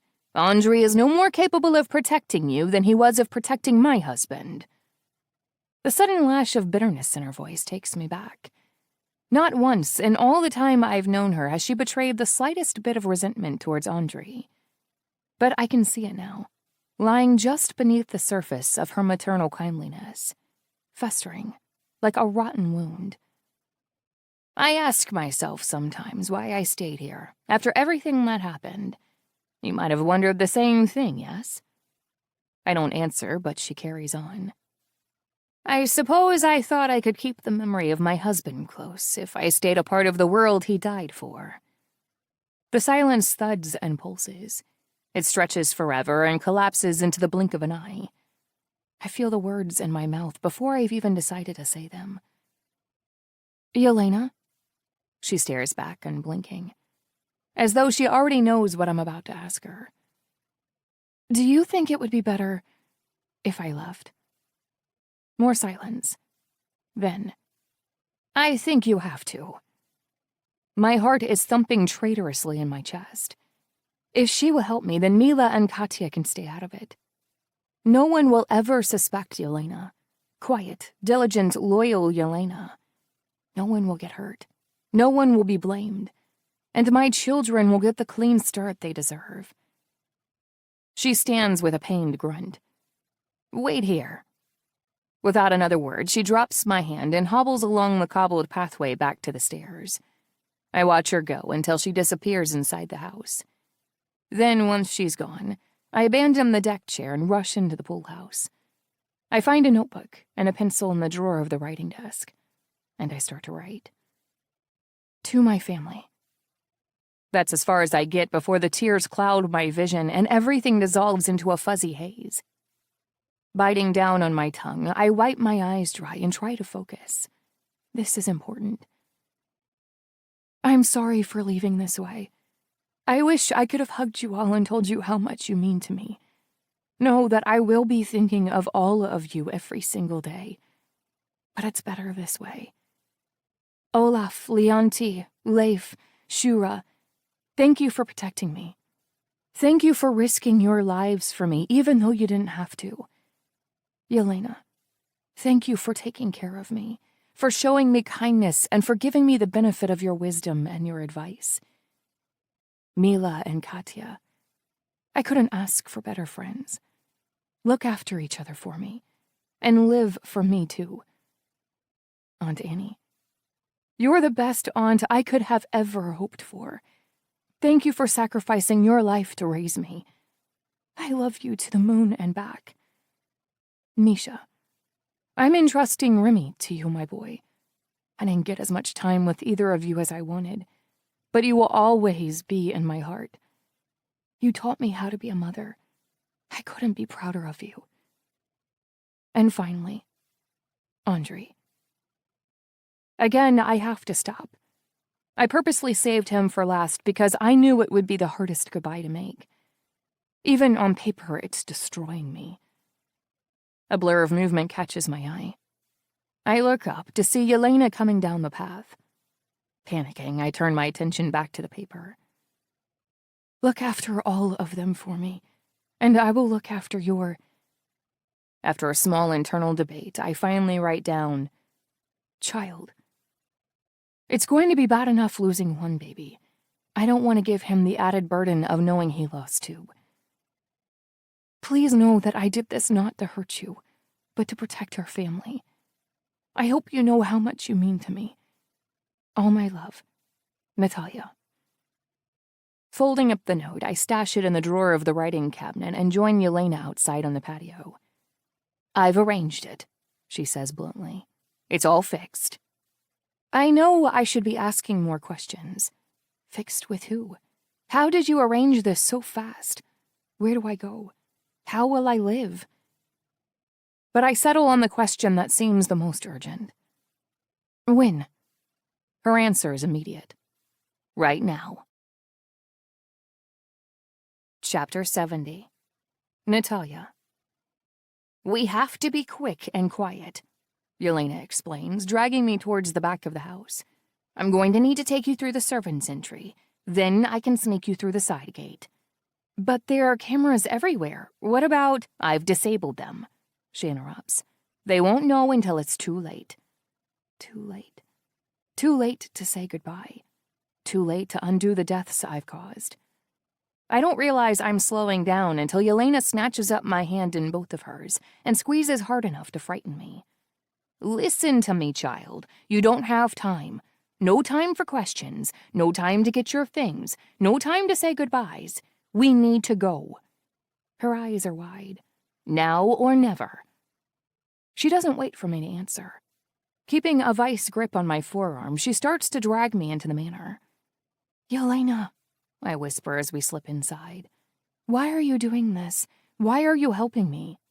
Because I don't want you to go through what I went through. Her hand is so tight around my wrist that it's starting to hurt. Because I don't want you to lose the twins, and I certainly don't want them to lose you. God, the twins. 2 souls coming to life inside of me. 2 little babies that are relying on me to protect them, to keep them safe so they can have a chance to— Wait. I grind to a halt and rip my hand free of Yelena's claws. Yelena, how did you know I was having twins? Outside, the sun is shining and birds are chirping. But in this hallway, I feel a kind of chill I've never felt in my life. She blinks the question away in irritation. You told me. Now come. I don't let her grab me again. No, I didn't. I just found out myself. The sweat on her brow drips down the crook of her gnarled nose. You did tell me, child, she hisses impatiently. You're confused. Now come. We're wasting precious time. Why was Yelena so quick to help me? Why is she in such a rush? The questions I didn't stop to ask outside are stacking up in front of me, becoming too big to submit. Come, Natalia, she growls. If you don't make that car, you'll have missed your chance to save your children. What's wrong with you? You trusted her all this time. What's changed now? I don't have time to find answers before the infirmary door opens just down the hall and Misha walks out, rubbing his drowsy eyes. Yelena drops my hand immediately. Natalia! Misha rushes forward and throws his arms around me. Misha, I croak, breathing in the familiar warmth of his downy hair. You're safe. I was so scared. I draw back a little and cup his face. I'm fine. Andrei and Shura got me out in time. How are you? I'm fine. I was with Remy. He's doing better. The smile on his face gives me hope. You'll look after him, won't you? Misha frowns. I bite my tongue, cursing myself internally. His gaze slides from me to Yelena, who's lingering in my periphery, wringing her hands anxiously. Why do I need to look after him? Misha asks. Where are you going? Nowhere. Yelena answers for me. It would have been better if she'd just let me handle this. Her words are far too harsh. Misha is too perceptive. She needs rest, some peace and quiet. His eyebrows pinch together and they refuse to iron out. Let me come with you. No, that's okay, I protest. You should rest too. I've been resting for hours. I want to do something. Let me walk with you. He's not looking at me when he asks, though. He's looking at Yelena. Misha, please, just trust me. Go to your room and get some proper rest. On a real bed. You're dead on your feet. He shakes his head, looking from me to Yelena again and again. Something is going on. You're going to do something you shouldn't be doing. Priget, Yelena snaps. This doesn't concern you, boy. Yelena! I gasp at the venom in her voice. She whirls towards me, spittle flying as she jabs a finger at Misha. Don't trust him, Natalia. That boy's a spy. He's been informing on you for months. I know it. Yelena, that's enough. Misha isn't a spy. But she's backing away from him, glaring at him like he's the devil himself. You're blinded by your kind heart, Natalia. The boy is Nikolai's man. Misha hasn't moved since she accused him. His face is pale and his hands are balled into fists. Natalia, get away from her, he spits. What in the... Both of you stop, I beg. This is what Nikolai does. He's turning us against one another and he's not even here. Don't give him that kind of power. But I might as well be screaming into the void for all the good it does me. Yelena and Misha aren't listening. Misha's eyes narrow and he shifts closer to me. Remy never liked Yelena. You remember that, right? He always growls whenever she's close, just like he did in the hospital when that nurse showed up. He's not lying. Remy and Yelena never warmed to each other. Misha, I try again. Please just trust. Enough of this! I glance back just in time to see Yelena swing something large and heavy towards us. I jump out of the way and Misha stumbles back, but the butt of an antique fire poker stabs him in the shoulder. He lets out a strangled cry and drops to the floor, blood already bubbling up from the wound. Yelena! I scream. What the hell? But Yelena isn't listening. She's advancing on Misha with a poker raise, ready to strike again. I grab a hold of it and try to pry it out of her hands, but for an old woman, she's fucking strong. Have you completely lost your mind? I cry, no longer caring if we're overheard. He's a child! And you're a fool! Yelena shrieks. If you don't come with me now, all will be lost. She drops the poker and snares my wrist again, fingers pressing down hard on the bruises she left there. Yelena, you're hurting me! We don't have time. We must. But her words are cut off by the crack of a ceramic as it splinters against the back of her head. Yelena's eyes roll backwards and she collapses to the ground, just as thundering footsteps echo down the hall. Seconds later, Andrei, Shura, and Leonti flood into the living room. What the fuck happened here? Andrei demands, gawking at Yelena's form with an unreadable look on his face. I can barely make my lips form the words. Misha cracked a vase over her head. Misha's temples are slick with sweat. He's shaking from head to toe, but he doesn't look remotely apologetic. Yeah, he confesses. And I'd do it again. Shura and Leonti scoop up Yelena's limp form and move her to the sofa. Andrei's face is pure wrath as he turns on Misha. He looks terrifying. If I were Misha, I'd be shitting my pants. But Misha presses his bleeding shoulder back, wincing only slightly, and meets Andrei's eyes. Neither one says a word. I jump in between them. Andrei! He doesn't look at me, but he does hold up a hand. Despite myself, I fall silent. He's radiating a dangerous energy, and it's impossible to ignore.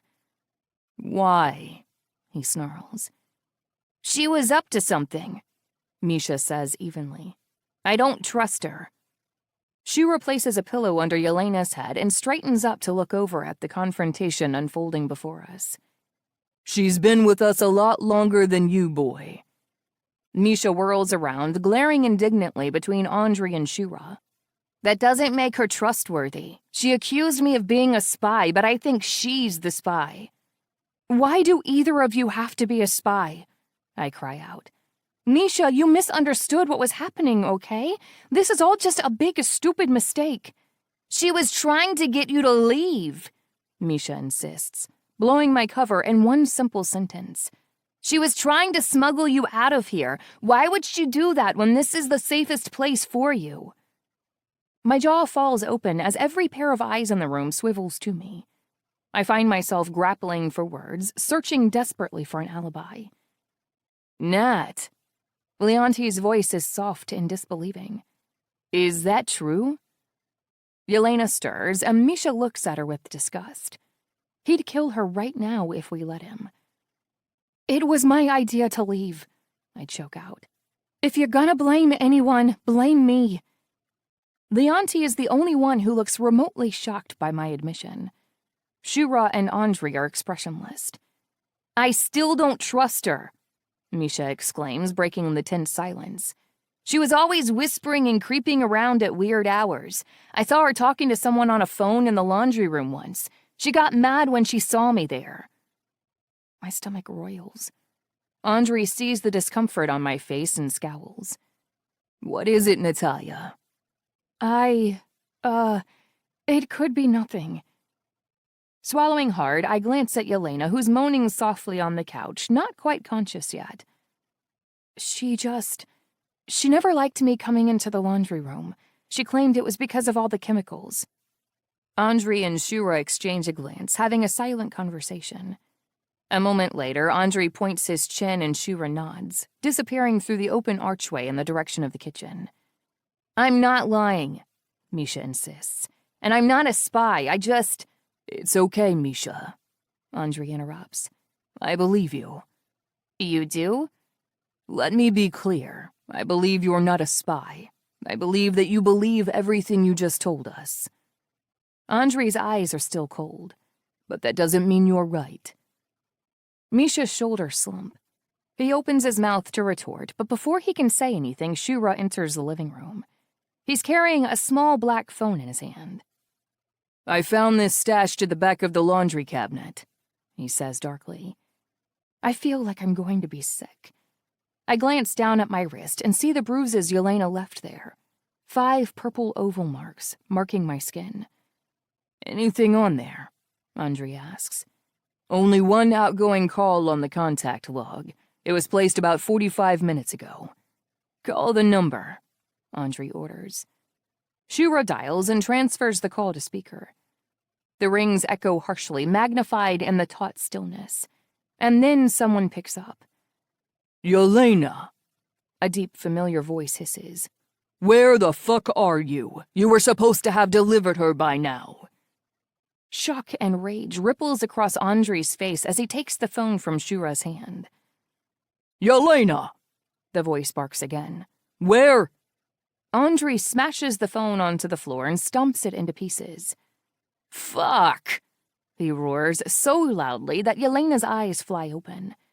She scrambles around in a panic, but her limbs are sluggish and her mouth flaps without any words coming out. Andre descends on her like a nightmare. How fucking long have you been spying for my father? Of course. That's why the caller's voice sounded so familiar. It was the same voice that told me my aunt was in the hospital. Slavik did this. Yelena looks towards me as though I can explain what's happening. For a moment, I feel only pity for her. For this bitter old woman surrounded by 3 hulking men who might kill her if she says one wrong word. Then her eyes slide to the arm I've got wrapped protectively around Misha. Her face twists and morphs. The tender maternal woman I had come to know is gone. Now that I'm searching for it, I see the anger there. The rage so deep and sudden that I clutch Misha closer like I can protect him from it. From day 1, she spits at last. She lets out a cackle of hard laughter. You cost me my family, and you were egotistical enough to believe that I would simply accept it. Andre's jaw shifts. This is about Yegor. Yegor died fighting for his bratva, Shura declares. For his pakhan. Yelena glowers at him. My husband died following the orders of an inexperienced, foolish boy who didn't know what he was doing. Andre is quiet for a while. No one else dares to breathe. My heartbeat stills in my chest when he unsheathes a knife from his hip and toys with it. Twists it this way and that. He's never looked colder. Without looking up, he orders. Leonti, get Misha and Natalia out of here. Misha tries to steer my hand, but I'm frozen on the spot. You can't just kill her. She's a traitor. She was going to deliver you straight to my psychopathic father. She's been spying on me, on you, on all of us. He seethes, his control slipping. After all this fucking time, death is a kindness. This is the Bratva way. Then find a better way. Lastichka, enough! It's Yelena who yells, cutting through our argument in a shrill voice strained with pain. She lifts herself off the couch with difficulty and looks towards me. I don't need you to defend me, girl. I'm not defending you. I throw back at her with disgust. You deserve to be punished, but I don't believe in senseless violence or unnecessary murder. No? Yelena asks, a vicious smile curling over her lips. Well, I do. I see a flash of silver at her side, and suddenly she's lunging at me. I have only enough time to step back, Misha's arms tightening around me as the mouth of her gun rises and rises until I'm looking down the barrel. Andre moves first. He grabs Yelena by the hair. Her eyes bulge cartoonishly as he yanks her backward, twisting her arm at the same time. The handgun she's carrying drops, skitters across the floor, and settles to a stop at my feet. Using her hair to steer, Andre twists her around to face him. Then he slashes his blade across her throat, sending blood spurting out in nauseating red bouts. Yelena is dead before she hits the ground. Bile rises in my throat. I taste the acid on my tongue. Her blood is painted across Andre's face and hands as he turns to me. Natalia, he rasps, taking a step in my direction. It happened so damn fast, so easily. A few seconds and a life was extinguished just like that. As fast as my father's. As fast as my mother's. Horror claws its way up my spine and I back away from Andre. Don't come any closer! My voice is clear and strong, but my whole body is shaking violently. The blood on his face distorts him into a monster that I cannot recognize, a beast I cannot love. He steps over the dead woman at his feet and keeps moving towards me. Dreams melt into a reality so thick and vicious that I can't tell where one stops and the other begins. The next thing I know, I'm picking up the gun at my feet and pointing it directly at Andre. It's not just him I don't recognize. I don't recognize myself either.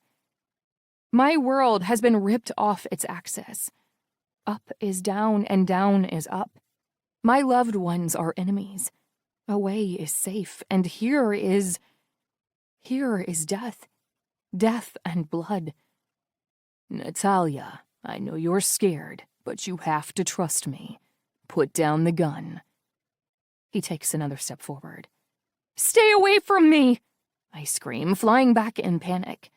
But my heel catches the baseboard, and in my surprise, my hand clenches automatically. The gun fires. Andre glances down at his torso in surprise as blood begins to bloom on the white of his shirt. The knife clatters from his hand, and he drops to his knees. Misha and Leonti and Shura close in around him. My entire world coalesces down to a single word, a single instinct. Run, or death will catch you too. This concludes Emerald Malice by Nicole Fox, narrated by Marie Hawkins and T.J. Clark. Copyright 2024 by Nicole Fox. This unabridged audiobook is published by arrangement with Nicole Fox, care of Marcel Lyon Literary Agency, and was produced in the year 2024 by Tantor Media Incorporated, a division of Recorded Books, which holds the copyright thereto. Please visit tantor.com for more information on our growing library of unabridged audiobooks. Audible hopes you have enjoyed this program. This is Audible. Tantor Audio, a division of Recorded Books, presents Emerald Malice by Nicole Fox, narrated by Marie Hawkins and T.J. Clark. Chapter 1. Natalia. We're crashing your ex's wedding? I don't even know which word of that nightmarish sentence to emphasize. They're all equally horrible. I rub my wrist. It's burning where I just ripped it from my best friend's death grip. Katya turns to me with a painfully forced smile. Oh, come on, Nat. It'll be fun. We have very different definitions of what qualifies as fun.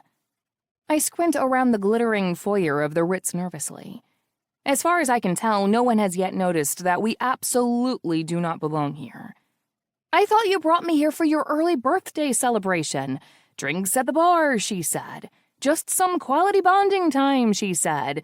No drama whatsoever, she said. Katya grins sheepishly. Aw, what's life without a little drama? I groan as Katya homes in on the bronzed bulletin board that proudly announces the wedding reception of Viktor Kuznetsov and Mila Obnizov. Kat, seriously, this is not a good idea. In fact, it might be her worst yet, which is saying something. Katya has spent the vast majority of our friendship outdoing herself in the bad ideas department. I'm a good girl by nature. I follow the rules, I cross streets at the crosswalk, pay my taxes on time, and I always return my shopping cart to the front of the store. And yet, when Kat dreams up a new devilish scheme, I somehow find myself dragged along.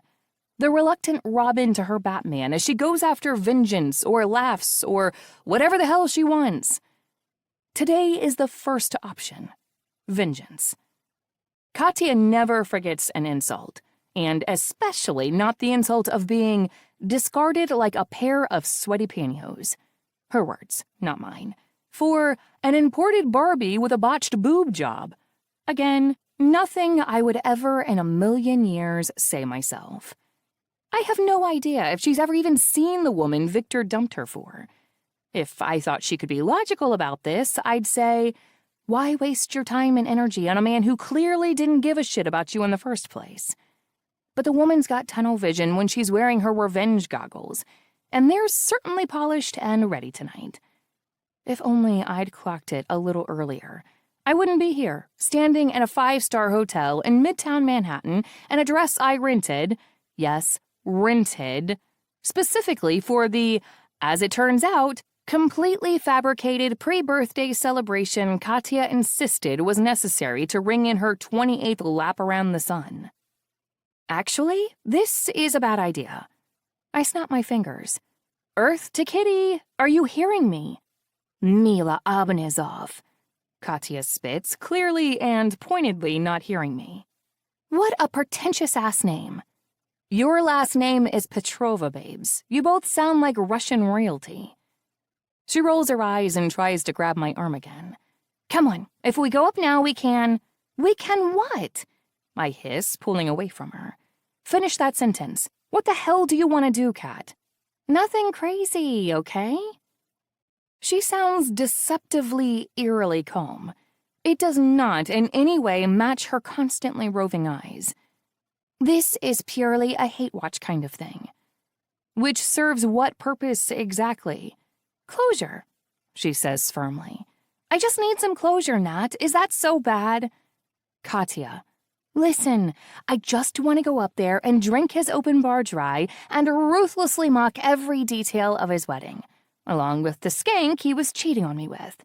I know it's a petty form of revenge, but I'm a petty bitch, and that's not a crime.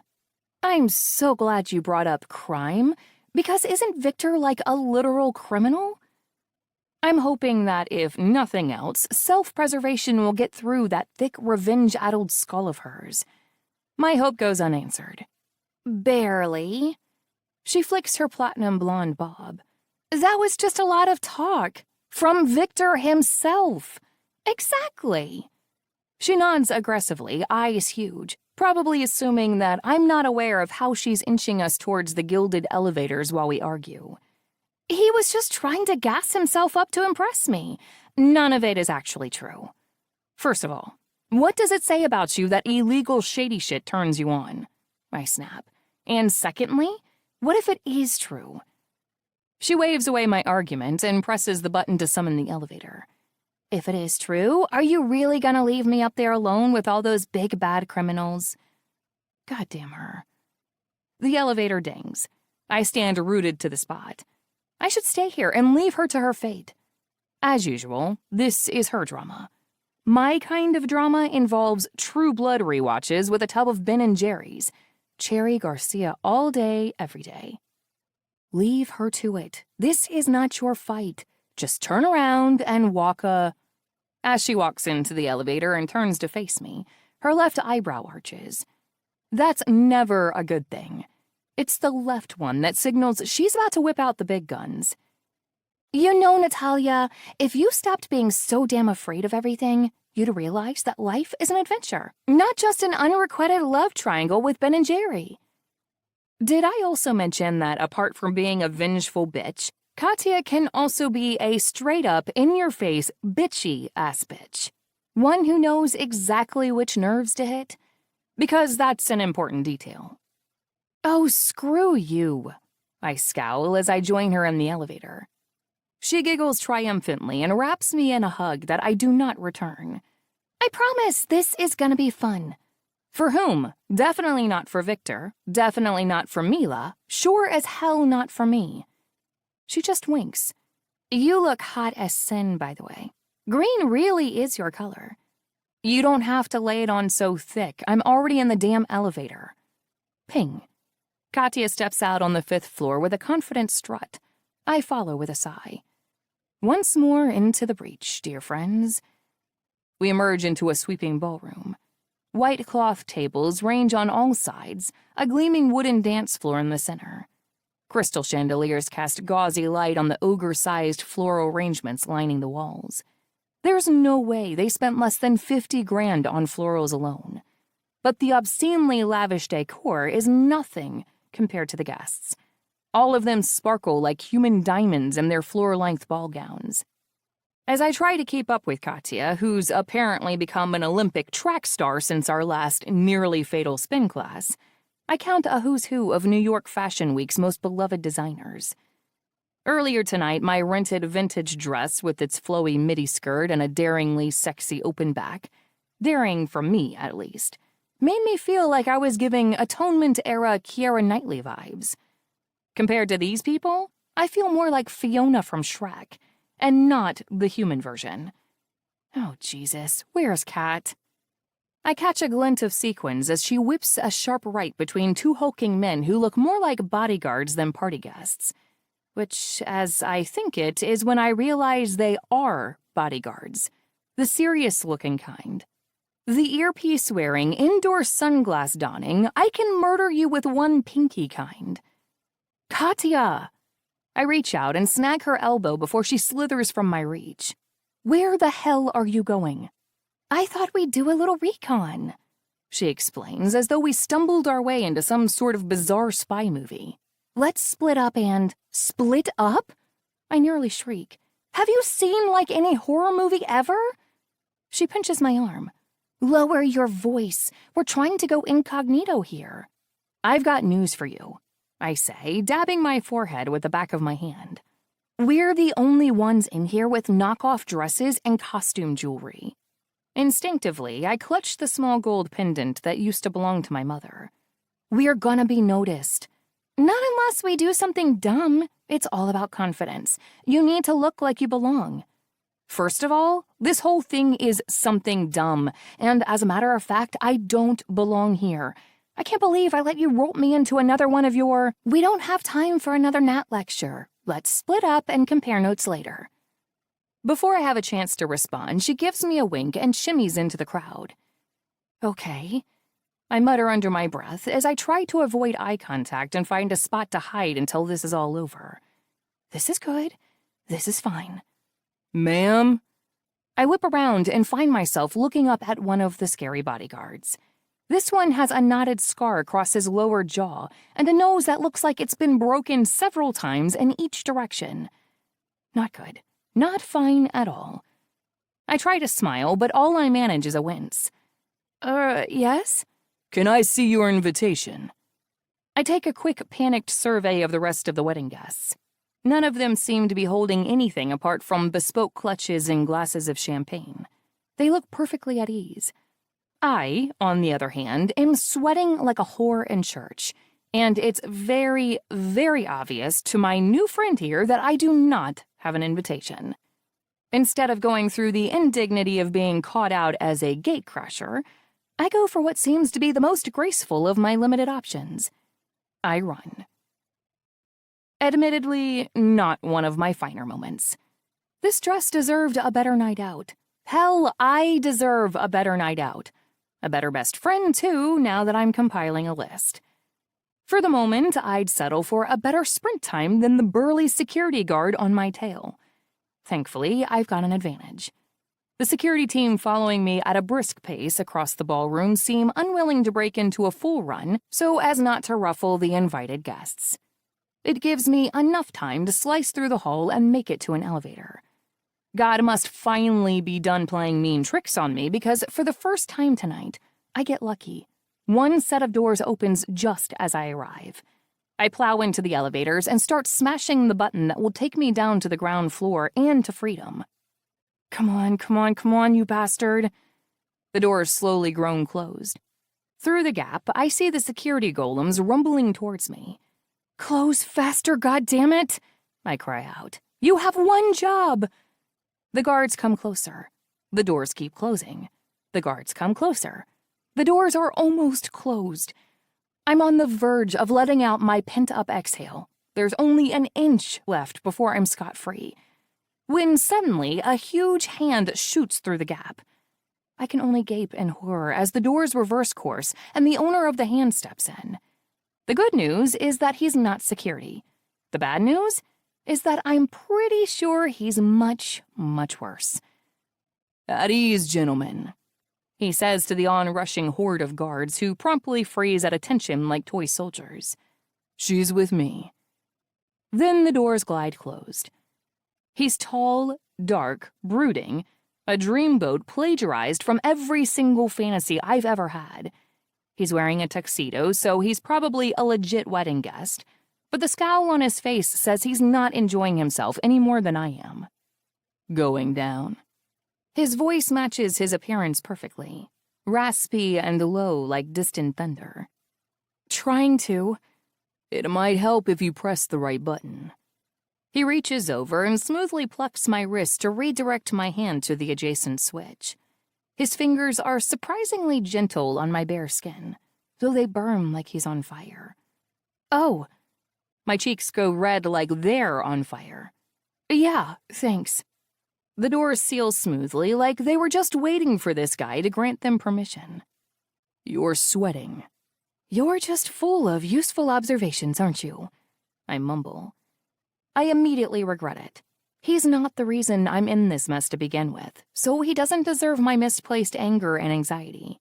But if he's offended, he shows no sign of it. Here. I blink at his outstretched hand. He's offering me a pristine white handkerchief. Thanks. I mumble again, face still flaming. I take it and dab the sweat from my forehead. Friend of the bride? He asks as I give it back to him. Sure, something like that. Deflect. For the love of all that is holy, change the subject now. What about you? The answer comes immediately. Andrei Kuznetsov, brother of the groom. Shit. I'm saved from figuring out what the hell to say to that by another, much worse problem. Because it seems God isn't anywhere close to being done toying with me. The elevator grinds to a halt. I gasp, grabbing the railing of the elevator as it lurches to an abrupt, jarring stop. The shock makes me forget I'm not supposed to be making eye contact. I look up, and his eyes snap onto mine. God help us all. Those eyes are too ethereal to be human. The irises are a light silver rimmed with charcoal gray. Or maybe they're blue. There's sort of a bluish pre-dawn hue, like... But I can't quite decide what to call it before my attention is stolen by the rest of his face. The straight, proud nose, the sharp, hollow cheekbones, the diamond-carved jaw, sporting just the faintest brush of 5 o'clock shadow. Each feature is a standalone actor in its own right, but the ensemble? Moi, chef's kiss. Someone stole this man directly from my spank bank, and then trapped me in the elevator with him. Oh my God. I fall back on my initial strategy of attacking the foyer button like a manic woodpecker. Oh my God, what's happening? What's... I freeze when his hand comes down on mine for the second time. Once again, you're missing the target. He redirects me to the emergency bell in the bottom corner. I push it and it turns red. Then, nothing. What now? They'll get to it. He couldn't sound less concerned. Meanwhile, I'm wondering what the kind of fee the dress rental place is going to charge for excessive sweat stains. But even that worry fades away because I'm starting to get lightheaded too. And this time, it has nothing to do with him. When? I croak. When will they get to it? Are you all right? No, I want to scream. No, I'm not all right. My best friend is a lunatic, and I should absolutely not be in this place, and you are way too good-looking to be real, and my throat feels like it's closing up on me. And are the lights getting dimmer, or is it just me, and is it getting hotter and hotter in here, or is that just me? I stumble back, and my ass hits the wall, and I scream before I can choke it back. I don't do well in confined spaces. I manage to stammer. You're claustrophobic. I do believe that is the technical term, yes. I feel giddy and insane as I fan myself with one hand. My lord, is it hot in here? Are you hot? I can't tell if he's amused or completely disgusted by me. You need to stay calm. Breathe. The whole thing about being claustrophobic is that you can't breathe when you want to. The emergency bell button suddenly flashes. There's some static, and then a voice comes through, high and reedy. Apologies for the inconvenience, folks. We're experiencing some technical difficulties. The elevators will be up and running in the next 10 to 15 minutes. Great. I'm trapped in a steel box, hovering several stories above ground with the brother of the groom whose wedding I was forced into crashing. Somewhere overhead, God is laughing his ass off. Chapter 2. Andre. As far as decoys go, she's a damn good one. Looks-wise, at least. She's a siren, with seductive green eyes and dark hair that falls in voluminous waves down the open back of her very sexy emerald green dress. Of course, if we're taking into account skills, I'm not sure she meets the standards of Nikolai Rostov's usual go-to for fucking with my operation. This girl has no skills to speak of. She's clutching the walls of the elevator, nails digging into the brocaded padding as her chest rises and falls heavily. Either this is all part of the ruse, if in fact she is working for Nikolai, or she's genuinely claustrophobic. 10 to 15 minutes, she mutters on repeat. 10 to 15 minutes. 10 to 15. I clear my throat loudly, and she flinches, her eyes snapping to mine. No, she's no decoy. Say what you want about Nikolai Rostov, but his ploys usually have a little more finesse. Although, considering the call I received from my number 2 Shura minutes ago, the whole reason I'm even in this elevator with this skittish little Lostichka, I might need to reconsider that opinion. Blot. This wedding has been a disaster so far. How long do you think it's been? She asks tentatively. The flush on her cheeks has traveled down to her chest. 30 seconds, give or take. A whoosh of terror escapes through her parted lips. For a moment, it sounds like she's about to hack up a hairball. 30 seconds? She turns her back on me and claws the wall padding a little tighter. Oh God, I'm not gonna make it. The silk of her dress hugs her ass to perfection. If I squint, I can just make out the subtle line of her panties pressing through the fabric. Counting down the minutes isn't going to help. What will help? She demands. And don't you dare tell me to stay calm. Don't tell me to breathe either. I suppress a smile as she whirls back around. Pretend we're outside, somewhere pleasant. A sunny, open-air cafe, maybe, and we're waiting for the barista to call out our orders. Open air, she echoes, as her eyelashes flutter wildly. Okay, I'm waiting for my order. Describe it to me. Chocolate frap, with an extra shot of chocolate and whipped cream, she blurts out immediately. And cherries, lots of cherries. I grimace. Jesus. She smiles self-consciously, revealing a faint dimple on her cheek. It's my comfort drink, okay? It's what I order anytime I'm sad or nervous or freaked out. You're missing the point. It's sunny and breezy and nice. You're not freaking out. You're perfectly calm. Right, calm. She gulps, and her eyelids stop their frantic fluttering. For the first time since the elevator ground to a halt, she draws in something resembling a full breath. My aunt had a cherry tree in the back of her house when I was growing up. We had cherry pies on Friday, cherry sundaes on Saturday, and plain old cherries on Sundays. Just the way God intended them. She blushes. That's how my Aunt Annie would say it. She's clutching the little gold locket around her neck, so hard that the chain is embedding itself in the skin of her neck. Then her eyes blink open, and the tension comes roaring back. Sorry, I'm rambling. We're at the cafe. It's nice. It's sunny. It tastes like cherries. What did you order? Whiskey. Neat. Devil knows I deserve something strong after this clusterfuck of a day. What kind of cafe is this? She laughs deliriously. My kind. Fair enough. She lowers her attention to picking at her fingernails. How many minutes do you think we have now? 13, give or take. Fuck me! The moment the words leave her mouth, she goes bright pink. A gentleman would pretend as though she hadn't said anything.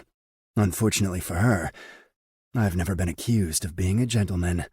I'd consider it, but I'm not sure 13 minutes will be anywhere near enough. Her jaw drops. The flush on her cheeks and chest continues to spread. Where would it go if I followed it, I wonder? If I peeled that dress apart and worked my way down the valley of her breasts, and lower and lower. Easy there, Andre. You have a wedding to attend. Not to mention the situation I was on my way to handle when this fucking elevator decided to hold us hostage. She seems to be working up the courage to say something. I wait patiently. You'll have to find another wedding guest to proposition for sex. I'm not interested. I believe you were the one propositioning me, I remind her. That wasn't. You misunderstood. When I chuckle low, her eyebrows pinch together. Oh, you're teasing me. Rude of me, I suppose. Here you are in the throes of a panic attack, and I'm screwing with you. I can't blame you. I know I make it easy. I wonder what she means by that. Actually, I'm wondering a lot of things about this little Lastichka. Like how someone as guileless as her could have ended up on my brother's wedding list. She could be a friend of Mila's, but I met enough of Mila's simpering friends today to confidently rule that out. Remind me, how do you know the bride and groom? She pales visibly. She looks as though that's the worst question I could have possibly asked her. Which of course means it's the right one to ask. Just a friend? A friend of Victor's or Mila's? She swallows and shuffles from one stilettoed heel to the other. Both. If I didn't know any better, Lastichka. She flinches when the Russian rolls off my tongue. I'd say you were lying to me. She wipes her palms on the side of her dress. The thing is... Before I can find out what the thing is, a resounding ring emanates from my jacket pocket. I pull out my phone to find my second-in-command's name on the display. Cursing under my breath, I answer, "What is it, Shura?" Just got to the grounds. I'm standing in front of the intruder right now. There's something hesitant in Shura's voice. Well, is he one of Nikolai's? He isn't talking, but yes, definitely one of Nikolai's. I have to be careful how I phrase this, considering the second pair of ears in the elevator with me. You'll have to convince him it's in his best interest to chat with us. Right. The thing is, he's a child. I make Shura repeat it to ensure I'm hearing correctly. I get the same answer the second time around. How young are we talking? Teenager? He guesses. He's about halfway to a mustache, if that paints a helpful picture for you. This shit makes me sick to my stomach. What the fuck is Nikolai doing, sending in a boy to do a man's job? Then again, he's also the bastard who makes his fortune profiting off the sale of women and children. Made his fortune that way, rather. Not anymore, though. Not since a few months ago, when I shut down his human trafficking business for good. Which, incidentally, is what set off this campaign of retaliation against me. I checked the time on my watch. I won't be able to get away for another couple of hours. Keep an eye on him until I get there. I hang up to find my phone blowing up with texts from Victor. Victor. What the fuck? Where are you? Ceremony's about to start. Victor. Bro, you're the fucking best man. Not to mention the goddamn pecan. You need to be here. Victor. I can't believe you're not here after you forced me to marry the bitch. Sometimes I forget what an asshole my little brother can be. Luckily, I can always rely on him to remind me.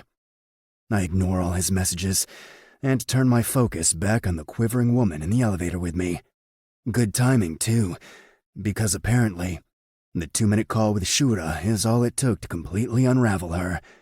She's back to being a sweaty, clammy mess, scraping at the wall padding like a cat going through withdrawals. Real or fake? I still haven't fully made up my mind. This could be real. It could also be an attempt to distract me from the fact that she's obviously not supposed to be at this wedding at all.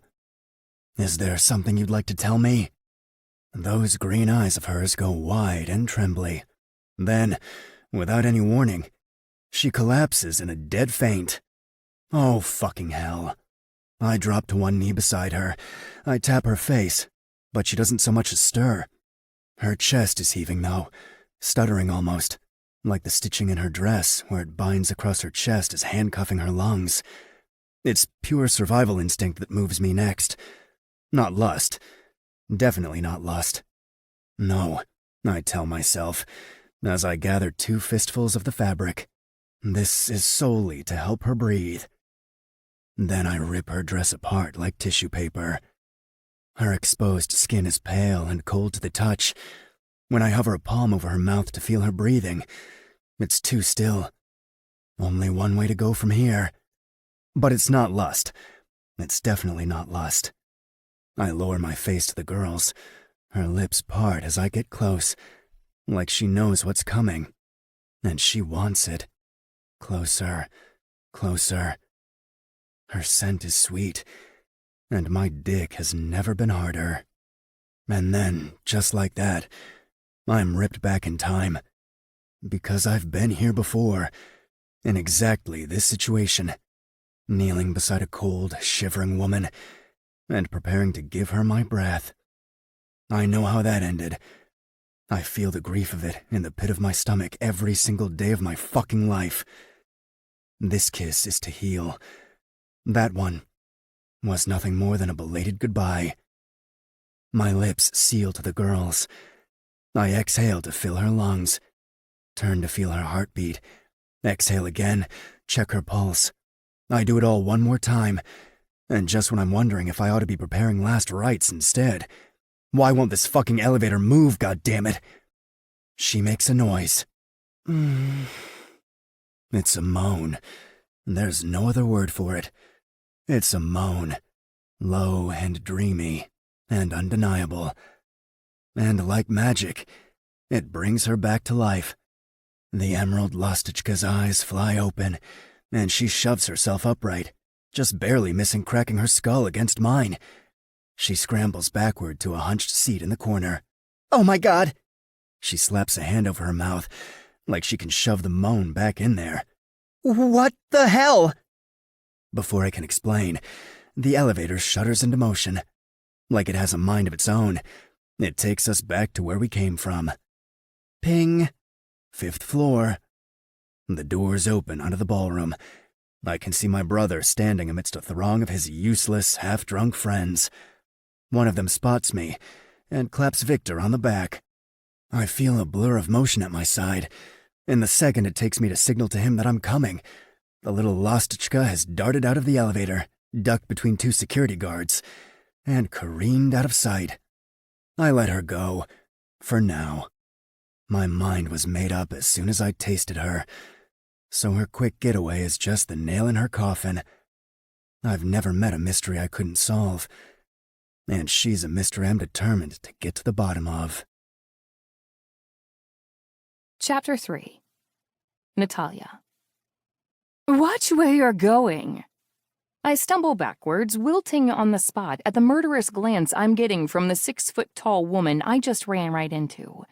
She pulls her white fur stole tighter around her body and skewers me with a disdainful glare. I follow her gaze to the ruined neckline of my dress. Is my boob hanging out? Well, would you look at that? It sure is. Nice going, Nat. Way to be an upstanding member of polite society. Sorry, I mutter awkwardly as I shove the girls back in place. The haughty woman rolls her eyes and walks away, talking loudly enough for me to hear. Honestly, if I'd known they'd be inviting the riffraff, I'd have stayed home.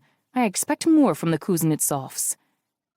Katya would have tackled the snobby bitch to the floor and strangled her with her own chinchilla. But all I can muster in my current state of flustered undress is a pathetic sniffle in her direction before I run off in search of a place to hide.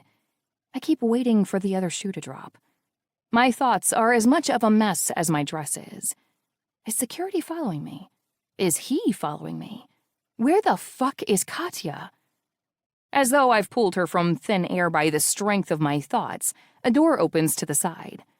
Katya's slim arm darts out, grabs me, and hauls me in after her like Satan himself dragging me down into hell. Where the hell have you been? She breathes in my face. I've been looking for you everywhere. This is so typical of Katya. Usually, I just laugh it off. But nothing about today is usual. Today, I've been forced into crashing a wedding, chased by security guards, trapped in an elevator. And the cherry on top of the shit sundae?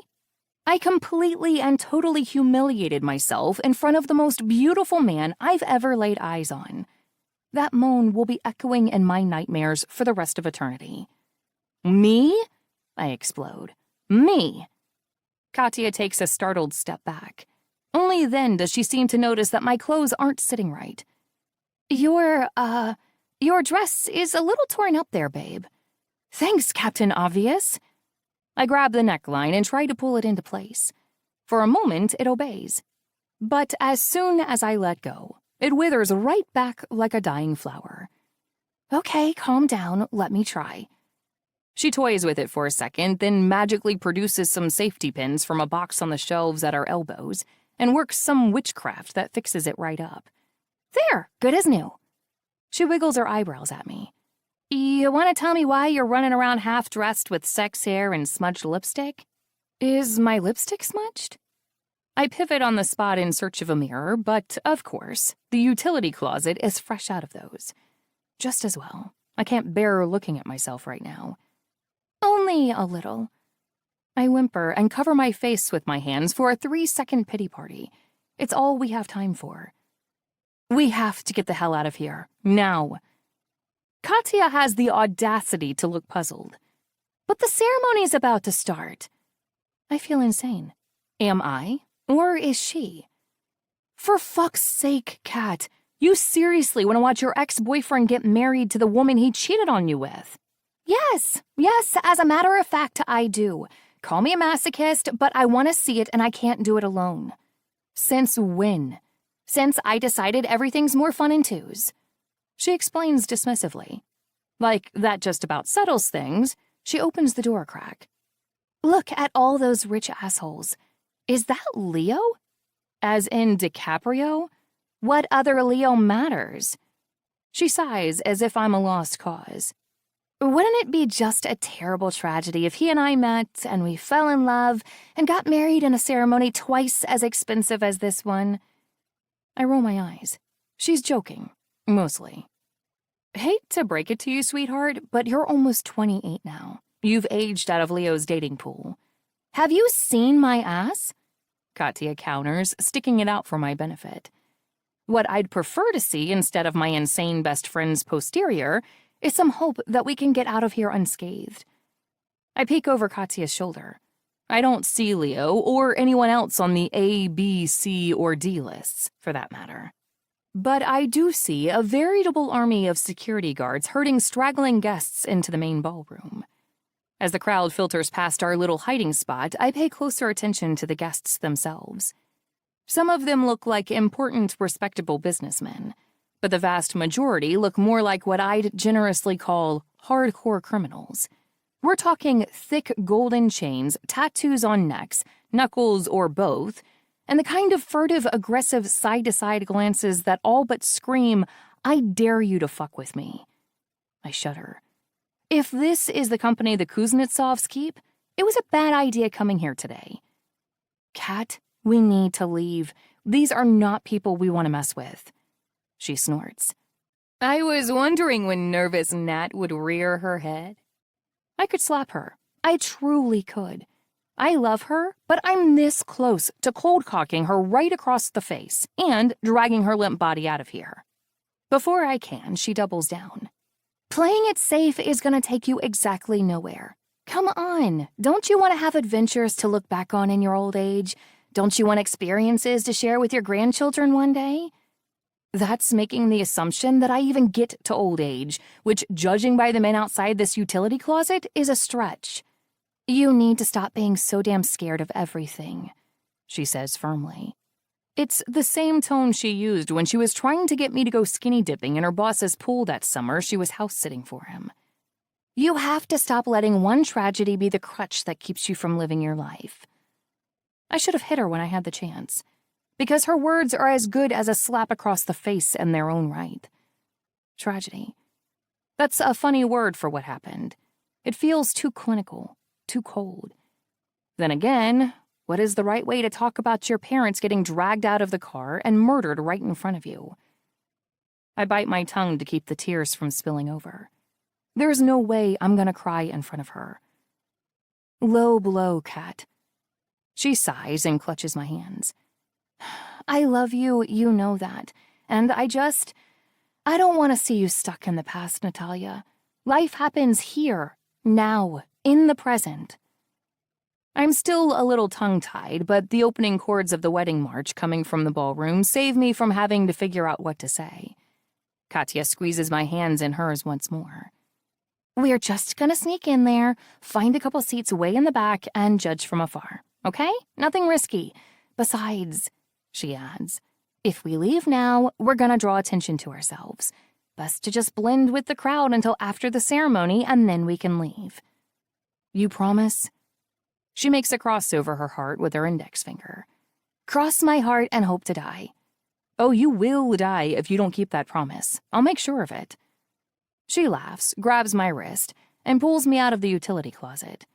We join the last exodus of people streaming through the doors and find seats tucked along a looming onyx vase bursting with flowers. Everyone settles into their places. The conversations slowly dwindle. It doesn't take me long to spot Andrei Kuznetsov. He's standing at the head of the aisle, looking impossibly huge and impossibly gorgeous. A mountain in charcoal with eyes too bright to be real. My lips tingle with the flesh memory of his lips on mine. Damn, is that Victor's brother? Katya interrupts my guilty thoughts. Forget Leo. I'll take one of those, please. It's weird how instantly my hackles rise. I have absolutely no claim to that man. So why do I care if Katya is attracted to him? I don't, I tell myself firmly. I don't care one little bit. Luckily, Katya is quickly distracted by the bride's entrance. Oh my God, look at her dress. My freaking grandma would have encouraged her to show a little more skin. Is she the bride or a nun? I shoot her a glare. Hush. Katya rolls her eyes but falls silent while the bride is walked down the aisle by her short, balding father. People rise to their feet as I try to make sense of the little lump that's forming in my chest. What the hell is that? It's only when my fingers reach instinctively for the locket around my neck that it hits me. I'll never have this. A father to walk me down the aisle, someone to hand me off. Tragedy. There's that word again. I hate it more and more every time. The bride looks like a shrinking violet. She's pale as snow, with strawberry blonde hair styled into a tight chignon. We're veering into pedophile territory, Katya jeers. She looks like she's 12 years old. Victor looks bored as he accepts her hand from his soon-to-be father-in-law. Then the ceremony starts. Katya chews at her nails as the officiant goes through the blandest marriage vows in recorded history. Is it almost over, do you think? Katya whispers. I sincerely hope so. She nods once, her blue eyes glowing a little brighter. Up on the altar, the officiant plows into the home stretch. Do you, Viktor Kuznetsov, take this woman to be your lawfully wedded wife? Another nod, like Katya is preparing herself for something. It leaves a sinking feeling in my belly. Kat? Viktor opens his mouth. I object! I stare after Katya, my jaw hanging to the literal floor. I'm not the only one. The crowd twists in their chairs. And just like that, Katya has stolen the show. All eyes are on her, including Viktor's. Katya? He stutters in disbelief, while his bride lists to the side as though she's in danger of fainting at any moment. Viktor Kuznetsov is a liar and a cheater, Katya continues loudly. Rather than be deterred by the eyes on her, it's like the audience is giving her life. He prowls the city at night looking for his next conquest, and trust me, he's made many. Andrei Kuznetsov is the only one who looks even remotely calm during this abrupt little detour the wedding has taken. His eyebrow flickers up as he regards Katya with pure acidic disdain. Then he looks off to the left and gives a nod to someone I can't see. I'm guessing Katya has about 10 seconds before she's hauled out of here like the crazy-ass intruder she is. The thing is, and I know from experience, Katya can do a lot of damage in 10 seconds. As it turns out, she doesn't even need that long. Viktor has a secret mistress, she cries out. She's pregnant with his baby, and she's standing right over there. I blink over at Katya, who's pointing in my direction for some inexplicable reason. I actually glance over my shoulder to see this pregnant mistress she's apparently brought along to humiliate Viktor. But there's nothing behind me except an onyx vase filled with calla lilies. And that's when it hits me. I'm supposed to be the pregnant mistress. I'm the prop. I'm the naive idiot who let myself get roped into Katya's revenge ploy.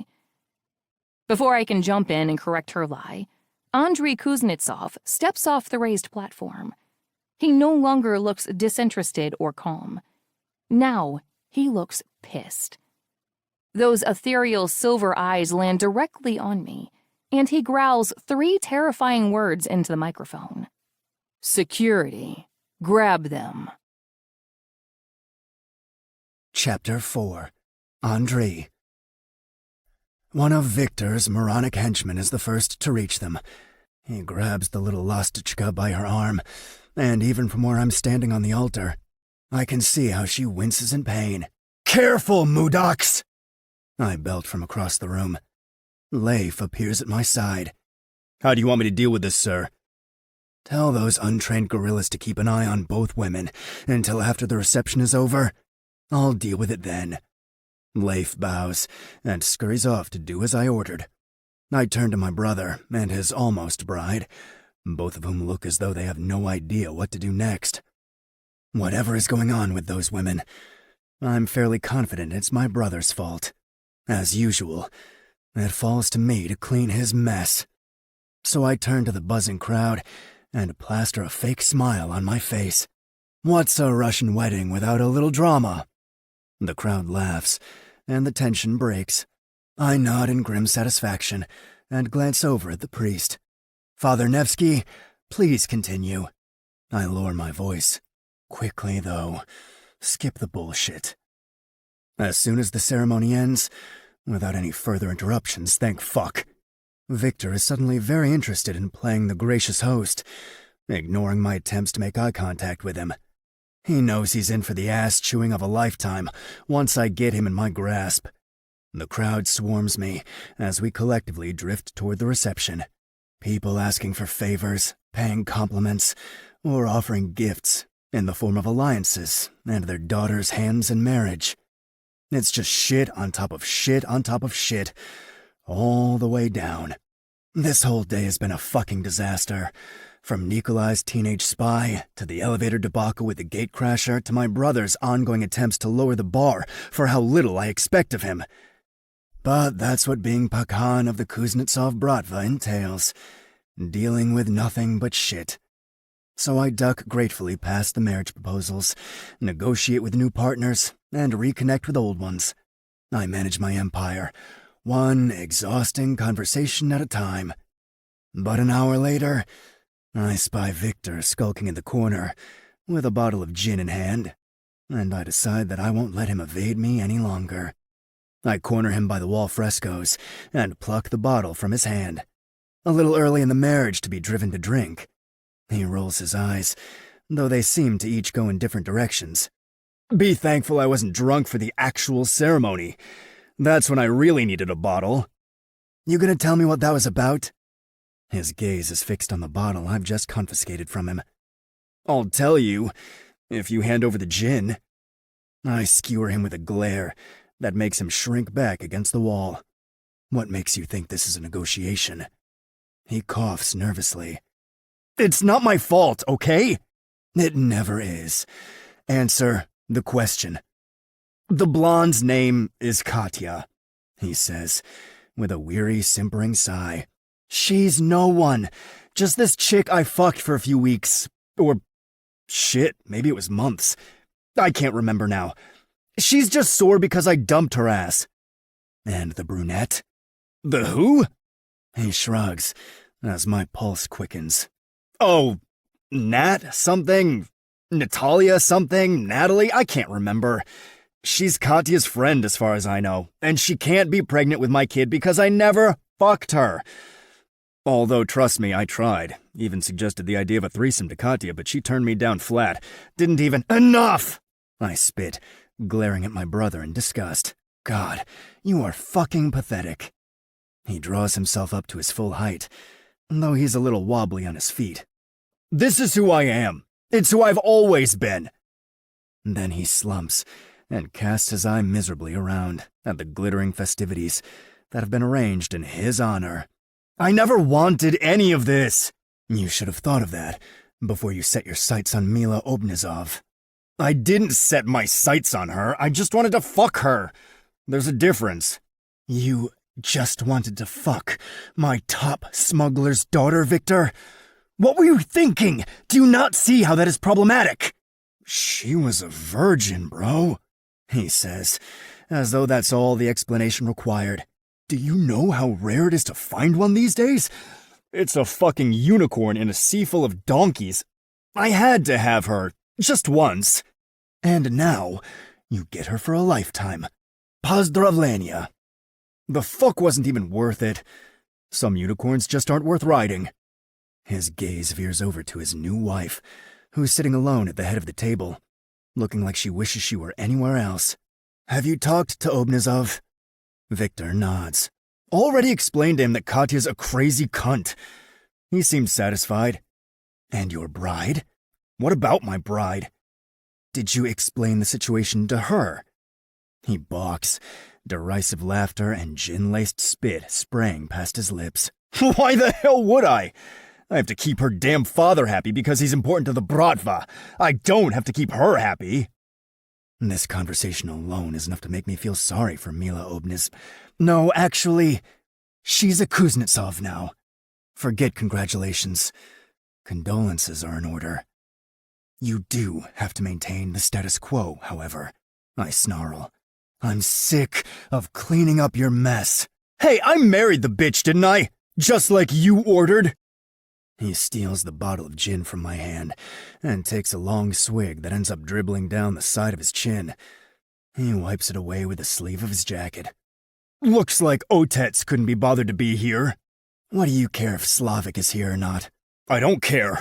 I'm just saying. Victor never outgrew his desperation for our father's approval. He was never perceptive enough to realize that, by the unchangeable nature of his status as second son, he'd never mean shit to Slavik Kuznetsov. He took the lack of attention personally, having no idea he got the better end of the bargain. I was the one who got fucked. I have the scars to prove just how unfortunate it is when Slavik Kuznetsov takes an interest in shaping you as a man. Meanwhile, as I was bleeding and suffering in the dirt at my father's feet, Victor was fucking his way through half of New York, thinking that somehow qualified as an accomplishment. And after Slavik fled the country in the middle of the night, with no warning and nothing left behind but a scrawled note and a wake of dumpster fires for me to put out, it fell to me to keep Victor in line. I thought he deserved a break. I'm starting to think I've been too easy on him the last few years. Victor offers me the bottle, but I shake my head. One of us needs to be sober for this thing. I don't see why, he says, with a deranged cackle. The only way to get through a wedding is to be drunk. Honestly, I don't know why anyone would subject themselves to this. He breaks off, his eyes veering to me. Well, you did. I never got married, I remind him gruffly. But you would have. He's always been braver when he's drunk. No way would he dare to bring up this topic if he were sober. I've always been curious. What was it about Maria? Did she have some sort of golden pussy, or... In an instant, Victor is spluttering, his eyes bulging like a toad's, as I cut off his windpipe with an elbow to the throat. He keeps trying to choke out words, but I'm done listening to him talk. You're fucking wasted, I hiss. It's embarrassing. If you want to keep toting around the title of Kuznetsov, then you'd better clean yourself up and start acting the part. Look around. Do you see any of my men acting like a fucking joke? I release a tiny bit of pressure on his neck, so he can breathe. A few guests have noticed the fracas, but the smart ones look away. I'm done making excuses for you, Victor. You're not a boy anymore. Get your shit together. I peel myself off of him and leave him there to lick his wounds. Anyone with an ounce of sense in their head gives me a wide berth as I stalk away. Boss! Leif approaches me from around the cocktail bar with a grim expression. I've got news. The girls that you asked Victor's security to apprehend, they've... Spit it out, Leif, I rasp. I'm not in the mood for guessing games. They've escaped, he finishes in a broken whisper. 4 soldiers couldn't keep their eyes on 2 civilian women? Leif gives me a look. What did you expect from Victor's goons? Should I get a few men on their trail? They can't have gone far. I could just let this go right now. The blonde was nothing but a scorned conquest from Victor's past, and the brunette, Natalia, I remember, tasting her name, was a hapless sidekick. Neither one has any connection to Nikolai Rostov, and neither one is pregnant with a Kuznetsov baby. So why does it matter that I no longer have eyes on them? Why does it matter if they got away? In many ways, it's for the best. They can disappear into the night, and I can turn my attention to more important things, like crushing the last remnants of Nikolai Rostov's dying bratva. And yet... Find them, I order. And if it comes down to a choice between the blonde and the brunette, bring me the brunette. Chapter 5. Natalia. I am too damn old for this shit. Turns out dumpsters aren't as good of a hiding place as I first thought. I don't think 1,000 showers will get rid of the stench oozing into me right now. My soul will smell like rotten vegetables long after I make it through the pearly gates. I've been in this dumpster for a minute, 2 tops, but it feels like an hour, maybe a century. But I make myself stay put until the sirens pass and the normal buzz of the city returns. Then, unable to take this hellhole for another second, I shove open the lid and fumble my way out. My foot catches on the edge, and I land face first in a puddle of something repulsive because, of fucking course I do. After another minute of groaning in pain and misery that this is what my day has become, I peel myself out of the mystery liquid and get back to my wobbly feet. Pedestrians glance over at me as they pass the alleyway. But only in New York does the sight of a gaunt, shaky, unkempt woman emerging from a dumpster inspire next to no reaction. I reach instinctively for my purse. That's when I remember that I didn't have time to grab my purse before Katya and I kicked our bodyguards in the balls and ran through the door of the temporary jail cell where we were taken after being booted from the ceremony, aka a small, unadorned staff room next to the utility closet. I want to yell and scream and vent. I'm so beyond out of fucks to give that I wouldn't care if the whole damn city watched me lose my shit. But I don't have the stamina for that. I can only hang my head in abject misery. My freaking ID was in that purse. My keys, my wallet, my Metro card, my phone, my life. Now I'm stranded in the asshole of Midtown Manhattan, reeking of sour cabbage, and don't have 2 cents to rub together. Not only have I lost my purse and my dignity, but I've lost my friend too. Somewhere in the rush of the chase, I realized that Katya wasn't right behind me anymore. I'm not even sure I care right now. Friend is a bit of a stretch after the stunt she pulled tonight, though. Kat is on probation. Tackling the back portion of this night on my own might be for the best. How, though? My best plan is to jump the turnstile and ride the subway home. It'll take forever and a half, but I'm not exactly swimming in options here. First things first, I need to pee. I end up in the dive bar around the bend because it looks like the kind of establishment that will accept me in my current state and smell. As predicted, no one stops me when I breeze in, whistling merrily, pretending as though my night is going exactly how I intended. I head to the bathroom first, which is just as stank as the rest of the place. Honestly, I might be improving the aroma. Once I've peed, I stop in front of the mirror. It's scratched and graffitied to shit, clearly working overtime just to give me back a murky reflection. That's just as well. I mean, do I really want to see myself clearly right now? What little I can see looks bleak enough. One thing's for sure, I'm not renting this dress anymore. I've bought it. $150 for a gown I'm never gonna be able to wear again. This night is the gift that keeps on giving. At least I got a kiss out of it. I walk back through the bowels of the dive bar, planning on walking right out the door, but my legs suddenly feel like Bambi on muscle relaxants.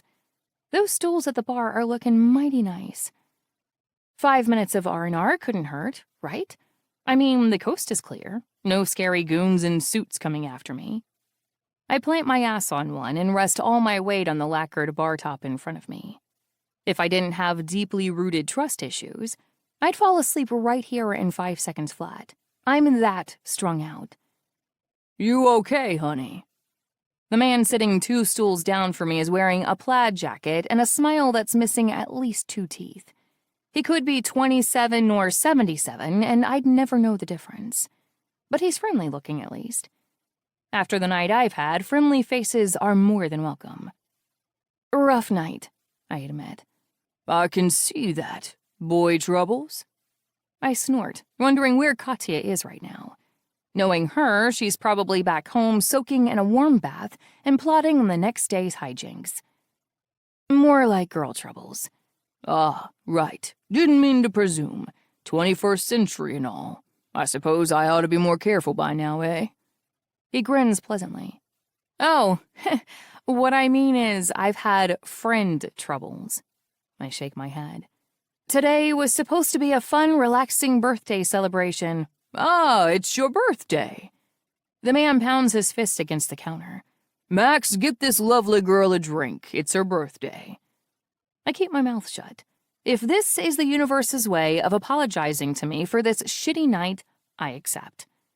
The bartender slides a shot of something amber over to me. Thanks. We clink our glasses together. My name's Rory, he says. What's yours, if you don't mind me asking? Natalia. Beautiful name for a beautiful girl. He takes a long drink. Don't stress, Natalia. Nights like this are the nights that end up making us. I'll admit, I'm only half listening. I didn't realize just how badly I needed a drink. It's just the kick I need to power through the rest of this night. Or better yet, to rinse away the memory of it. Rory is a talker, and I'm glad for that too. He babbles uninterrupted for 15 minutes and gives me the full rundown of the last 50 years of his life. He really does seem to be exactly what he looks like. A kindly older man offering a drink and a chat to a girl who's down on her luck. He makes it surprisingly easy to let down my walls and pretend everyone isn't out to get me. Easy enough that I must muster the courage to do the one thing I hate doing more than anything else, asking for help. "Rory, can I ask you for a favor?"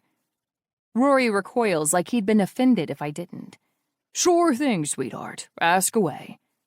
I lost track of my purse after my friend and I got into that fight, and I have no money to get back home. I'm not asking for a handout, just $3 for a subway ticket. I swear to God, I'll come back tomorrow to return the money. He looks amused at my little speech. Then he pulls out his wallet and hands me a $20 bill. "Tell you what, take this, buy yourself a t-shirt from Max here, and use the change to get your ticket. There's no need to return the money. We'll call it a birthday gift." You really can find anything in the boroughs of New York, even kindness. You don't have to do that. "I insist," Rory says, pointing at the t-shirts hung up behind the bar. "Take your pick of the litter. My favorite is the one that says sucio, means dirty in Spanish." The bartender Max hands me an XLT and I go to the bathroom to change. It's a sweet relief to peel out of my filthy dress and pull the black t-shirt on instead. It's big enough that it covers my ass, albeit just barely. I walk back out and do a little catwalk for Rory's benefit, then give him a kiss on the cheek. You don't know how grateful I am. "Pay it forward, darling, and think of me when you wear that shirt." How could I not? Feeling better than I have in hours, I wave goodbye to Rory and step out of the bar much lighter than when I walked in. I'm not even 5 steps from the door when a shadow falls over me. What the? I twist around and find myself faced with 2 hulking men. The man with long blonde hair gives me a calculated smile. "You left your purse back at the ceremony, miss. Why don't we escort you there now so you can retrieve it?" "You know what? Keep it. It'll look better on you anyway." I try to turn my back on them, but the shaved-head goon grabs my arm. "I don't think so, ma'am. You're coming with us." He steers me towards a gleaming black SUV idling on the curb. It sounds like a purring beast, with 2 violently white headlights like Predator's eyes locked right on me. I can't see much beyond the glare of the headlights and the blacked-out windows. God only knows what's inside. Once again, I have the feeling he's laughing at me.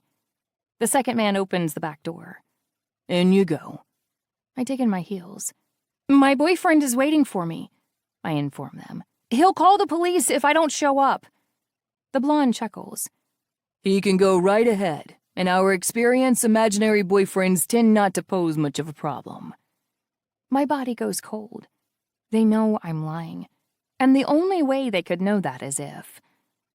"So you guys are no joke, huh? The serious kind of baddies." I say it mockingly to show I'm not scared of them.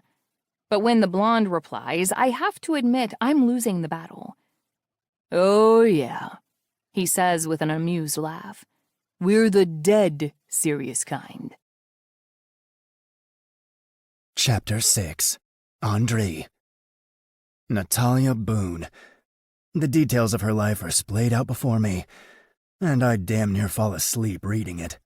Mundane doesn't even begin to describe her.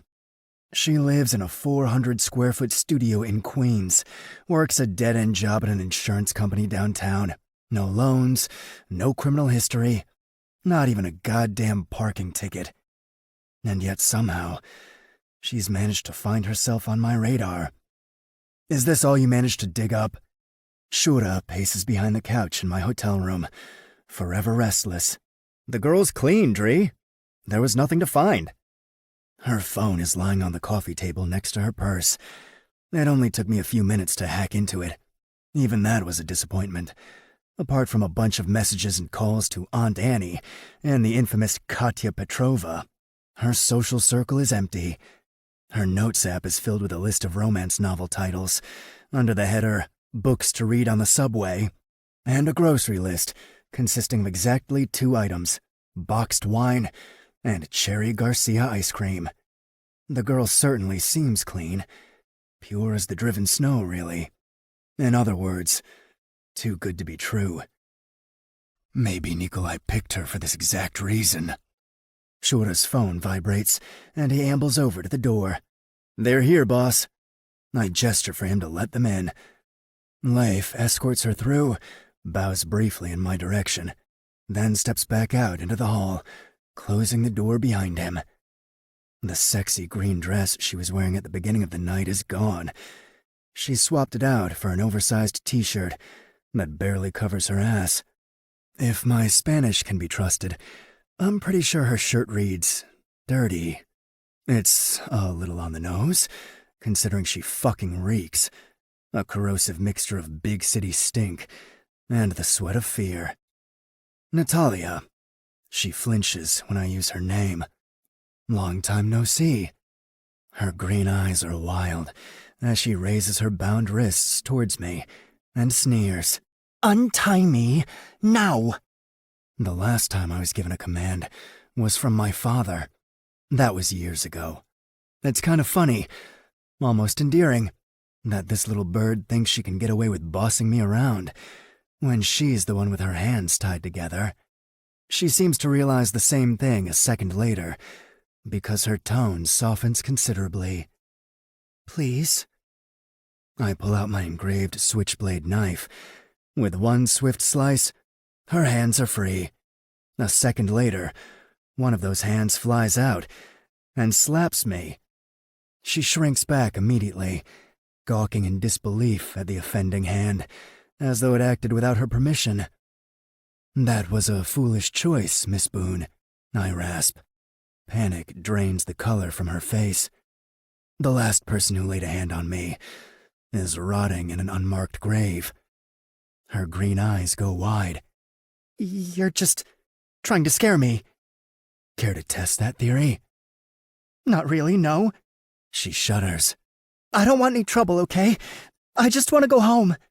You should have thought about that before you decided to crash my party. "I wasn't even aware." She breaks off, biting her bottom lip to hold back the rest of her explanation. "Listen, tonight was just one big misunderstanding. If you let me go, I promise you won't ever have to see my face again." Now why would I agree to that?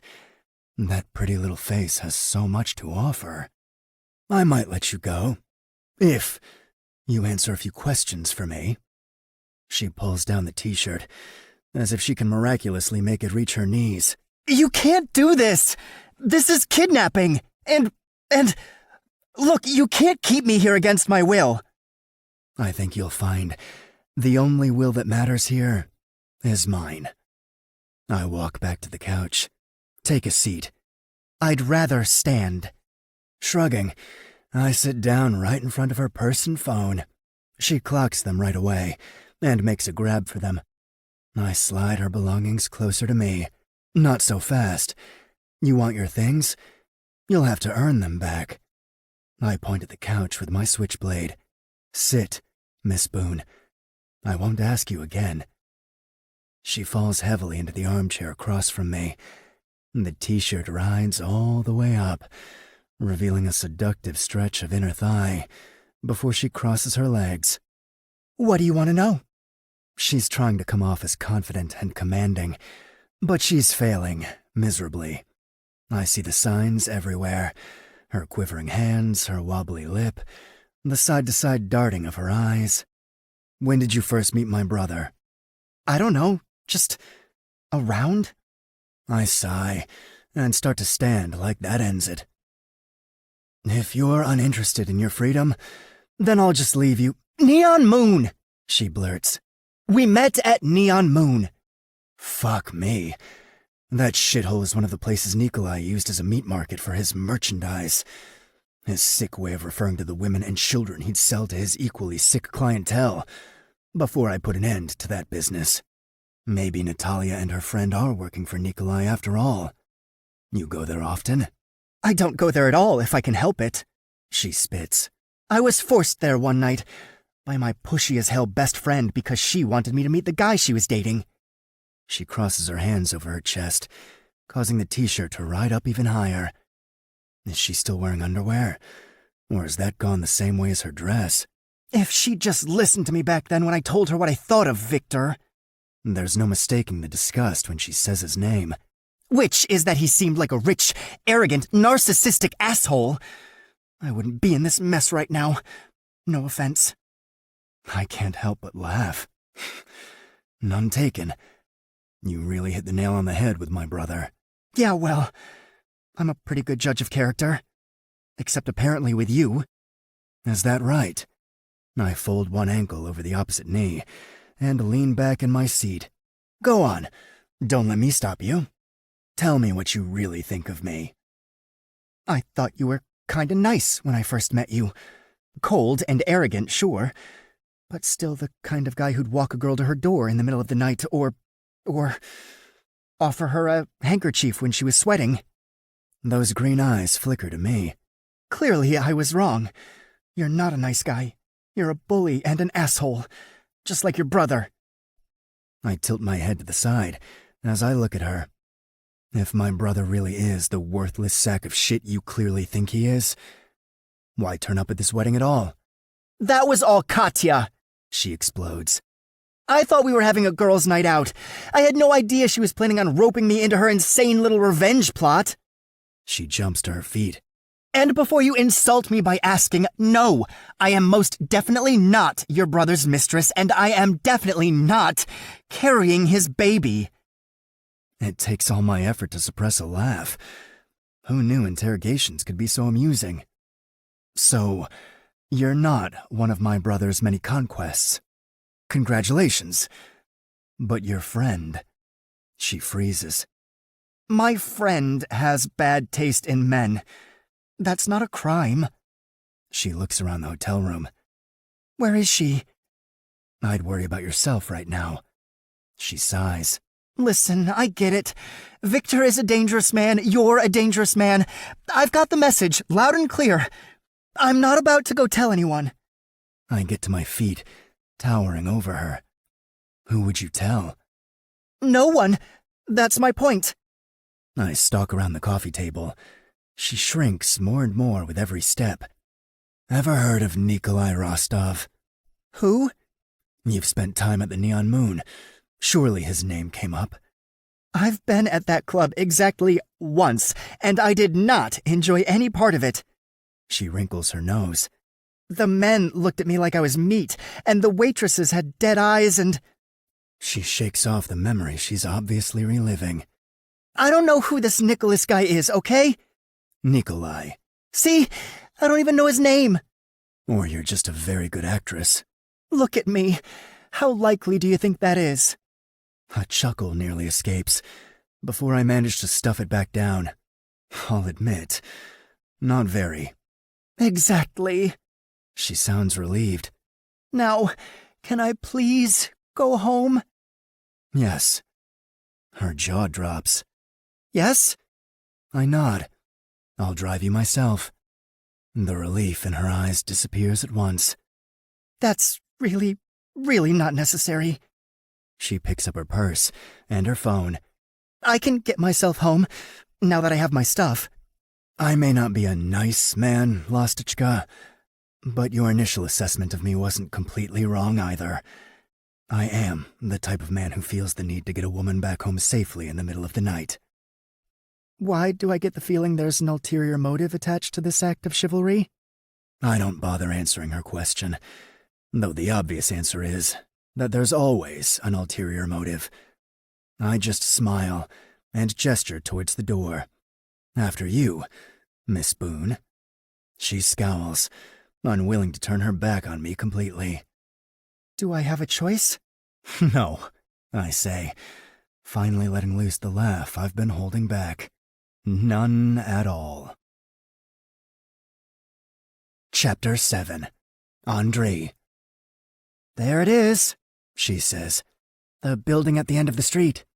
I would have seen it myself, but I was fixated on watching her knee bounce nervously for the last 15 minutes. When I look up, my face curdles into a frown. This is where you live? I make no attempt to mask my disgust. We can't all live in $10 million brownstones, she snaps back. Some of us have to make do. Shura parks and stays behind the wheel as I get out of the car along with Natalia. I'd call it a rat-infested hole in the wall, but that would be disrespectful to rats, holes, and walls. Don't be an asshole. She bats at my arm with the back of her hand. It's such a familiar gesture that I turn to her in surprise.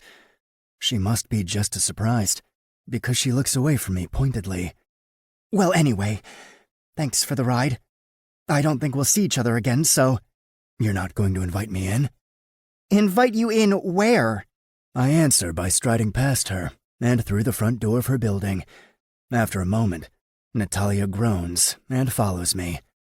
A light bulb in what barely passes for a lobby flickers to life for a moment, before it thinks better of it and snuffs itself right back out. Bugs and rodents skitter in the ceiling. Come on, Natalia orders as she heads for the stairs. This way. You're in for a hike. Let me guess. The elevator's out of order? Has been since I moved in, but on the bright side, I've got great calves now. On the 7th floor landing, Natalia leads me to the apartment on the right, 702. She unlocks the door and flips a switch. Cheap fluorescent light floods the apartment. Go ahead, she sighs, sweeping an arm to encompass the room. Judge away. It takes me a matter of seconds to get the measure of the place. The bones of it are as much of a disgrace as the rest of the building. Water-stained walls, cracked crown molding, windowsills dripping murky, rust-colored condensation from AC box units. But there is life here, in spite of all that. A haphazard pile of books, next to a couch with a well-worn butt imprint on one of the cushions. Floating bookshelves with carefully arranged knickknacks, shot glasses and coffee mugs, crystal balls, hand-painted watercolors. And photographs. So many photographs. I pulled down a framed picture of a young girl with a gap-toothed grin, hedged in on either side by a man and a woman. How old were you in this picture? 6, she murmurs, without hesitation. It was right after I turned 6. I peer closer. She inherited her mother's looks. The dark hair, the heart-shaped face, the small button nose. Her father's contribution is limited to those bright emerald eyes. Suddenly, I'm looking at my empty hands. Natalia has plucked the frame from my grasp and flattened it against her chest. Let me get you a glass of water. She walks the frame into the kitchen and stashes it in a drawer. She's calmer, with something to do, but even as she fills a glass with water and slides it across the counter towards me, she's tense. When did they die? She freezes. Her breath rattles in her chest. You really need to leave. You haven't answered all my questions. Ask better ones, then. Does your friend spend a lot of time at Neon Moon? Those green eyes sharpen. Leave Katya out of it. She may have horrible taste in men, but that doesn't make her guilty of... whatever it is you're accusing her of. Spying for Nikolai Rostov. Spying? She splutters in disbelief. You obviously don't know Katya Petrova very well. If you did, you would know that she's the least subtle person in the world. She'd make a horrible spy. Petrova? She's Russian? Natalia's cheeks flood scarlet. Listen, she's not like you. She's not part of your crowd. I round the kitchen counter slowly, cornering her against the sink. And what is my crowd, exactly? Her eyes slink down to my waist, and I realize she's just clocked the gun in my holster. Oh, God, she whispers. It's true. You're going to have to be more specific. Her gaze locks on mine. You're in some sort of mafia, the Russian variety. Katya said it's called Bratva. Goosebumps spread across her throat. The moonlight streaming in from the window behind her highlights the soft, wispy hairs on her arms, each of them standing on end. Your friend seems to know an awful lot for someone you claim is completely out of the loop. Her jaw tightens, and she pushes herself off the sink. Katya was just repeating to me all the bullshit your brother told her. she cries out. She didn't actually believe any of it. Until tonight, when you two little butterflies decided to fly right into a spider's web. You know what happens when you try to escape a spider's web, don't you? I take another step towards her, and she backs further against the sink. You thrash, and you fight, and you scream, and you beg. But the more resistance you put up, the deeper you get entangled. She tries to put a brave face on. Thanks for the Discovery Channel lesson, but I'm more of an HGTV girl myself. I put a palm against her slim, trembling throat, softly, just to feel her pulse.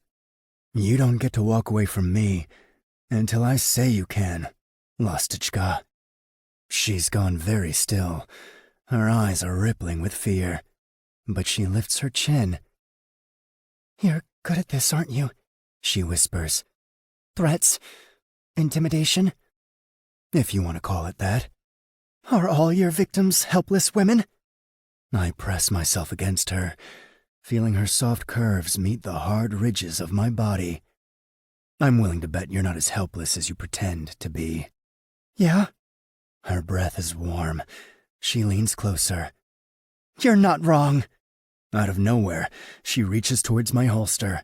Before I can stop her, she snatches my gun and aims it right at my face. I can only laugh. I wonder if she knows that I could disarm her so easily. One swift move is all it would take. But frankly, I'm dying to know what she'll do next. Chapter 8. Natalia. What the hell was I thinking? I am literally holding a gun. A gun. Not only that, but it's pointed right at a human being. Forget the part about this particular human being more than deserving of being held at gunpoint. It's still not something I can condone.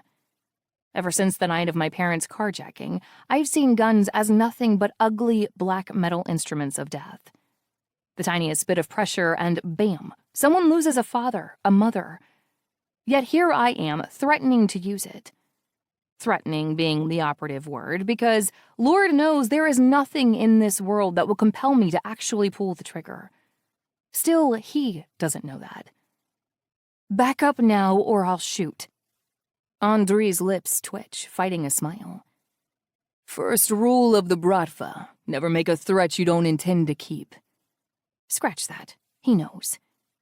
In my desperation, though, I double down. I'm serious. I will shoot. Ever heard of Newton's first law? He asks conversationally. Objects in motion stay in motion. Shoot me now when it won't stop there. You could hit a neighbor across the hall, an innocent person in the building next door.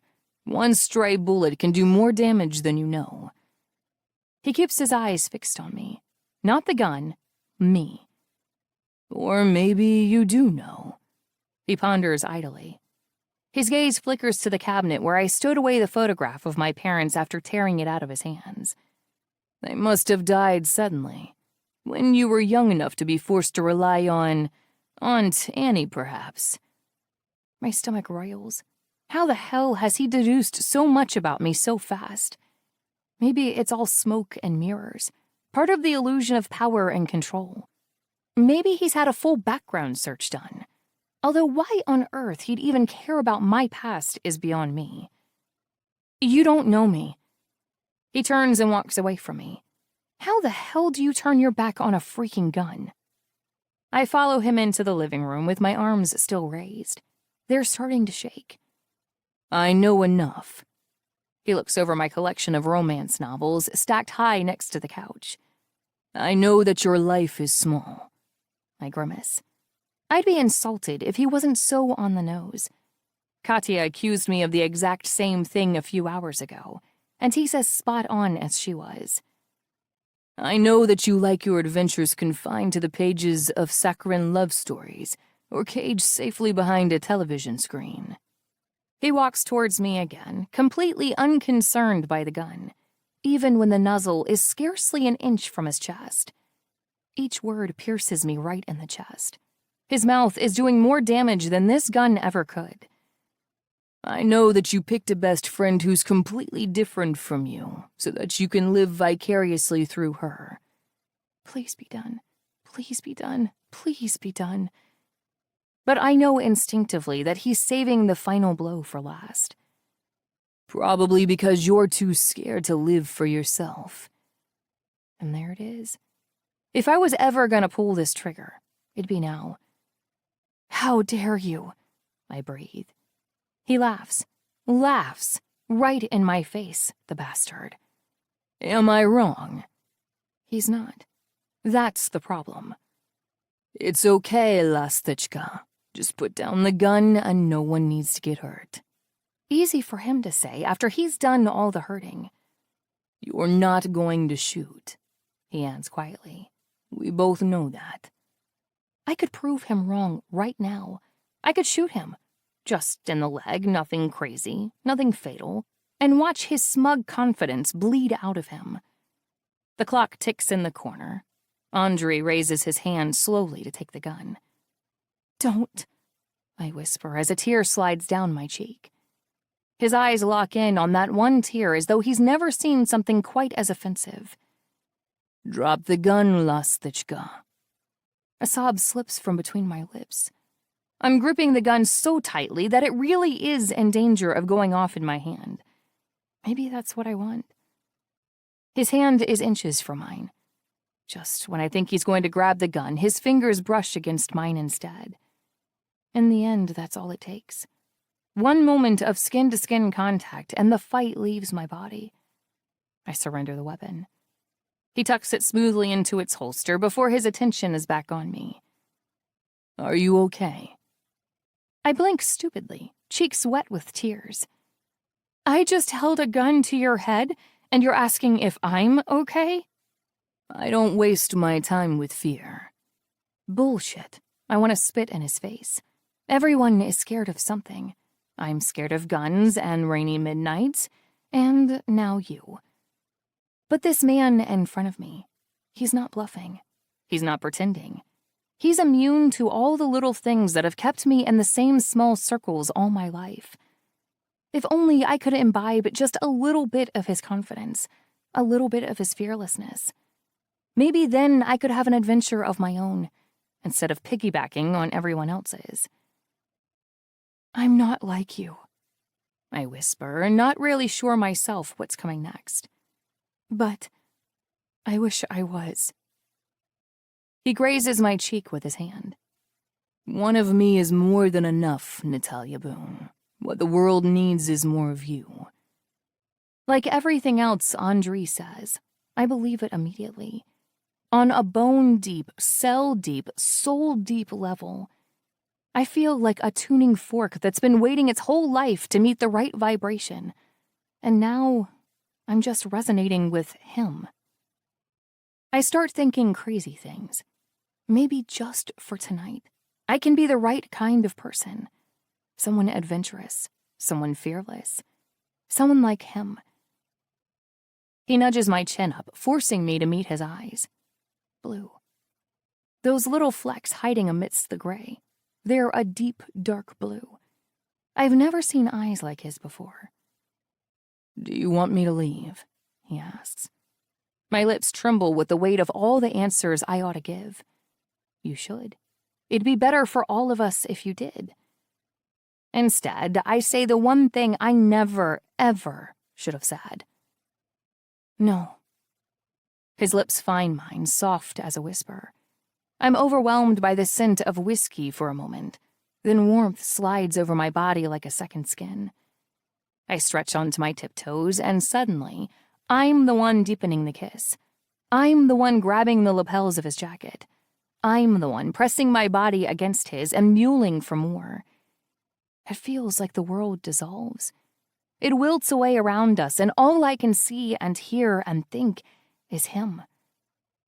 My clothes wilt away too, as Andre's mouth trails kisses down the curve of my throat. It isn't until a blast of chilly AC ripples over my bare skin that I remember just how we got in this position. Suddenly self-conscious, I peel away from him and hug myself. I should take a shower first. Andre is half cloaked in shadow.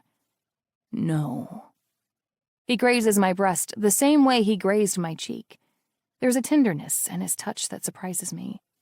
Once I'm done with you, all you're going to smell like is me. It sounds like a threat, but my skin sizzles with adrenaline. My hand twitches towards him, desperate to make some contact, take charge in some way. But any confidence I have melts in the face of his. He steps free of his clothes. It'd be overwhelming enough if he was just chiseled, or just bronze and tattooed, or just that perfect balance of hairy chest and gleaming skin that any perfume commercial actor would kill to emulate. But when I see what kind of equipment he's working with, my brain literally short-circuits. You can't be serious, I mumble. Andre follows my gaze down and smirks. Don't be afraid. I won't hurt you. He pushes me back onto the sofa, and then he's on top, his weight sinking into me, hot and heavy. I'm excruciatingly aware of one thing and one thing only: how absolutely, thoroughly, shamelessly wet I am. Andre realizes it too, when he drags a single finger between my legs and brings it up to examine. So fucking sweet, he murmurs as he suckles his own finger.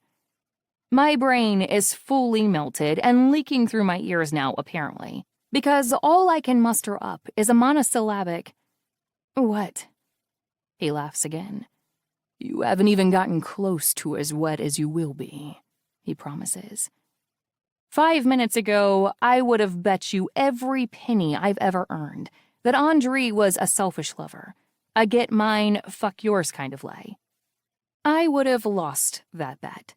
Because when he slides between my legs, roughly parts my thighs, and devours my pussy like it's the last morsel he'll ever get past his lips, he proves me very, very wrong. I thrash and moan while he licks up and down my slit and circles my clit in broad, delicious strokes.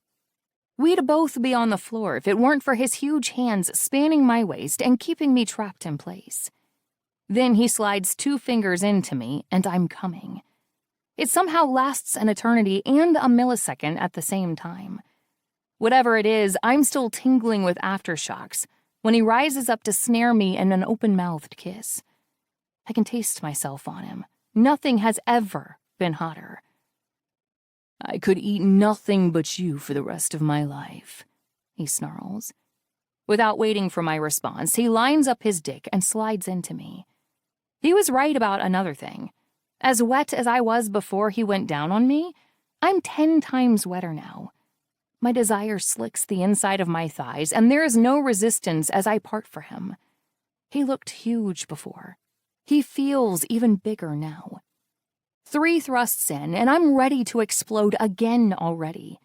My fingers dig into his shoulders as each thrust knocks another moan free. For the entirety of my pitiful sex life, I've clamped down on my noises, too afraid of sounding foolish to let them out. But Andre isn't giving me a choice. If I don't moan, I'll implode like a dying star. So as he fucks me into the couch, harder and faster and more brutally with every passing second, I can't do anything but cry out to the ceiling. Sorry, neighbors, I'm about to come harder than I've ever come before. You'll have to forgive the ruckus. There's not one muscle I can move without Andre's permission. He's got me fully splayed open and fully at his mercy. And as I come and come and come, and come and come and come and come, I realize one horrifying truth. I like being made his. I'm still panting when he unleashes himself deep into my core, then immediately pulls himself away. His body is gone and cold air invades. I wrap my arms around myself until I'm cocooned in a tiny ball, and all the warmth zapped out of me as Andre hunts for his clothes on the floor. I reach for the nearest blanket to cover myself. I'm fully alone in my post-sex clarity, because Andre is already dressed somehow, utterly flawless once again. A single glance in my direction makes it very clear. Something has changed. The silver of his irises has turned to steel. There isn't an ounce of softness left in the lines of his face as he stares down at me, cold and merciless. Is this it, then? I wish I didn't sound quite so bitter, but I'm not nearly as capable of curating my reactions as he is. You got what you wanted from me and now you're done? His eyes flash. You did say I'd never have to see you again after tonight. You don't. I hate how my voice wobbles with hurt rather than rage. This was a huge mistake. After you walk out that door, I can forget you ever existed. Those glacial eyes betray nothing as he reaches into his wallet and pulls out a couple of $100 bills. He throws the money onto my coffee table and walks to the door. I don't even have words for how this feels. Fucked, paid, and abandoned like some cheap hooker. If only he was done there. But he stops in the doorway, the flickering glow of the hallway light illuminating half of his face, and says one more thing to ensure the damage is complete. I've already forgotten you exist. Only then does he finally go. Chapter 9. Andre. It had to be done. Natalia was looking at me like she wanted to cook me dinner and tell me about her day. She was looking at me like she wanted me to stay. As I walked down 7 flights of stairs, lit by bare, flickering bulbs, I tell myself again and again that cold cruelty was the only thing that could correct her deluded notions of who she thinks I am. Not the man you cook dinner for, not the man you share your day with, not the man you ask to stay. I tell myself I did it for her, but the truth is, the moment she stumbled towards me, her eyes bright with hope, her lips pursed up in a shy smile, I sensed danger. Fucking her didn't scratch the itch like I assumed it would. On the contrary, when she came down from her orgasm, clutched in my arms, my sweat covering her skin, my cum dripping out of her, and my promise fulfilled because she did smell like me. Only like me. All I could think was, I want more. It would have taken so little to convince me to stay. That's exactly why I had to leave. Because the last time I decided to stay, I got to know the woman behind the pretty smile. And now, I can't think about that smile without also thinking about her cold, gray lips, the very last time I kissed her. Forgive me, Maria. Shura is sitting patiently in the SUV when I emerge onto the moonlit pavement. I'm desperate for a smoke, but if I indulge, Shura will know something's up. It's a dead tip-off that something's on my mind, and I'm not in the mood to talk about this shit. Not any of it. Even still, Shura eyes me curiously when I get into the passenger seat. That took longer than expected. I'm assuming you got something? I control my expression. She appears to be clean. Did you find anything else? He holds up his phone. Not much. She lost her parents when she was young. Carjacking. I glance up to the 7th floor window I know is Natalia's living room. A shadow flickers behind the curtains. She wears the tragedy well, all things considered. I can keep digging into her background, Shura continues, pulling away from the curb. She certainly fits Nikolai's usual profile. Lonely, isolated, no family. What would be her motivation? He shrugs. Money, just like everyone else. Look at that dump she lives in. She obviously needs it. For now, she's a dead end. I'm more interested in the kid Nikolai sent to spy on me. He's being held in the Moir brownstone. It's late to keep working, but I need the distraction. There's no fucking chance I'll be able to sleep tonight anyway. Fine, let's go. Shura changes course, and 30 minutes later, we're pulling into a quiet part of the Upper West Side. It's not the type of place anyone would expect to be hiding secrets and hostages, which is exactly why we use it. Shura drives into an underground garage. The door closes behind us, trapping every last sound echoing between the walls. I step out of the vehicle and through a door that leads deeper into the basement. At the bottom of the stairs, Anatoly is snoring softly. His legs are sprawled out in front of him, his head dangling off the back of a plastic chair. He's facing another chair. This one holds a scrawny teenage boy with a mess of dark brown hair and roving blue eyes that seek me out the moment I walk into the room. He's got a purple bruise snaking up his jaw and dry blood caked around his nose. Blot. He's a child. I kick Anatoly awake, and he comes to with a huffed snort. "Boss!" he mutters, lumbering to his feet and vacating his chair. I dismiss him with a nod and drag the chair over to the boy. Swinging it around, I straddle it. "Do you have a name, boy?" He glowers. "I'm not a boy." I snort. "My Aunt Olga has more facial hair than you." His clothes are ripped in places, revealing just how skinny and malnourished he is. I see ribs through the tears of his shirt, like a beaten street dog. "This will be a lot easier if you cooperate." "I'm no snitch." "Admirable," I concede with a nod. "But ultimately stupid, especially if you're loyal to scum like Nikolai Rostov." Rostov's name gets the desired reaction. The boy flinches and looks away guilty. "He's not coming for you, you know. He has probably already forgotten you exist." The words I said to Natalia, my words, echo in my head again, and it takes everything I have not to grimace. "I've already forgotten you exist." I'm not waiting to be rescued, the boy hisses. I can take care of myself. "You're certainly doing a great job of that right now." Another dark scowl. Somehow, it just makes him look younger. Go ahead and kill me then. I'm not afraid to die. Smart. Being afraid of death is a waste of time. I get to my feet and kick the chair away. But pain. Now pain is something else entirely. His blue eyes teeter up towards me. There's a tremble in his jaw. And then, do your worst. I have to give it to the kid.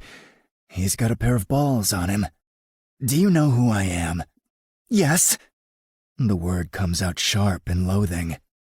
Andrei Kuznetsov. I've heard enough to know I don't like you. Have you now?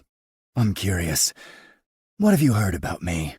The boy's mouth clamps shut, as though he's just realized he's said too much. He stares at the stone floor silently. "Go on," I coax. "You won't hurt my feelings." Shura takes a step into the room, cracking his knuckles. "I could loosen his jaw for you, Dree." I pretend to think about it. He might be smarter than he looks. Maybe you won't need to rearrange his face before he learns he's fighting a losing battle. You don't scare me, the boy says. None of you do. I actually believe him. This kid's been through a lot. I know the look of cigarette burns on the inside of his forearms. God knows he didn't put them there himself. The neat row of them is entirely too organized to have been an accident either. Fair enough. Shura, he's all yours. I start to walk away. I don't get far before the boy's voice echoes against the stone walls. Wait!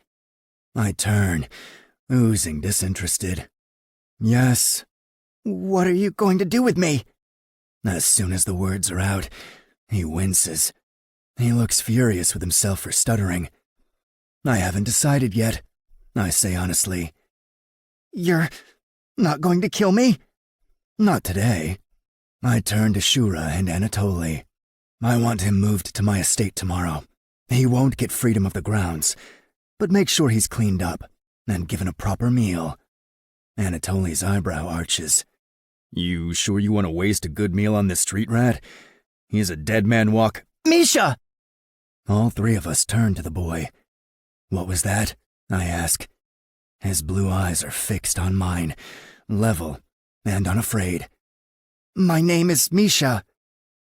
Then I have a question for you, Misha. One that doesn't require you to snitch.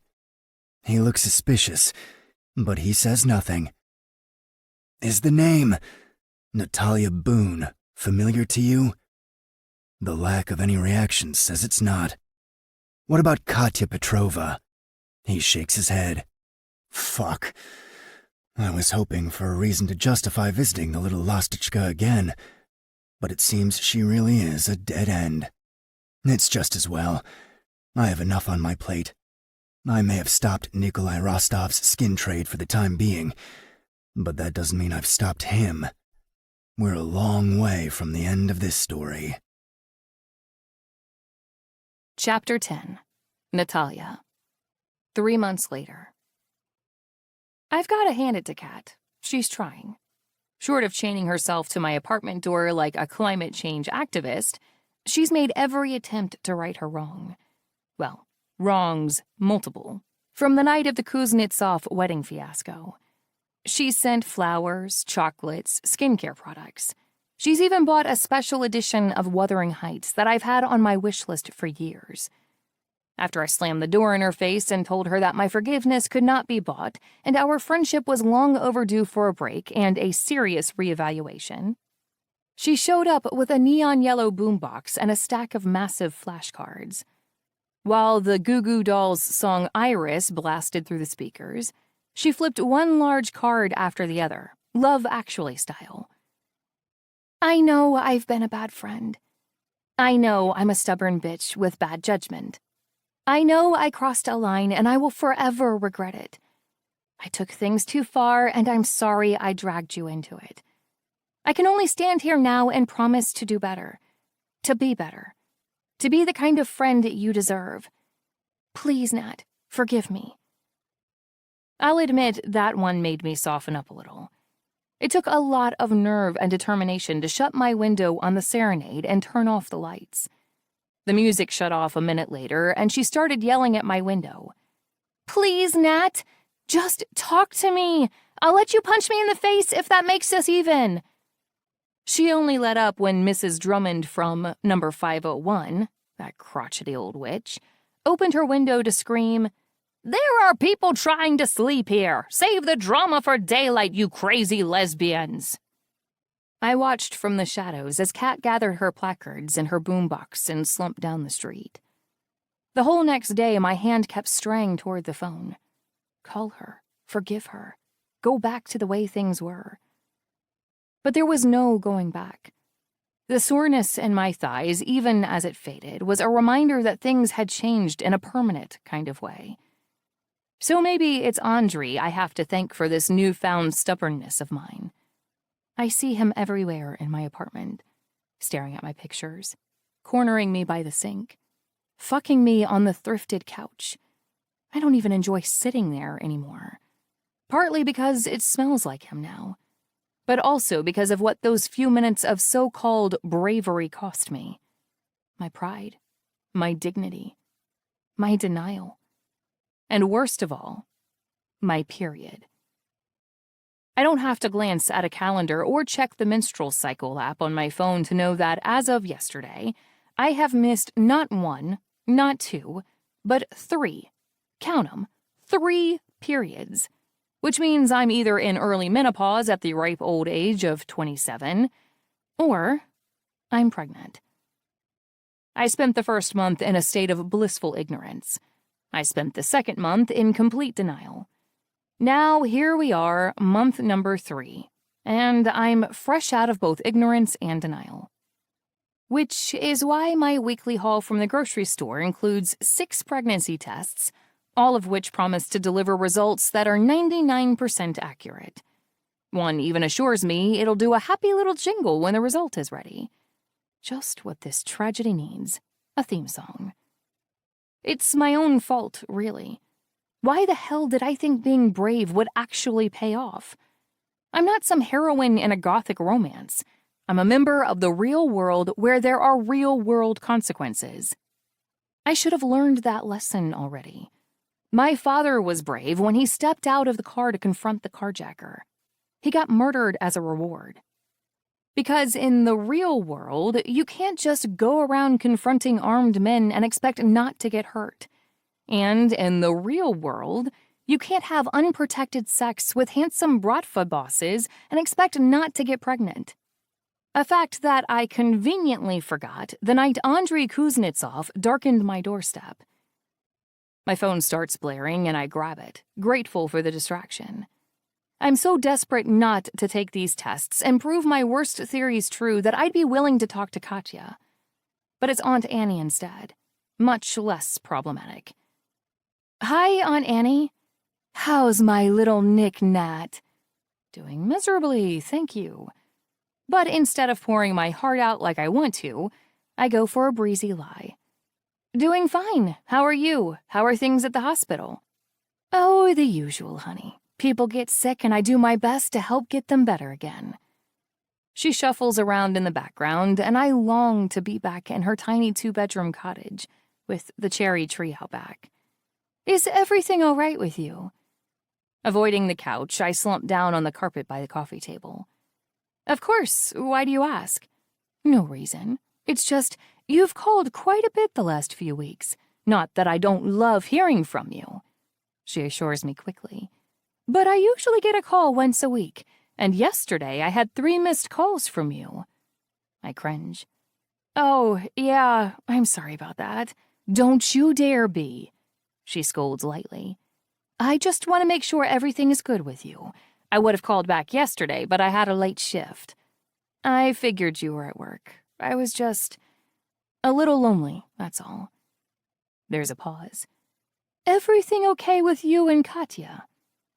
I don't know how she managed to put 2 and 2 together so quickly. Although Aunt Annie knows I have exactly 1 friend and no one else in my life to speak of. So maybe it's not that big of a stretch. God, I'm pathetic. "Katya and I are taking a break." "Oh, dear. It's not a big deal, seriously." I have to play it down. Aunt Annie is a worrier, and the last thing I want is to stress her out about my troubles when she has people with real problems to take care of. "We just had a little fight. I'm sure we'll get over it soon." "Has she been roping you into more of her crackpot schemes?" I laugh. "You could say that. You want to talk about it?" I can practically see Aunt Annie's brows pinch together in worry. "Or if you need an outing, you can come spend next weekend with me." "Don't you have to work?" "I can see about moving around a few shifts. Meryl's got her daughter's engagement next month, so she might be willing to swap with me." My stomach plummets as I realize that I have succeeded in worrying my aunt. No, totally not necessary," I say as nonchalantly as I can manage. "I'm busy this weekend anyway." "Busy doing what?" I poke at the pregnancy tests lying on the glass coffee table. "Fun, exciting stuff. Stuff only a single woman living life to the fullest can do in the big city." Aunt Annie laughs. "Well, have fun. Just use protection." Now she tells me. I can only laugh before saying our goodbyes and hanging up. God, I mutter to my empty apartment. Kill me now. No higher power seems to want to waste energy smiting me today, so I drag myself off the carpet, scoop up the pregnancy tests, and fumble my way to the bathroom. I pee on one test after another. 6 rounds later, my bladder is empty and my spirits are low. I arrange the 6 tests in a toilet paper nest around the sink, but the doorbell rings before I can start my nervous pacing. I dash out of the bathroom to answer, once again grateful for the universe intervening to keep me from my own thoughts. But my gratitude is short-lived.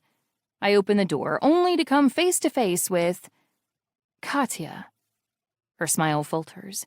She's got a beanie pulled down over her eyes, but she can't adjust it because her arms are supporting a huge gift basket filled with fruit, chocolates, and nuts. I'm in the process of closing the door on her, but her foot shoots into the gap. Wait! I scowl at her expectantly. There's a cake, too. She gestures to the floor, where there is indeed a pink cake box from one of my favorite bakeries in Brooklyn. I had it custom-made. Sighing, I bend down and flip the lid up. Inside sits a beautiful cake in vanilla buttercream frosting with the words, "I'm the worst and I'm sorry and I hate me too," in deep blue frosting. One look in her earnest eyes and my resolve wavers. How easy it would be to forgive her. How easy it would be to pull her into my apartment and pick up where we left off. I could tell her about my little secret. I wouldn't have to deal with this on my own. Nat, no. We've done this before, too many times. You can keep the cake, I say instead. I'm cutting back on sugar. Katya withers. Nat, please. I know you hate me, and I deserve that. But I love you. You're my best friend, and I hate that we're not talking. It's been months. I'm not a pushover, Kat.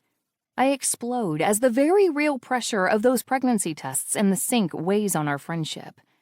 Then my anger deflates. You know what? I can't even be mad at you for thinking that, because I am a pushover. I do go along with things I'm not comfortable with. That's on me. That's not on you. Listen, Nat. No, you listen for a change. I'm done being your sidekick, Katya. I'm done being the pawn in your games. I'm just done, period. Her eyes fill with tears. I really am sorry. I know you are, but it doesn't change the fact that I went through something that night, and I'm not sure it can be undone. Taking advantage of her shock, I push the door closed and deadbolt it. I walk back into the bathroom, but I'm so preoccupied with seeing Katya again that I don't understand what the soft, tinny music coming from the sink is, until I see the 6 pregnancy tests, all winking up at me, with big, fat, undeniable, positive signs. Chapter 11. Natalia. Is it gonna be painful? The girl can't be older than 15 or 16. She's wringing her hands together as she stares up at the morose nurse. No more painful than childbirth, the nurse says. You should have thought about that before you decided to rut around in the back seat of your boyfriend's car. The girl pales and her eyes veer to me. I look away, trying, not for the first time, to concentrate on filling out the forms the same bitchy nurse dumped into my lap half an hour ago. The screech of another ambulance siren drones past, and I sit up taller. Concentrate, Natalia. I don't want to be in this dingy OBGYN clinic for a second longer than I have to. I take another crack at the line item I've spent the last 10 minutes staring at. Father's details. Finally, in a fit of spite, I draw a long line through the whole section. Father, I mutter under my breath. Unfucking likely. Sperm donor barely covers it. Done filling out those forms yet? Nurse Satan barks at me. I scribble in the last few answers and march the papers over to the counter. Will I get to see the doctor soon? She doesn't look up from behind her desk. You'll see him when you see him. Sit down until I call you. Alrighty then. She's lucky the forms didn't ask me to rate her customer service. I give the young girl a reassuring smile as I walk back to my seat, but she's too busy plucking at her split ends to notice. I don't blame her.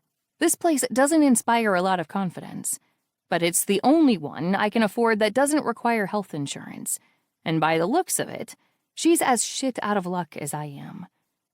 Another siren whistles past. I'm extremely glad I decided to take the morning off work to come here. I definitely wouldn't want to walk back home through this neighborhood in the dark. The nurse jabs a finger in what I think is my direction. You're up. I get to my feet, but so does the young girl sitting opposite me. We clock each other and freeze. Nurse Sunshine over there scowls. Not you, she tells me as though I'm an idiot. The girl, the scrawny one. The girl swallows and follows the nurse around the corner, leaving me alone in the waiting area, with nothing but the dull fluorescent lighting and 4-year-old issues of Vogue for company. My phone vibrates in the pocket of my dress. I pull it out, fully prepared to ignore the call if it happens to be Katya. But it's not. The person who is calling isn't much better. I accept the call reluctantly. Hi, Byron. Hey, Sugar Plum, guess what? My boss plows ahead without waiting for an answer. I'm standing in front of your desk and you are nowhere in sight. I asked for the morning off, remember? I filed the request last week. You never handed it to me. I can practically see his eyebrow cock playfully, those wandering fingers of his twitching at his side, so ready to find my knee, my shoulder, my hip. I handed it to Mr. Hughes. Byron tuts. I'm your immediate boss, beautiful. You should have come to me. I'm sorry. It's just that Human Resources told us last month that Human Resources, Pooman Resources. He interrupts with a childish cackle. Just come straight to me next time. I'll clear your morning, no problem.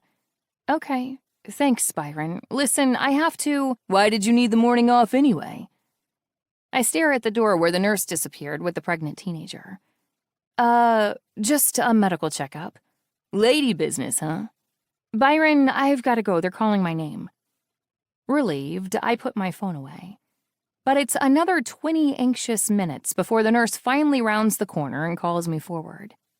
3rd floor, room 12. There's a gown in there, put it on. I wait for her to escort me, but she just plops herself down at the front desk, leaving me to amble upstairs on my own. It's a dark, twisted stairwell with a jagged chunk of metal for a railing that has almost certainly given more than one unlucky patient tetanus. When I get to room 12, things aren't much better. The floor is dirty, and something that looks an awful lot like rodent droppings has been lazily swept into the corner. I shuck my clothes and step into the papery gown waiting for me. I've never been more grateful for the sheet of plastic rolled out over the exam table. It's one thin barrier between my bare ass and whatever nightmarish superbugs are haunting this place, but it's better than nothing. God, I can't wait to get out of here. While I wait for the doctor to show up, I count 2 more sirens in the distance and a few short, sharp blasts that sound suspiciously like gunshots. Then again, I can't really trust myself in that regard. I've spent most of my life since age 7 hearing gunshots that aren't there. The shrink that Aunt Annie took me to called it PTSD. Whatever it is, it gets worse when I have too much time on my hands and nothing to focus on.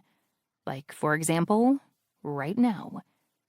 Thankfully, the door opens a second later and a reedy doctor in a lab coat walks in. He's got about 5 hairs on his mustache, which is bushy compared to his beard. He looks like he graduated medical school 2 days ago. Hi, I squeak. Doogie Howser here doesn't return my cheery greeting. Instead, he consults his clipboard with a squint. Natalia Boone, aged 27, 3 months pregnant. He doesn't look up, so it takes me a second to realize it's a question. That's correct. Have you been examined before? No, this is my first time. I was hoping... Lie flat. Before I fully reclined on the examination table, there's a loud boom, and then a scramble of footsteps outside the door. People are hollering in the hallway, but their voices overlap, and I can't make out what anyone is saying. Is something wrong, Doc? Wait here. Doogie blurts, dropping his clipboard onto the floor. Just put your legs in the stirrups and wait for me. He stumbles out the door, and I gawk after him in disbelief. Something tells me that none of this is standard medical procedure. I pry myself off the table and creep to the door, which I crack open just enough to allow me to peek out. I spy 2 burly men, their back muscles clenched as they support a third man who's slumped lifelessly between them. There's no mistaking the blood staining his torn shirt. I jerk away from the door. I've had enough of guns and mob bullshit to last me a lifetime. Whatever is going on outside that door is none of my business. Maybe, if I pretend not to have noticed, I can just get on with my appointment and then get the hell out of here when it's over. I'm not exactly flush with other options, so I resume my place on the examination table. For luck, I even place my legs in the stirrups. Let no one say I'm not a good listener. Minutes tick past. 1, 2, 5. The sounds quiet down. Then, finally, the door flips open. I paste on a forced smile, but it wilts when I realize that the man standing on the threshold is no nervous, sweaty doctor. This man is tall, broad-shouldered, and decidedly not nervous. In fact, he's never looked more in control. Fancy seeing you here, Lastichka. Chapter 12. Andrei. The last 3 months have been a fucking shit show.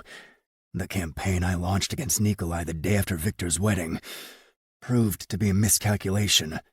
I thought Rostov would have enough pride to fight back like a man, but as it turns out, he's happy to fire bullets from the shadows and retreat into the darkness immediately after.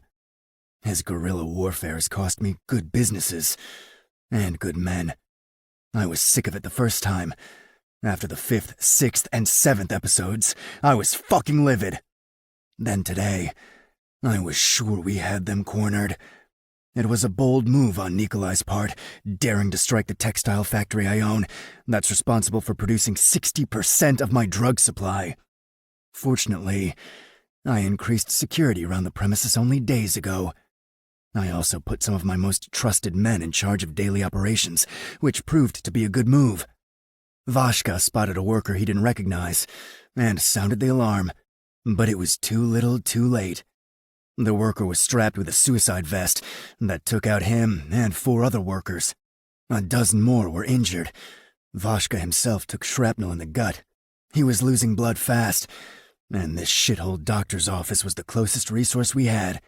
To anyone with eyes, this seedy little clinic is not a place you'd walk into voluntarily. But I happen to have the doctor here on my payroll, which is why my men and I stormed in, Vashka wedged between Yuri and Ephraim, so we could get him patched up before he bled out. Of course, I didn't count on spying a certain name on the patient list lying open on the nurse's desk. Natalia Boone. What are the fucking odds? Could it just be a coincidence? Or is there some grand design behind her sudden reappearance, 3 full months after our last encounter? I don't find any immediate answers to those questions in room 12. I do find her, naked from the waist down, feet in stirrups, her face flushing as pink as the glimpse I catch between her thighs. My first thoughts are depraved, so are my second and third. But once the shock of seeing her again wears off, I'm pissed. What the fuck is she doing in a dump like this? She deserves better. It's not saying much. Everyone deserves better than a clinic that requires bulletproof vests and a vaccine just to set your toe in the door. Why are you here? I ask. None of your damn business! She hisses like a viper. Get out of my room! Is that any way to greet an old friend? I scoop up a fallen clipboard and peruse the forms. She looks like she wouldn't mind carving me up with the closest scalpel. Honestly, a part of me wishes she would try. I'd love an excuse to put my hands on that tight little body. Friend? Her green eyes burn like they're on fire. We're not friends. We're not anything. You're nothing to me but a gigantic mistake. If I could take it back, I'd... Her voice dies in her throat. At the same moment, my heart leaps into mine. She must know it, see it, feel it. That my eyes have come across the reason for her visit today. Her breath escapes her in a vague, haunted, No. Then she lunges forward and snatches the clipboard from my grasp. But it's too late. Pregnant? My tongue feels dry, my lips unnaturally chapped. You're pregnant. She scoots backwards, clasping the clipboard to her chest. No, that's not... You do well not to lie to me, Natalia. There's no mistaking the threat in my voice. Fine, yes, I'm pregnant. But it's got nothing to do with you. The sweat beating at her temples says otherwise. Is that a fact? She backs away, eyeing me warily. I don't want any trouble. Then this is the last place you ought to be. Judging from the way she bites her cheek and looks around, she agrees with me. It's none of your business which doctor I go to. You're not the father, and this doesn't concern you. Who is? Excuse me? Who is the father? Her jaw drops. Why do you care? I advance on her, and she retreats, matching me step for step, until she collides with the exam table and lets loose a soft, surprised, Oh! that brings my cock to attention. Because I can smell the lie on you. I believe I already gave you one warning. This is strike 2. Her chest is rising and falling hard, and she's gone pale since I walked in. Fine! We didn't use protection that night. She glares at me accusingly. So yeah, I'm pregnant, and... It's yours. I already knew that, but hearing the confirmation from her sweet, indignant lips makes it all the more real. 10 minutes ago, I thought my adrenaline was pumping. With the smell of blood and smoke in my nose, and the remnant heat of the bomber's explosion still scorching my skin, I thought that was dragging me into the present moment. But this is something else altogether. This woman is carrying my child. I'm going to be a father. I don't have to think back to know that she's 3 months pregnant. I've been painfully aware of each passing day since our last meeting. I've thought of her in idle moments and felt my body hum to life at the memory. Even when I've quashed those useless thoughts, she crops up again in my dreams. Night after night, after merciless fucking night. You're under no obligation to do anything. She's talking fast, barely pausing long enough to inhale. I don't need you to be involved. In fact, I'd prefer it if you weren't. I can take care of this baby on my own. Can you? I ask. Because from where I'm standing, you don't seem to be able to take care of yourself, let alone an infant. Indignation makes her green eyes pop. Asshole! That's not true! Look at where you live. I take a step towards her. Look at where you work. Look at where you've come for help. How can you expect to take care of a baby? The fire fades in her face as she fumbles for words. I'll manage. I shake my head. I'm afraid I can't allow you to roll the dice and hope for the best, Lastichka. Not with my child. Glass crunches in the hallway, and I pull the door open while Natalia stutters behind me. She's babbling about not wanting trouble and dangerous environments.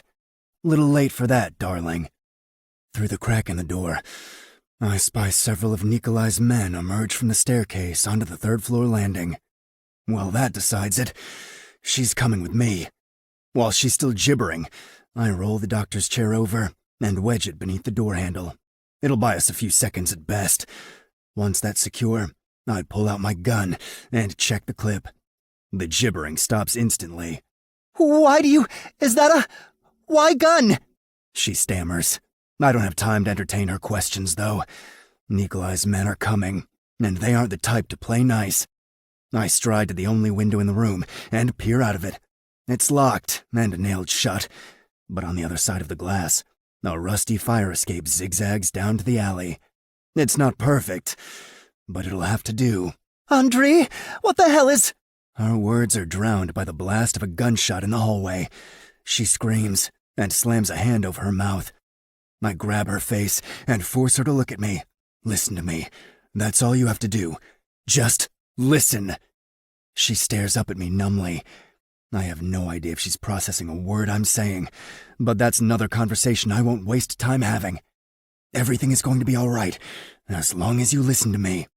I wonder idly if Vashka, Ephraim, and Yuri have already escaped. They know better than to wait like sitting ducks. I won't sit around either. Especially not now that I have newfound responsibilities.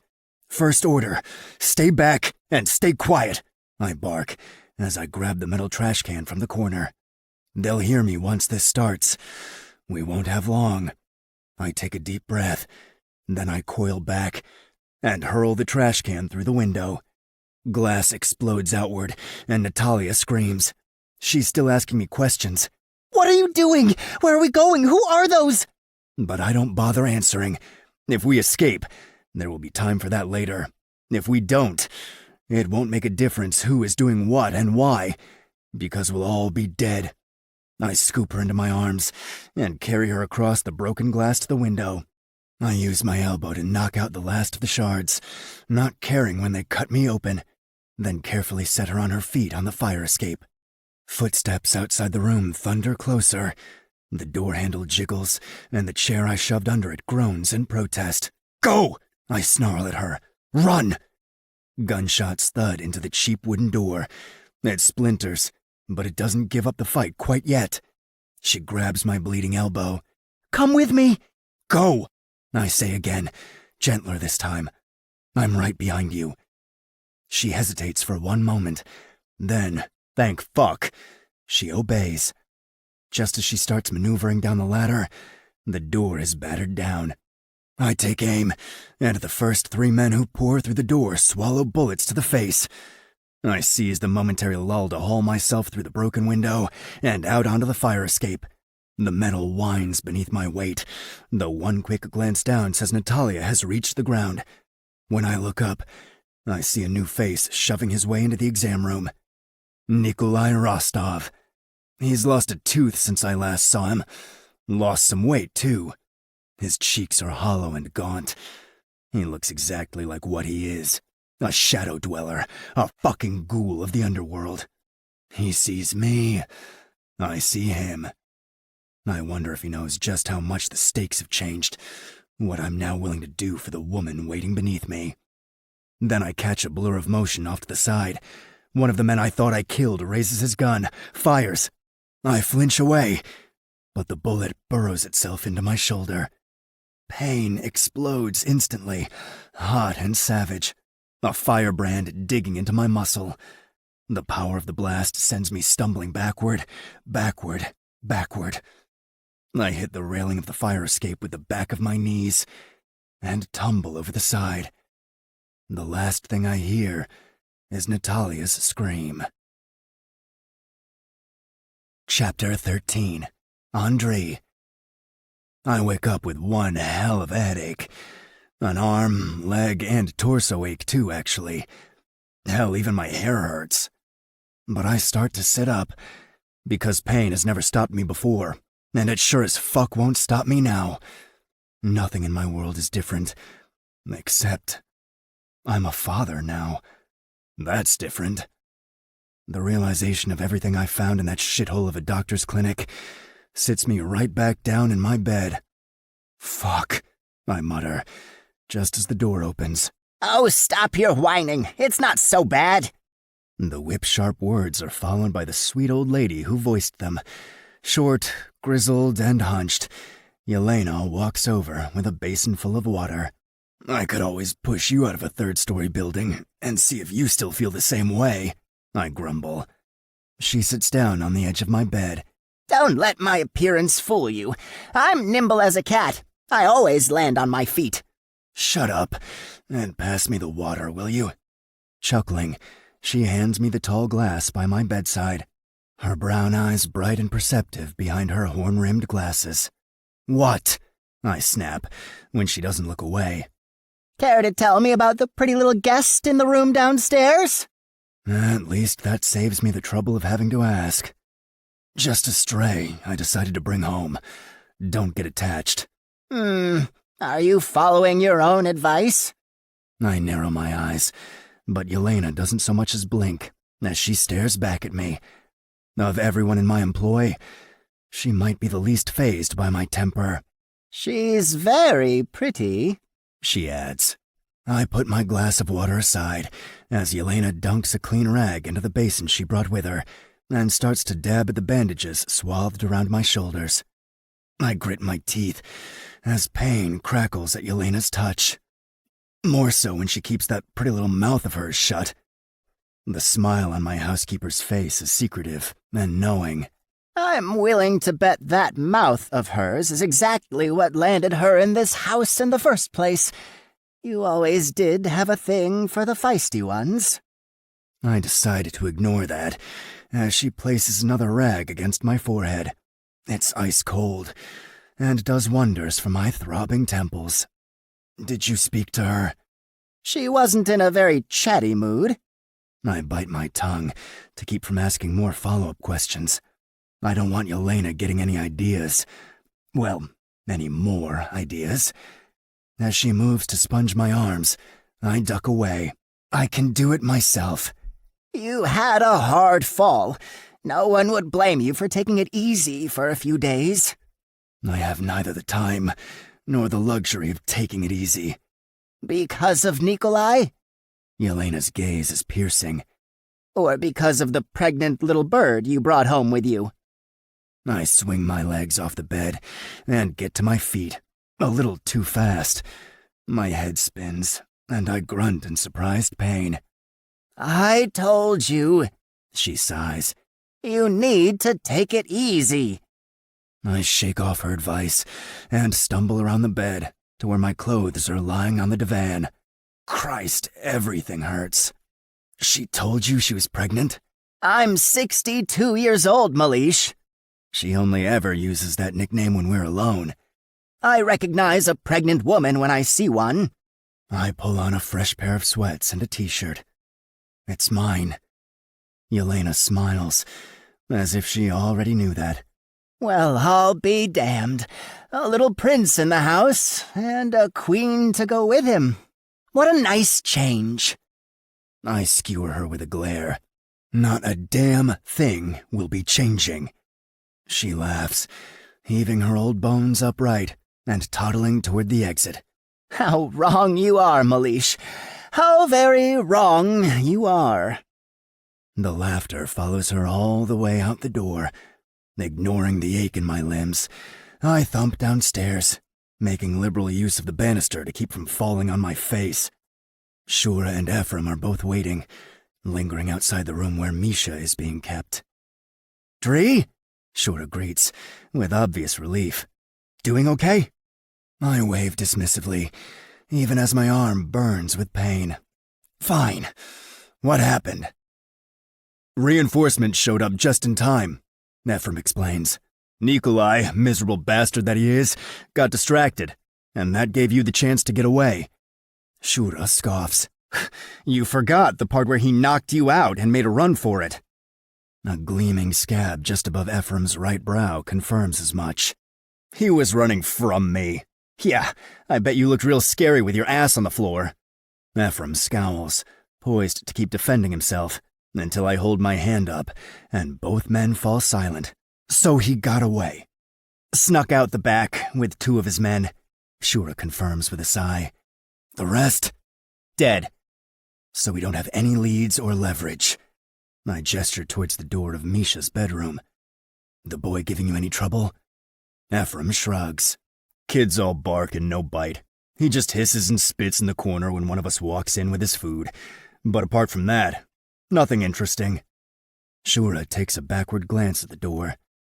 "Have you decided what you want to do with him?" "Not yet. The truth is, I've decided to let Misha live. I have no problem killing as many of Nikolai's men as possible.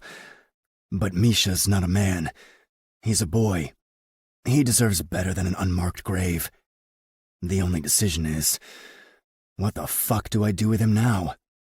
"We could let him go," Ephraim suggests. "What, so he can run right back to Nikolai with inside information?" Shura scoffs. "Don't be an idiot." I ignore them both. Releasing him is not an option. We can't trust him yet. Shura's gaze turns thoughtful. "We could train him." I've been toying with the same idea for the last few weeks. It's not a bad thought, I acknowledge. The boy has potential. He certainly has enough grit to get him through basic training. "Grit is one thing. Loyalty is another," Ephraim butts in. "He's going stir-crazy in that room. It's not right for a young boy to be cooped up in a cell." Shura's arm twitches, the one with the long, twisting scar that seems to have no end. Shura spent most of his childhood locked in a cage by his abusive stepfather. He knows better than anyone how oppressive 4 walls can be. I'll think on it. Now where's the girl? "Second room on the right," Shura informs me, tipping his head in the direction of the arched corridor. I go there. The door is locked from the outside, like Misha's, and the curtains have been drawn. It takes a moment for me to locate her on the bed in the corner of the room. She's lying underneath a blanket, and there's not even a hint of movement. Is she sleeping? But when I approach, her eyes are open wide, staring at the ceiling above. She barely blinks. "Natalia." When I speak, she doesn't so much as flinch. I move to the edge of her bed and run my hand along her cheek. Again, no reaction. I pull the sheet off her. Her dress is a tangled mess. There's blood staining one corner. I don't even know whose it is. And a tear in the hem. Her face is clean, though. I'm guessing Yelena gave her the same sponge treatment she gave me. I touch her hand, and her fingers are cold. Shock is one thing. Catatonia speaks to a whole different level of trauma. Intensely aware of the life inside of her, I grab her arms and pull her upright. She moves like a rag doll, her weight sinking against my uninjured shoulder. "It's okay, Lastichka," I croon. "You're going to be fine." I start undoing the buttons of her dress, one by one, hoping that inspires some sort of reaction. Maybe she'll bat my hand away or tell me to fuck off. But she doesn't move as I peel the dress off her shoulders. Then I move on to her bra and panties. The ache in my body doesn't extend to my cock, because that part of me perks right up the moment I catch a glimpse of her soft breasts. But my arousal is quickly washed away by worry. She's cold. Lifting her into my arms, I carry her into the bathroom and settle her in the tub. It takes a few minutes for the tub to fill with hot water, but while we wait, I strip naked myself, grab a hand towel from the rack, and slip in behind her. I pull her between my legs and spend the next few minutes running the towel over her body again and again. It's immensely satisfying to watch the goosebumps on her skin disappear, to see her begin to move, a finger here, a toe there. Eventually, her lips part, and a tiny sigh escapes. It's a small thing, a fragile thing, but it breaks the spell. Suddenly, I'm struck full force with the realization that this was not one of my better ideas. Before I can find a way to extricate myself from the situation, her eyes blink open, as if for the first time. "It's okay, Lastichka. You're safe in this house. You're safe with me." Her fingers curl around my arm. I want to pull her closer, hold her longer. I want to make promises I have no business making. I can't afford to do any of that. So reluctantly, I get out of the tub and lift her into my arms again. By the time I've toweled her dry and dressed her in clean clothes, my erection is only mildly painful. I settle her back in bed and pull the covers over her chest, and she turns to me. Her eyes are filled with dazed awareness, which means the fun part is over. It's time to talk. Chapter 14. Natalia. I still don't know what happened. It was a chaotic jumble of gunshots and broken glass and rusted fire escapes, of Andre's body falling through the air and hitting the ground so hard. Adrenaline and survival instincts carried me through the worst of the nightmare. Then I slipped into this fugue state. When Andre's men showed up and bundled me into the back of a big black SUV, I didn't even put up a fight. Because for some strange reason, I needed to hold Andre's hand while they drove us to the closest hospital. Except they drove straight past the hospital. "What are you doing?" I screamed from the back seat, Andre's limp hand clamped in mine. "You missed the hospital!" "That's because we're not taking him to a hospital." The man who spoke had a sharp aquiline nose and dark-ranging eyes. "Why the hell not?" No one answered me. The man, someone called him Shura, and said something in rapid Russian. "He needs to see a doctor," I insisted, staring at Andre's pale, bloodied face. "Trust me," Shura said. "Andrei Kuznetsov has lived through much worse than this." I wasn't sure if he was trying to be comforting. If so, he was failing miserably. When the car finally stopped, Andrei was carried in by two huge men, leaving me to stare up at the gorgeous stone mansion nestled between acres of thickly clustered red maples. Shura led me to a room on the ground floor and bowed out quietly. I think he meant it to be peaceful, but the moment the door shut, the memories began to unfurl. I tried to outrun them. I tried to wrestle them back into the special box in my head, the one marked "Repressed Memories, Do Not Open." But the gunshots grew louder and my heart raced faster. The next thing I knew, I was lying in a bed, huddled and shivering beneath the blankets, slipping slowly beneath the dark waters. A kindly older woman walked in with a basin full of water, but I couldn't even summon the energy to greet her. "All right there, dear," she asked. It's not like I had an answer for her. A little too much gunplay, I'm afraid. My PTSD is resurfacing with a vengeance. See you in a few hours. Sure enough, I was out like a light. It was God only knows how much later when I came back to my body. To water. A bath. Warm hands caressing and stroking feeling into my limbs again. As the sensation slowly returned, it came with the nagging thought that the person bringing me back was the last person who should have the power to. Now Andre pulls a chair to the side of my bed and sits down.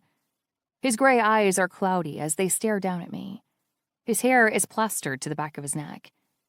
Why is he wet too? Oh, right. He was in the bathtub with me. The weight I felt at my back, that was him. I shudder at the thought. How are you feeling? As usual, his expression is perfectly unreadable. I have no idea how to answer his question, so I ask one of my own. How long was I out for? 2 hours, give or take.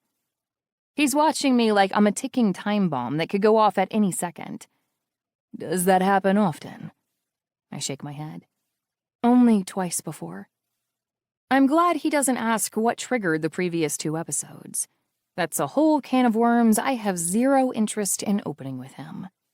We need to talk. All the warmth I felt in the bathtub has all but disappeared. He's looking at me as though I'm a problem that requires fixing. In his defense, he might not be wrong. How long have you known about the baby? My hand flickers to my stomach. I've suspected it for the last few weeks, but today was going to be the official confirmation. Why did it take so long?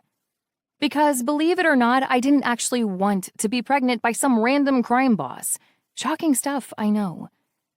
He looks thoughtful. It's making me more nervous than if he was simply angry. You can't keep me here, I blurt suddenly. He looks surprised, then amused. Why would I keep you here? Does that mean I can leave? You are not a prisoner, Natalia. You can leave whenever you want. I'll take you home when you're ready. He's lying. This is some joke that I'm on the outside of, and I don't like it one bit. Right, I say bitterly. Because you're just such a gentleman. He gets to his feet. I wouldn't go that far, but I do want to make sure you're safe. If you want to go back to your apartment, I'll allow it. But that requires certain compromises on your part. Compromises? My throat is suddenly dry. You're going to have security around the clock until I've determined that the danger has passed. He continues right over the sound of my jaw hitting the floor. I understand it'll be overwhelming, which is why I'll only assign 2 men to you. 2? I will give you my personal contact number. If you need anything, just... I don't need security guards, Andre, I say. It's too much, not to mention an invasion of my privacy. Privacy is the cost of safety, unless you want to be caught in the crossfire again with no way to defend yourself. I stare at him, open-mouthed and helpless. I would love to tell him I can take care of myself, but let's face it, after my pitiful display at the clinic, even the voice in my head is like, maybe bodyguards aren't such a bad idea. Who are those men? Men who will do anything to hurt me, and considering you're carrying my child, they don't know that. Maybe they do. Maybe they don't. Either way, I'm not taking any chances. I have to remind myself that his investment in my safety isn't personal. It's about the child in my belly, which only inspires more questions. So, does this mean you actually want to be involved in this baby's life? His neatly arranged expression doesn't waver. Like I said, I'm not in the habit of running away from my responsibilities. That's the kind of answer a politician would give. Diplomatic and proper on the surface. But it doesn't really answer the question, does it? One corner of his mouth turns up, and I charge on. What kind of father do you plan to be? The kind who's actively involved, or the kind who sees their kid for 15 minutes every other weekend before the nanny takes over? He's quiet and thoughtful for a while before he answers. I hadn't really thought about kids, nor do I think I'll be the perfect father. Far from it. But I didn't have much of a father growing up. I want to do better for my child. As answers go, it's not the worst one. So, co-parenting then. That seems to be the only way forward. On the one hand, there's intense and abject fear. On the other hand, unadulterated relief. I'm hoping neither one is visible on my face. I look around the room. Pretty as it is, it's not my space. Right now, I feel a desperate clawing need to surround myself with familiar things. So, I'm free to go? With 2 caveats. 2 other caveats, you mean? Bodyguards uno and dos count. He ignores the sarcasm. You need to rest first. After a nap and a home-cooked meal, yes, you're free to go. Just like his co-parenting answer, it could be much worse. Still, I'll hold my applause. And caveat number 2? We keep your pregnancy under wraps for now. He doesn't offer up an explanation. That only leaves my mind to filter through all the possible reasons he'd want to play the silent game with regards to the little bean in my belly, none of which are very flattering. He's embarrassed to admit he knocked up some nobody loser from Queens. He's trying to figure out how to get me out of the picture after the baby's born. He's got a girlfriend or a wife he's trying to hide the baby news from. Instead of asking, I decide to let it go. Who am I going to tell anyway? I don't want to worry Aunt Annie just yet. Katya is she who must not be named these days. And aside from that, I have no one. Whether I like it or not, this secret is staying with me. Chapter 15. Natalia. There are some dumplings in there, and a little something extra for later, Yelena explains as she hands me a glass container stuffed to the brim with food. Bless you, Yelena. I turn to Andre, who's waiting, all broody and unfairly good-looking by the door. Why don't you keep one guard and give me Yelena instead? I assumed everyone in Andre's employ was a lost cause, but Yelena is an exception. The woman might very well be a saint. He snorts. This house can't run by itself. I put an arm around Yelena. You're a rich man, you can get yourself another housekeeper. Or you could just move in here, save us the trouble. I have no idea if he's joking or not.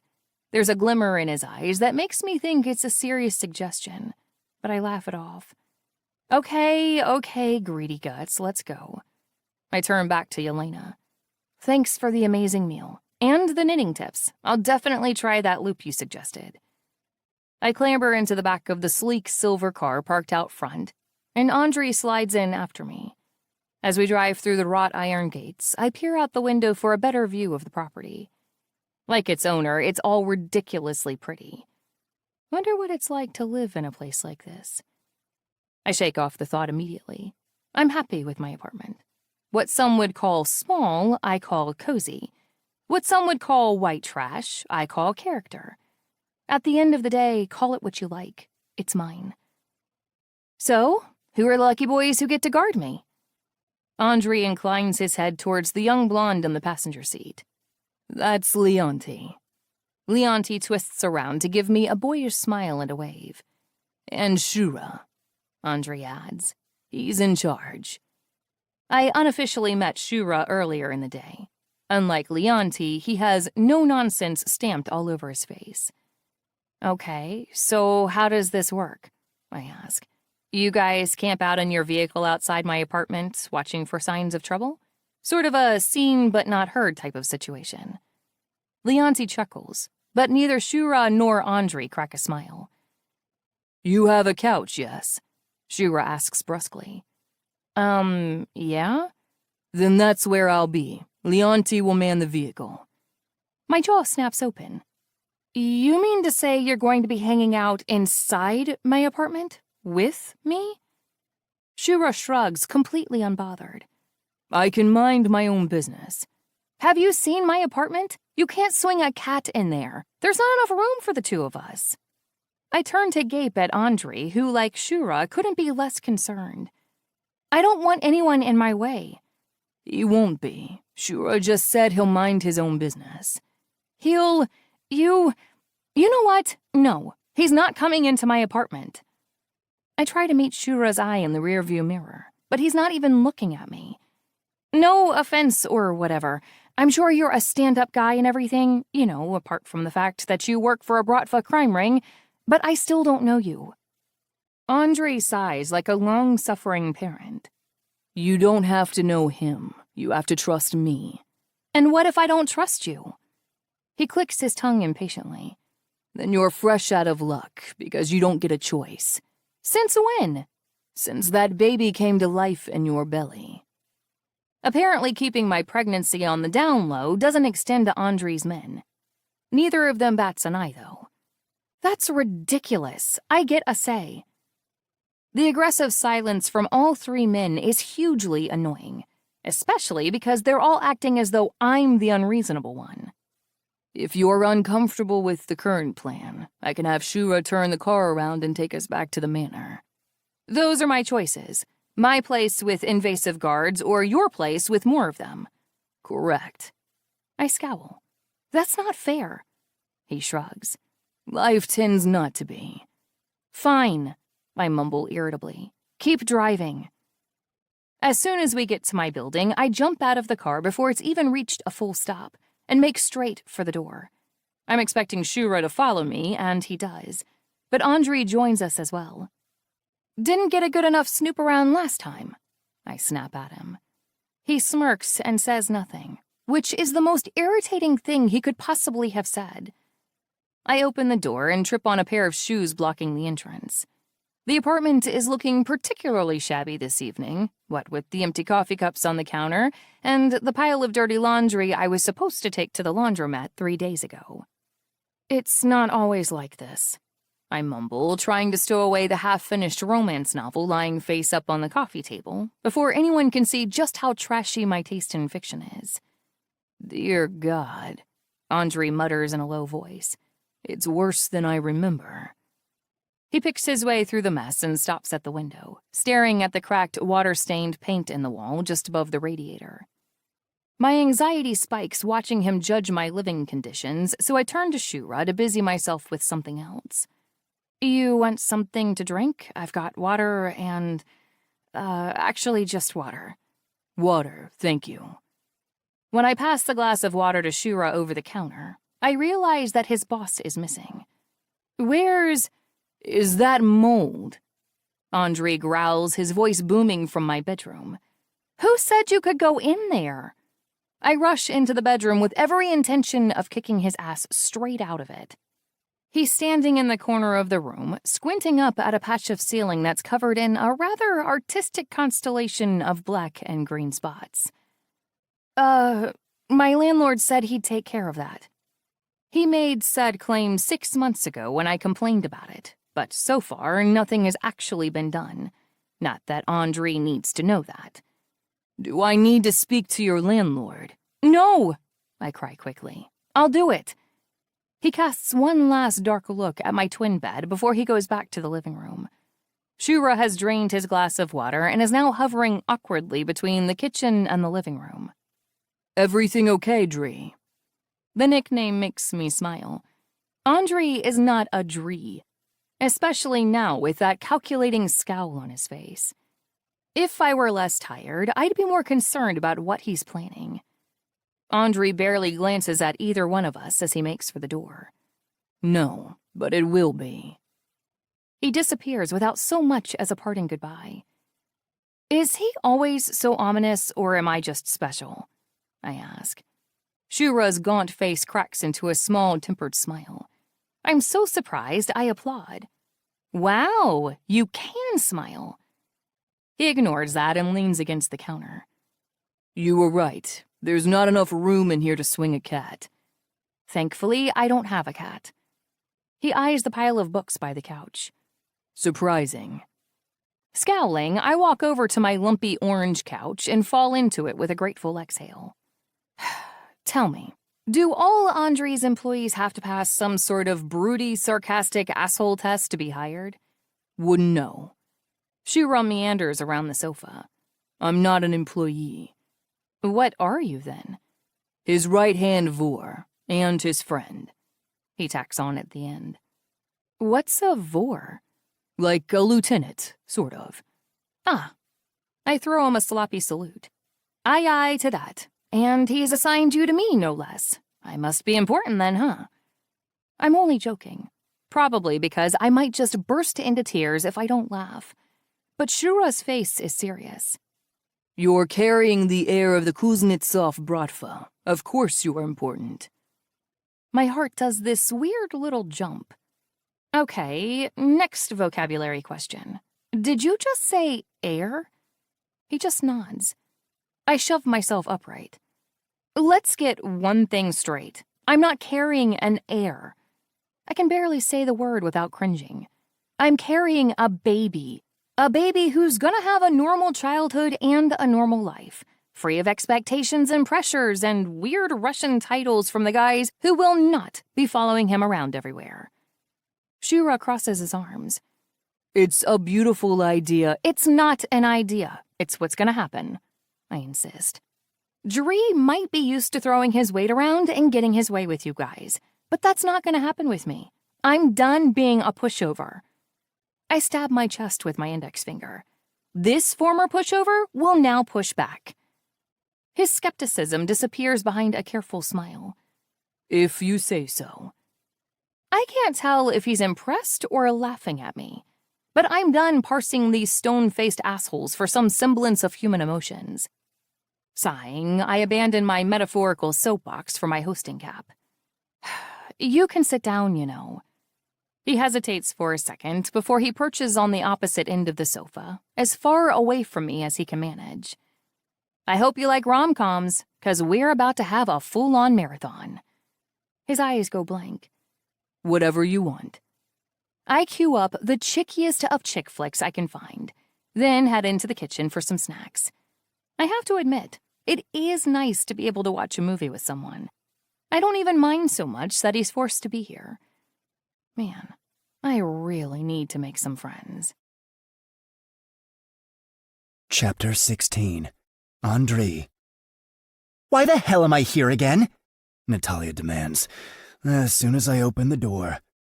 Good morning to you too. She squints at me. Seriously, Andrei? I was barely conscious before Shura was banging on my door, telling me I was wanted at the manor. Because you are. Follow me. I stride off, forcing her to hurry after me. We pass through the foyer and into the living room. French doors open directly to the garden. I ignore the zigzagging stone path in favor of cutting across the freshly mowed lawn towards the pool house. Natalia huffs along behind me, struggling to keep up. Somehow, she finds enough air to mutter under her breath all the way there. Wanted at the manor, like a dog, honestly. How do I get myself into male version of cat? The pool house is surrounded on 3 sides by sycamore trees, whose leaves have just begun to change color. The house is red stone, elegant, and cleverly designed to blend seamlessly into the landscape. Natalia gasps when it comes into view. I watch her take it all in. As soon as she catches me looking at her, though, she schools her face back into the same surly frown she's been wearing since Shura deposited her on the doorstep bright and early. Why am I here? By way of answer, I lead her into the pool house. The exterior is understated, but the interior doesn't have any problem reminding you how flawless it is. It's like a secret garden, bristling with plants, beams of golden light pouring through countless windows and skylights. Wooden beams run across the ceiling, and ornate carvings dance along the crown molding. Forest green tile adds a splash of color in the kitchen. She hasn't seen the bedroom yet, but I have no doubt she'll have to suppress another gasp when she sets foot in there. Okay, it's official, she mumbles. You win, I lose. Is that what you want to hear? No. Even your pool house is leaps and bounds above my... What did you call it? Shithole in the wall? Rat's nest? Some other equally insulting phrase? She sags. You win this HGTV contest I never asked to be in. So, you know, congrats, or whatever. I fold my arms over my chest, and lean against the closet wall. Are you done? She bites her lip and considers it. Yes, for now. Good, I nod. You'll be moving in here for the time being. Her mouth drops open. You said I could stay in my own apartment. That was before I realized it was a breeding ground for disease and Netflix murder documentaries. I told you I would get my landlord to take care of the mold. As entertaining as she is when she's teasing me, she's equally delightful when she's rattled and ready for a fight. I can't decide which riled-up version of Natalia I like best. I did some digging, and it turns out your so-called landlord is a liar and a thief. He's had complaints from every single tenant this past quarter alone, and he's seen to exactly none of them. How did you... Mold is not a small problem, Natalia. Do you think I'd let my child breathe poison for the first year of its life? Her jaw snaps shut, and I know I've landed the winning blow. She spins in a slow circle, taking in the pool house with fresh eyes. Well, what about all my stuff? She snaps at last. I'll have Leonti bring everything over today. It shouldn't take more than one trip. You're not exactly flush with belongings. How long do I have to stay? She asks like I'm trapping her in a 4x2 cage with no windows. That remains to be seen. For now, this is the best place for you. She mutters unintelligibly under her breath. Uncrossing my arms, I advance on her. I'm giving you the pool house because you said you wanted your own space. You'll have your privacy and freedom of the grounds. The only place I'm requesting you stay clear of is the East Wing. What's in the East? It doesn't concern you. She sighs. How very Beauty and the Beast of you. What? You know, Beauty and the Beast. Beast tells Belle to stay away from the... She cuts off mid-sentence when she sees the blank look in my eye. Never mind. That's an uphill battle I will never win. I clear my throat. You'll also find that the commute to work is much easier from here. You're letting me go to work? Like I said, I'm not interested in dismantling your whole life. I just want to make sure you and this baby are comfortable, safe, and comfortable. Her face softens. Okay, right. Thank you. She says it like she's not sure she should be thanking me at all. I'm not sure she should either. Because as much as I like her teasing, and as much as I like her feisty, I think I like her submissive and grateful best of all. Before I do something I regret in the quiet, sun-drenched privacy of the pool house, I leave her to her new home and saunter out into the garden. Shura is pacing on the upper deck, talking to someone on the phone. He wraps up the call when I approach. Vashka woke up this morning, he informs me. Excellent. He'll make a full recovery? He needs a few weeks, and then he'll be good as new, he answers. Just another scar for the collection. I nod with satisfaction. Fuck you, Nikolai. How'd it go last night? I ask. Shura's restless eyes slip over to the pool house. You know I'm not a big talker. I'm aware. She is, though. I suppress a smile, but to my surprise, Shura continues. It takes a lot for me to like a woman, he admits, shuffling in place like he wants to sprint away from this conversation. A civilian woman, no less. But I do like her. She's nice. High praise coming from you? He clears his throat uncomfortably and changes the subject. She agreed to stay in the pool house? I didn't give her much choice. I'm sure she loved that. Do you have a plan? I spent most of last night ruminating on precisely that. I went around in circles until I fell into a distracted sleep. When I woke this morning, though, I was no closer to figuring anything out. Not yet. Shura's jaw twitches, a telltale sign that he wants to say something, but he's not sure if he should. Go on, spit it out before you choke on it. Marrying her would make quite the statement. The exact same thought passed through my head last night. It would also make my child legitimate. I lean against one of the huge marble plinths that ring the garden. But I'm not a fan of the timing. Nikolai's still a real threat, and he seems to be getting bolder. A mark of desperation. Perhaps, I concede. But it just means he has nothing to lose. My gaze veers to the pool house. That's no longer the case for me. Touting around a pregnant bride would only goad him. A marriage would help you shore up some power, though, Shura points out. Not if I married Natalia. The little Lostichka will make a pretty bride, but not a powerful one. I wasn't necessarily suggesting Natalia, unless, of course, he clears his throat again. You want to marry Natalia? I wave away the whole messy subject, as if my heart isn't in my throat at the mere suggestion. It's immaterial. Political motives or not, I have no interest in marriage right now. I have only two priorities: stabilizing the Kuznetsov expansion, which includes getting rid of Nikolai, and making sure my child arrives safely. A window opens in the pool house. I catch a glimpse of Natalia as she opens the blinds. Which means keeping an eye on his mother, I add in a weary murmur. Extra security? When she leaves the manor, definitely. I want a 4-man team put together. Their sole responsibility is going to be all things Natalia Boone. Shura nods.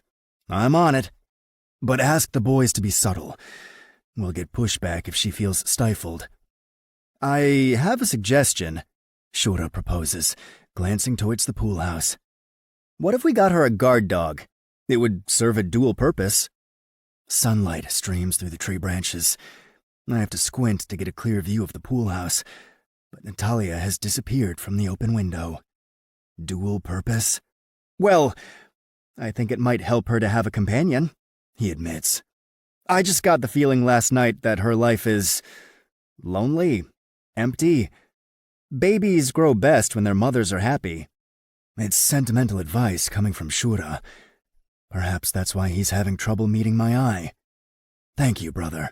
I clap him on the back. I'll think on it.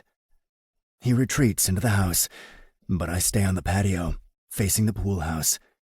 A guard dog isn't a bad idea, especially since we already have a half-rabid stray trapped in one of the guest rooms downstairs. I glance over my shoulder, towards the east wing, where Misha is being held. Perhaps if I gave the boy some trust, he'd offer me some of his in return. Although exposing him to Natalia feels like a big risk, I table the decision for another time. For now, I'm content that she's under my roof, right where she belongs. Chapter 17. Natalia. It's annoying how well I slept in my new bed. I wake up at 5:45, bright-eyed and bushy-tailed. Then I remember who's responsible for my record-setting night of REM, and I get grumpy all over again. But it's fine. It doesn't matter. Andrei Kuznetsov sure doesn't. I'm ready to take on the world today. Or, well, if not quite the world, then at the very least, I'm ready to take on the evil ne'er-do-wells of Sunshield Insurance, my employer and enemy du jour. Armed with all my things, another item to be grumpy about, Andrei was right that it took only one trip for his men to bring my stuff to my new residence. I do some light yoga on the deck, followed by a 20-minute dip in the pool. By 7, I'm dressed in my favorite black slacks white shirt combo, and it's time to go. All I need is a little breakfast pick-me-up, preferably something buttery and sweet. Then my nemesis at Sunshield should prepare for the worst day of their lives. My cheerful mood hits a snag the moment I step out of the pool house. Andrei is standing on the patio, clearly waiting for me. Dobre utro, he mutters as I freeze in the threshold. The surprise isn't Andrei. It's the 4 tall men surrounding him, all staring at me. Come to audition your boy band for me? I point at one of them with a head of tight, curly ringlets. I'd go with permed and dangerous. Or, wait, new curls on the block. Leonti, the boyish blonde who drove me to my apartment, is the only one I recognize. He's also the only one who laughs. Call them what you want. You'll be spending a lot of time with them, Andre says dryly. You've already met Leonti. This is Leif. He points to a man with long, dirty blonde hair. That's Olaf. Olaf sports a teardrop tattoo under his right eye. And finally, Anatoly. Anatoly, the curly-haired butt of my not-all-that-funny opening joke, grimaces in my direction. I stare at the motley group of charmers with a wry rendition of It's Raining Men playing in my head. Somehow, even my thoughts are off-key. Okay, well, nice to meet you all. I give them an awkward wave. But I think 4 bodyguards might be a bit of overkill. Don't worry, Andre assures me. They'll be discreet. Look at them. A giant might not crush you underfoot, but it's still a giant. People are going to notice. Andre turns with a dismissive wave. You leave that to them. Now, come on, you need breakfast before work. Andre! I yell, racing after him. He doesn't slow down, so I have to jog across the grass to keep up. Not exactly the easiest thing to do in heels. Andre, hold up. I need to speak to... I manage to fall into step with him, but before I can finish speaking, he turns to me with a disapproving glint in his eye. Is that what you're wearing to work? I stare down at my favorite and, let's be honest, nicest outfit. Yes? What's wrong with it? It's... His eyes trail up and down my body. You know what? Doesn't matter. You look fine. With that, he turns and heads into the house. You're an ass! I throw at his back. I'm fairly sure I catch a chuckle before he disappears through the double doors. When I finally catch up, he's in the garage, holding open the passenger door to a sleek red convertible coupe. I'm so distracted by the pretty car that I get in without a word. The door slams shut, and the next thing I know, Andre's getting in the driver's seat. From the side mirror, I spot my bodyguards climbing into a huge black Escalade. This is insane, I protest. I don't need a whole army following me around all day. They won't be following you around. They'll be watching you from a comfortable distance. Whose comfort? Theirs, yours, or mine? His answer is a secretive smirk. What would you like for breakfast? My stomach growls. Something that will soak up all this anger and resentment boiling inside me? I know just the place. Just the place ends up being a gorgeous patisserie nestled in the heart of Little Italy. My mood improves, slightly, when a tray full of croissants and cherry danishes hits the table. The pastries are accompanied with the richest hot chocolate I've ever seen. At my first bite, I let out a very loud and very inappropriate moan. Andre's eyes snap to mine, and my cheeks turn as red as the cherries on the Danish. Sorry, they're just so good. He pushes the plate towards me. Eat up. When I die, I want to be buried inside a croissant, I decide. It is frustratingly hard to hold on to any kind of anger when you're eating food this good. I happily plow my way through half the tray before Andre interrupts my gorging. He slides a small envelope onto the table beside my empty cup of hot chocolate. This is for you. The night we slept together and he tossed money on the coffee table comes back to me in a rush. If it's money again, I'm gonna order another hot chocolate just so I can fling it in your face. It's a credit card. Technically not money, but I'll brace for the hot chocolate anyway. Opening the envelope, I find a gleaming black credit card with my name on it. I'm hesitant to touch it. It just looks rich. What's this for? For anything you may need. I'm happy to buy you anything you want, of course, but this way you don't have to ask. I'm struggling to figure out exactly what I'm feeling.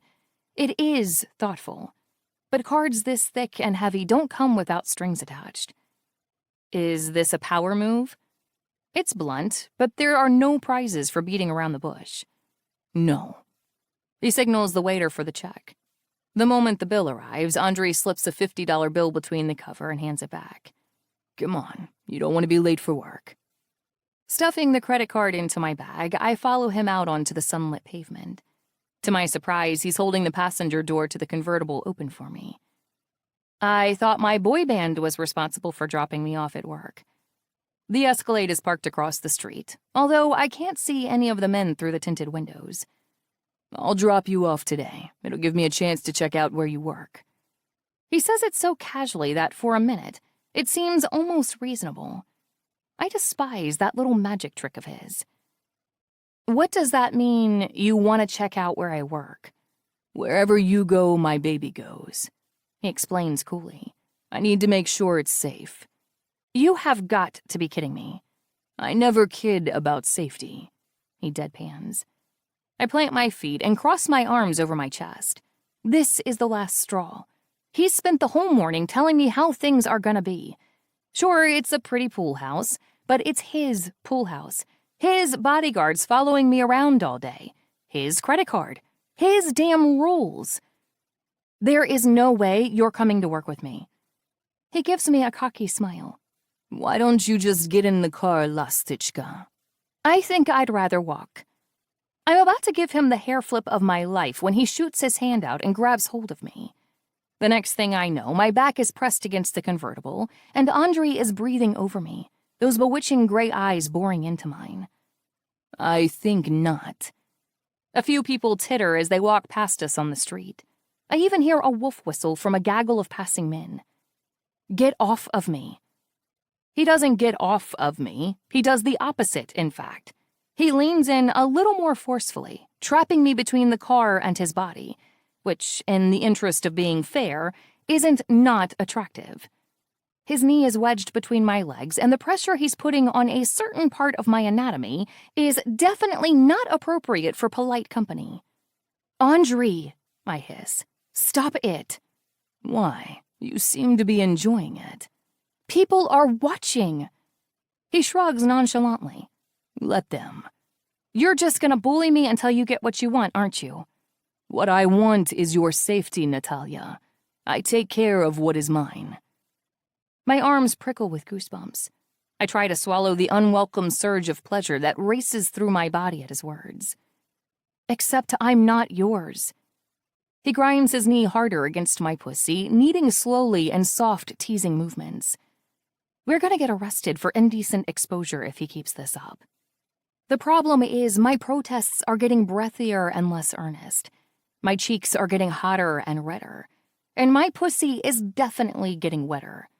I'm so scared of letting out a moan that I have no choice but to clamp my mouth shut and pray that he finishes with me soon. A pair of older ladies walks past us.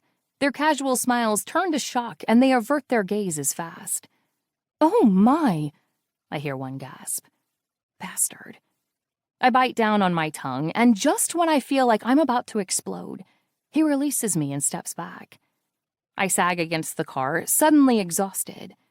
Andre, on the other hand, looks effortlessly calm and utterly composed. But a lopsided, borderline cruel smile simmers on his lips as he leans in, his breath hot against my cheek. Oh, you're mine, Lastichka. You just haven't accepted it yet. Chapter 18. Natalia. The nerve of that man. You just haven't accepted it.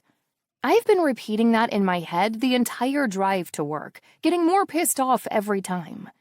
The problem is, I'm also getting more and more turned on. Pissed off? Turned on. Pissed off? Turned on. It's as much of a headache as it sounds, believe me. I'm still fuming when we pull up outside the ugly brown building that's home to Sunshield Insurance. As soon as I step foot out of the car, my 4 new shadows swarm me, a wall of man-meat in every direction. So much for being discreet, I mutter, loud enough for Andre to hear. If he notices, he gives no sign of it as he climbs out of the car. I greet the receptionist, Marge, with a quick, "Good morning," and breeze past, so I don't have to introduce her to the cavalry at my back. Thankfully, only Leonti follows Andre and me into the staff rooms where my desk is. But I don't have to look around to know that every pair of eyes on the floor is directed right at Andre and me. Well, mostly the female eyes, and mostly at Andre. Abby Whitshaw actually jumps to her feet when we pass her desk, but I keep moving. I have zero desire to introduce her to Andre.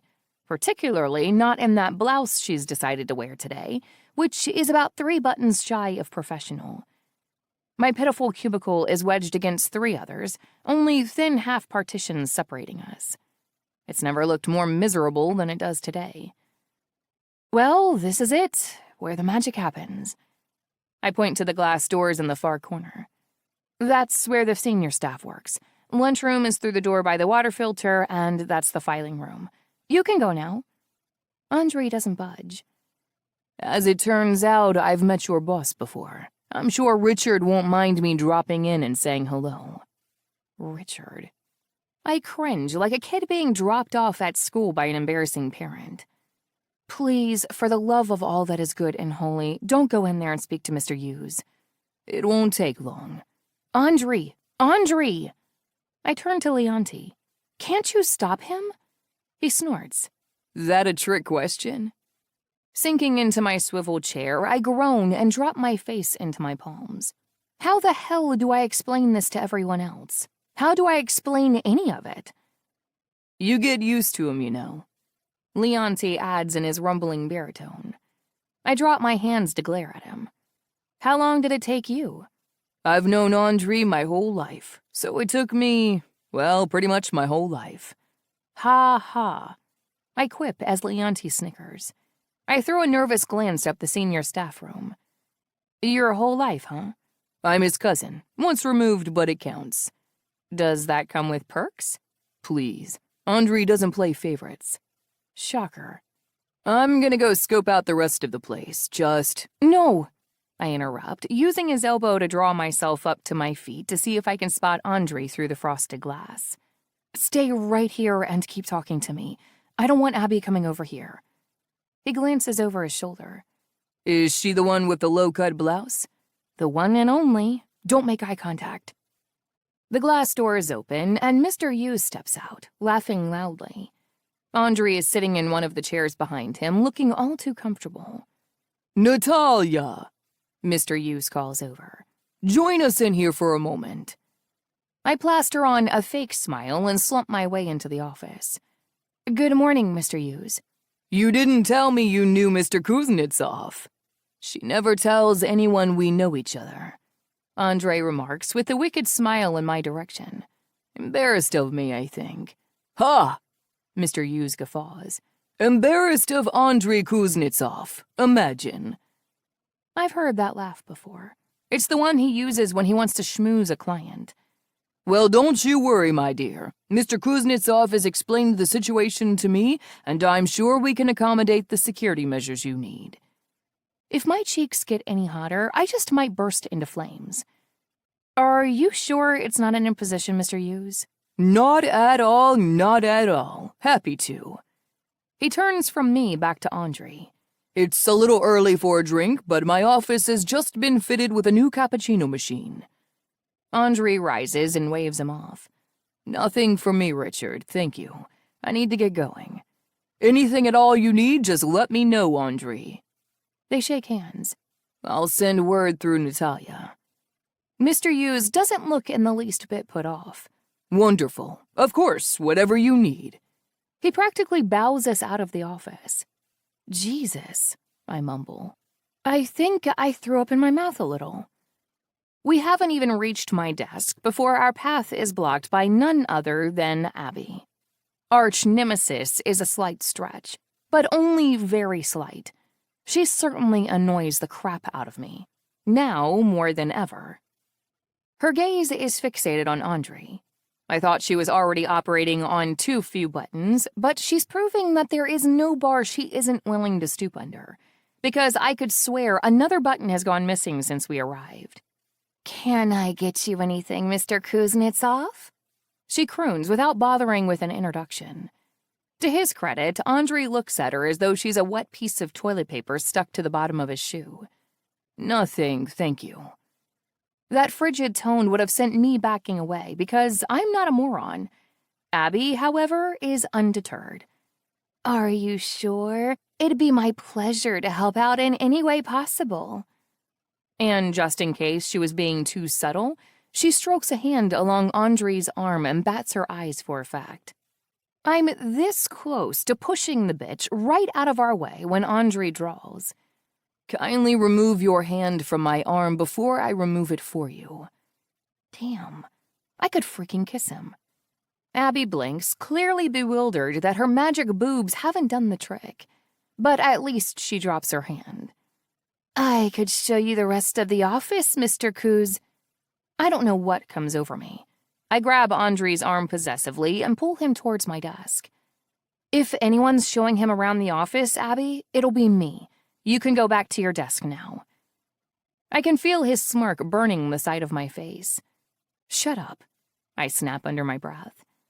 My desk isn't empty when we approach it, because bad news comes in threes, apparently.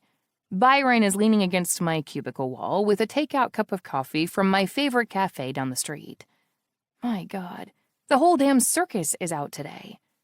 Hey, beautiful, he greets in his usual inappropriate fashion. I brought your favorite. He extends his hand, but before I can grudgingly accept it, Andre beats me to the punch. It's not her favorite anymore, he says coldly, dropping the entire cup into the waste paper basket under my desk. She's off caffeine. I glare at Andre. That was unnecessary. Even if it wasn't entirely unwanted. I wish I'd had the guts to do that ages ago.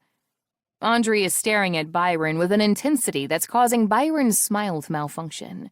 The man looks like he's having a stroke. No caffeine, huh? Byron asks, trying desperately to gloss over the awkward moment. New diet thing, or... There's something about Andre's sudden smile I don't trust. I trust it even less when he wraps an arm around my waist and pulls me to him. Natalia's pregnant, he explains. We're having a baby. Chapter 19. Natalia. I'm gawking at Andre. Andre is smirking at Byron. Byron is bouncing his wide eyes from Andre to me and back again. It's the worst, and just to be clear only, threesome I've ever had. I would like to get off this ride immediately, please and thank you. Pregnant? Byron stutters. You're pregnant, Nat? Swallowing hard, I plaster a smile on my face. Surprise! Jesus, Byron exhales. That's crazy. For you and me both. I duck out from under Andre's grip, but not before pinching him under the arm. Excuse me for a second while I walk Andre out. I march straight for the exit without waiting for Andre to agree. To my surprise, he follows without complaint. The moment we're away from nosy coworkers and in the lobby, I twist around and stab a finger into Andre's chest. I was hoping this finger was the first point of pain in a devastating series of takedowns, both verbally and physically, that I was about to unleash on his ass. Unfortunately for me, his chest is so obnoxiously muscled that I hurt my poor finger and wince in pain. What the hell were you thinking? I clear my throat and rephrase. What happened to keeping my pregnancy under wraps? He doesn't look in the least bit apologetic. I pivoted. Clearly, my question is why? You're already 3 months along, he says sensibly. You're going to start showing soon. This was inevitable. So it has nothing to do with the fact that you were trying to mark your territory. He checks his watch like I'm wasting his time. I'd have thought you would understand. What is that supposed to mean? What was her name? The pretty blonde in the red blouse. He takes a step closer to me as my face goes blotchy with involuntary anger. When it comes to marking territory, let's not beat around the bush. You're as guilty as I am. Leonti is chuckling by the door, and Marge has abandoned any attempt to pretend like she's not eavesdropping. Leave, I hiss in his face. Now. I will, as soon as you let me go. His eyes fall between us, and I realize my hand is wrapped around his wrist. I drop it like it's on fire and spring away immediately. Andre winks. Have a good day, Lastichka. It takes a few seconds after he's gone before the angry blush on my cheeks finally fades. Feeling completely unmoored, I head back into the office, shrinking under the weight of the curious gazes aimed my way. Most of them stop at that, Gawkers, nothing worse. But not all my coworkers can take a hint. Oh my God, you're having a baby with him? Abby pops up from behind my desk like a whack-a-mole I would dearly love to smite with a hammer. Where did you even meet a man like that? I'm curious about that too. I peek up to see that Byron has joined the Inquisition. Guys, I'd love to chat, but I have so much work to do. I shuffle some papers around to make my point, but neither one shows any interest in leaving. No, but come on, Abby cajoles. How'd you get your hooks in him? There were no hooks involved, and we're not even together. I'm not sure why I choose to share that information with them. It doesn't exactly paint me in the best light. But I'm angry, and it shoots out before I can think about it. You're not? I don't like that glint in Abby's eyes at all. To be fair, Byron has the same hopeful glint, albeit for different, and arguably worse, reasons. How does that work? Haven't you people heard of a one-night stand? I ask. You know what? Never mind. All I can say is, if you ever choose to have one, use protection. Abby scoffs. He's rich and gorgeous.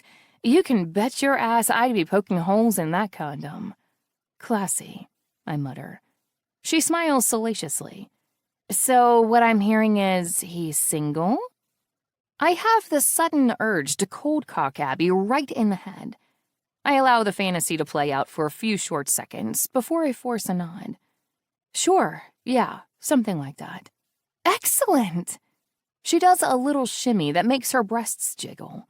Hope he drops you off at work every day. Having got what she came for, Abby turns around and struts back to her desk.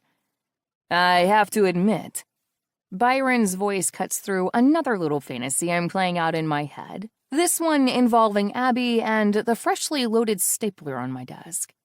I'm relieved, too. If you want Andre, you'll have to fight Abby for him. He ignores me. It means I still have a chance with you. He might as well have poured a glass of ice water down my back. Byron, did you miss the part about me being pregnant? I remind him gently. I'm having a baby with another man. But you're not with said man. He shrugs and backs away from my desk. There's hope for me yet. No, there's not. Just you wait and see. He promises with a devious chuckle. I'm gonna wear you down. I hide in my cubicle for the better part of the morning. Turns out, trying to avoid your coworkers can make for a productive day. I'm done with all my work by 4 and frothing at the mouth to get back to the secluded calm of the pool house. I manage to duck past both Abby and Byron on my way out. Leonti is standing just outside the building when I step onto the pavement. Ready? He asks. I've literally never been more ready in my entire cursed existence. Chuckling, he opens the back door for me and I clamber inside the car. Olaf is in the passenger seat, but my other 2 bodyguards are nowhere in sight. Where's the rest of the band? We're taking in shifts, Leonti explains. They're on night duty. I roll my eyes. Ridiculous. How was work? Leonti asks as though he hasn't heard me. Fine. I mean, no, not fine, but at least it's over. If the tall guy's giving you any trouble, I can take care of it for you, he offers. I frown at Leonti in the rearview mirror so he clarifies. The douchey one in the pinstripe shirt. Byron? He shudders. Even his name is douchey. I cross my legs and turn to the window.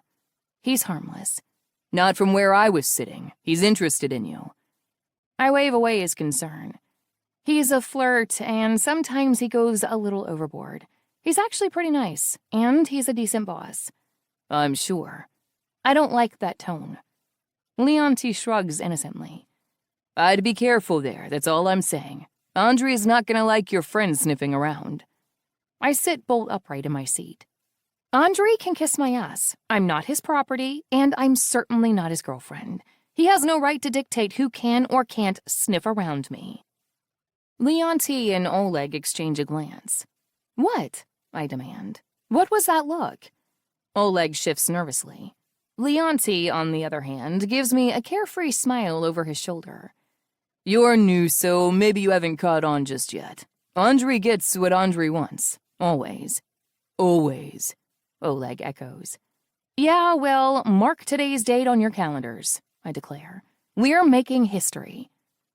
They share another amused glance. Screw both of you, I cry.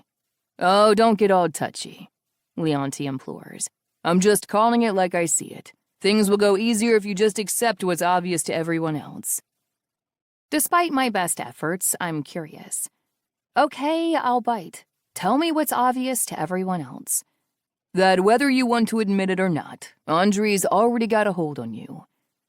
I'm so rattled that I don't even respond. We spend the rest of the drive in silence. The moment we arrive at the manor, I unbuckle myself and streak out of the Escalade.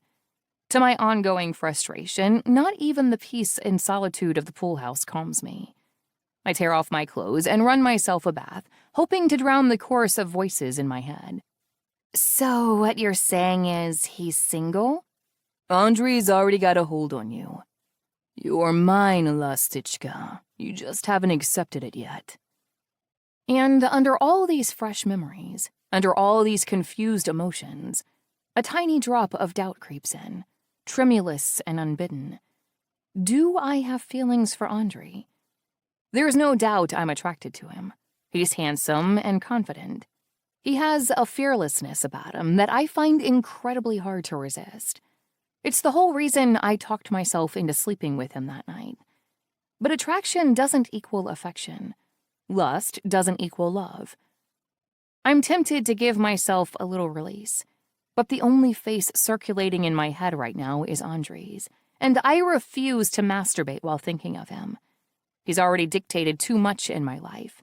He doesn't get to invade my fantasies too. It's with a sinking sense of failure that I pull the plug on my bath and climb out of the tub.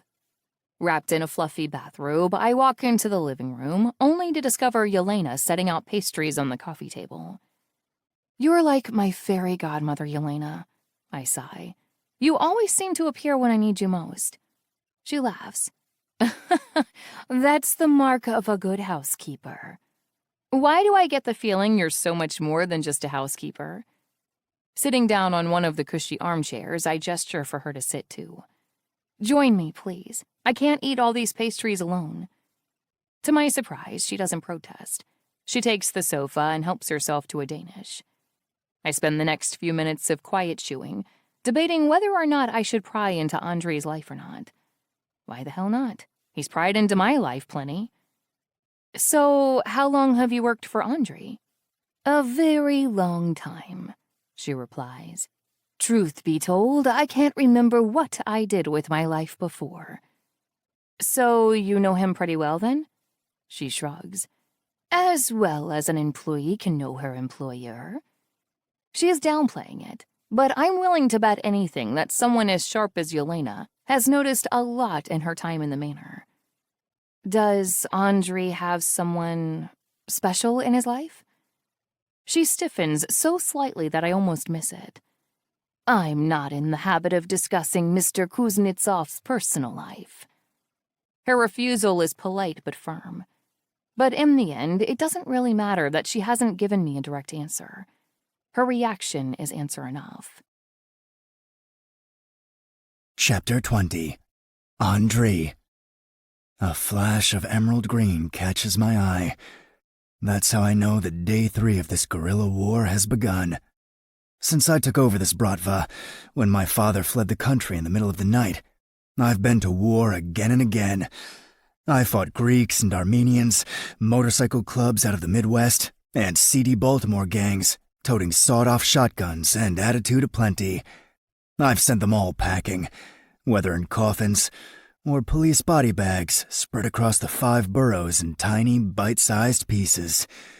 But this is one war that might not end so cleanly. Through the window of my office, I see Natalia unrolling her yoga mat on the patio. Her high-waisted leggings are skin-tight, and her sports bra is bright and revealing. This is the 3rd day in a row she's walked her green yoga mat over to this side of the house. The first day, I told myself she was here for the scenery. This location offers the best view of the grounds. From where she's stretching, I know she can see the red sycamores bending over the pool house, forests of birch and pine rolling down the hills, and the skyline the backdrop for all of it. On day 2, I had my doubts that the view was the only reason. Now, on day 3, I know it's bullshit. She's here for one reason, and one reason only: to win the war in my head. I wonder if she even knows she's fighting, though, or if it's just a primal kind of warfare. Is she aware of how easily she can be seen through my office window? Does she know that when she bends to touch her toes like she's doing now, the sunlight lets me see straight through her leggings? Is she doing it to tease me, punish me, seduce me? Fuck if I know, and fuck if I'm gonna dare to ask her. So far, I've managed to keep my distance. A minor miracle, considering how many times a day the woman crossed my mind. An annoying number of times. An unacceptable number of times. And that was even before the yoga. She's in the middle of downward dog, her ass arched high and pointed directly at me. I rip my eyes away and force them back down to the computer screen in front of me. But scarcely 2 minutes pass before I'm risking another glance. Profit and loss have never seemed less interesting. Territory, empire building, imports and exports, and guns and drugs and gambling. The bread and butter of my work is utterly meaningless bullshit compared to Natalia in a fucking hell. Is she doing a split? Caught between desire and frustration, I unzip my pants and pull my erection out. I'm concerned about the integrity of my blood flow, to be quite honest. I'm on the verge of exploding. There's only one way out of this predicament. Well, 2 ways, really. But only one that doesn't involve leaping out of my window, pinning Natalia down to that sweaty yoga mat, and fucking her to within an inch of her life. Option number 1 it is.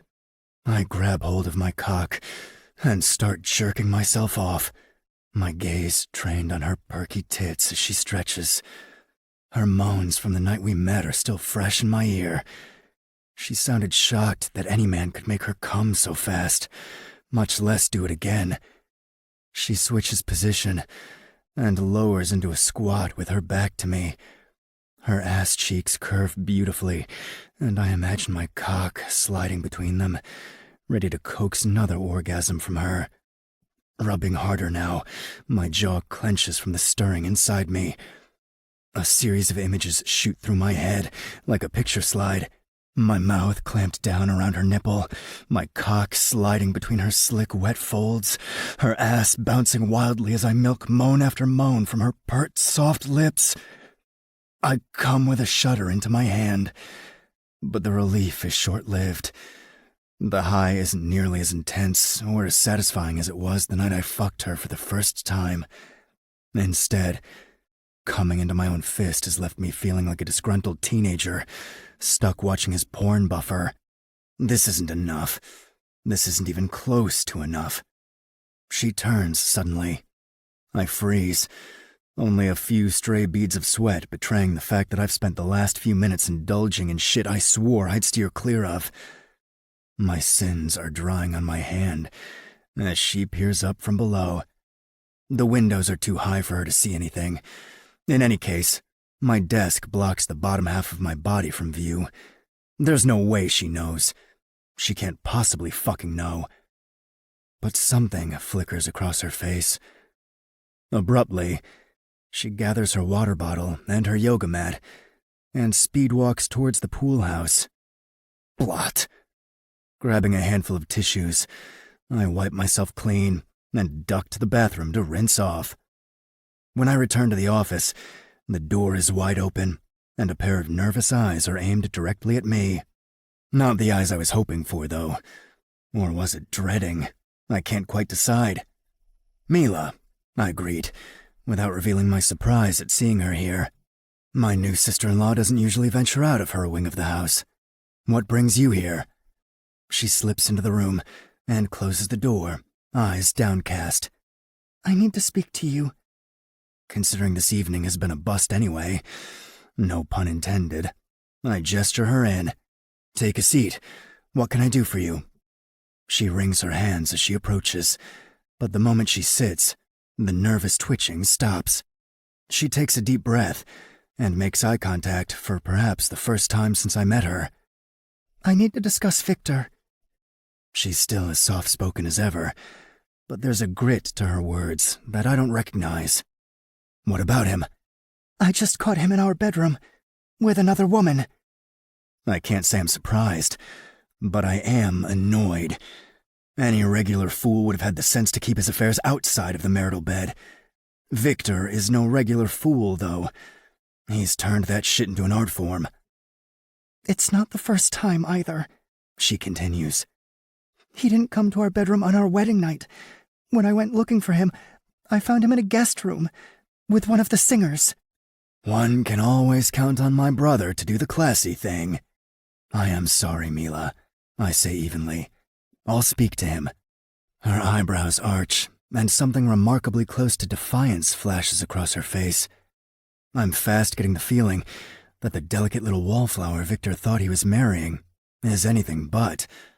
Honestly, part of me is rooting for exactly that. Give him hell, Mila. The devil knows he deserves it. Actually, I was hoping for more than that. I'll admit, I'm intrigued. This conversation might be a lot more productive if you just tell me what you want. Freedom, she blurts immediately. I wince. I'm afraid it's a little late for that, Mila. I'm not asking for a divorce or separation, she hastens to clarify. I'm happy to play my part. Happy, submissive wife. Just as long as I get to have my fun, too. My own eyebrow drifts upward. This is definitely not what I was expecting. You want to be free to have affairs of your own, is that right? She shrugs. Why should the men get to have all the fun? You could just do it. Why tell me? Because you are the pecan. Because I'm living in your house. And because, if one day Victor happens to walk in on me and my paramour, I'll have a big shield to hold in front of me. I'm your insurance policy, you mean? She smiles cryptically. I'd say you're rather more than that. You're my brother-in-law. Maybe one day we can even be friends. There's no trace of flirtation there. It's more strategic than anything else. An alliance.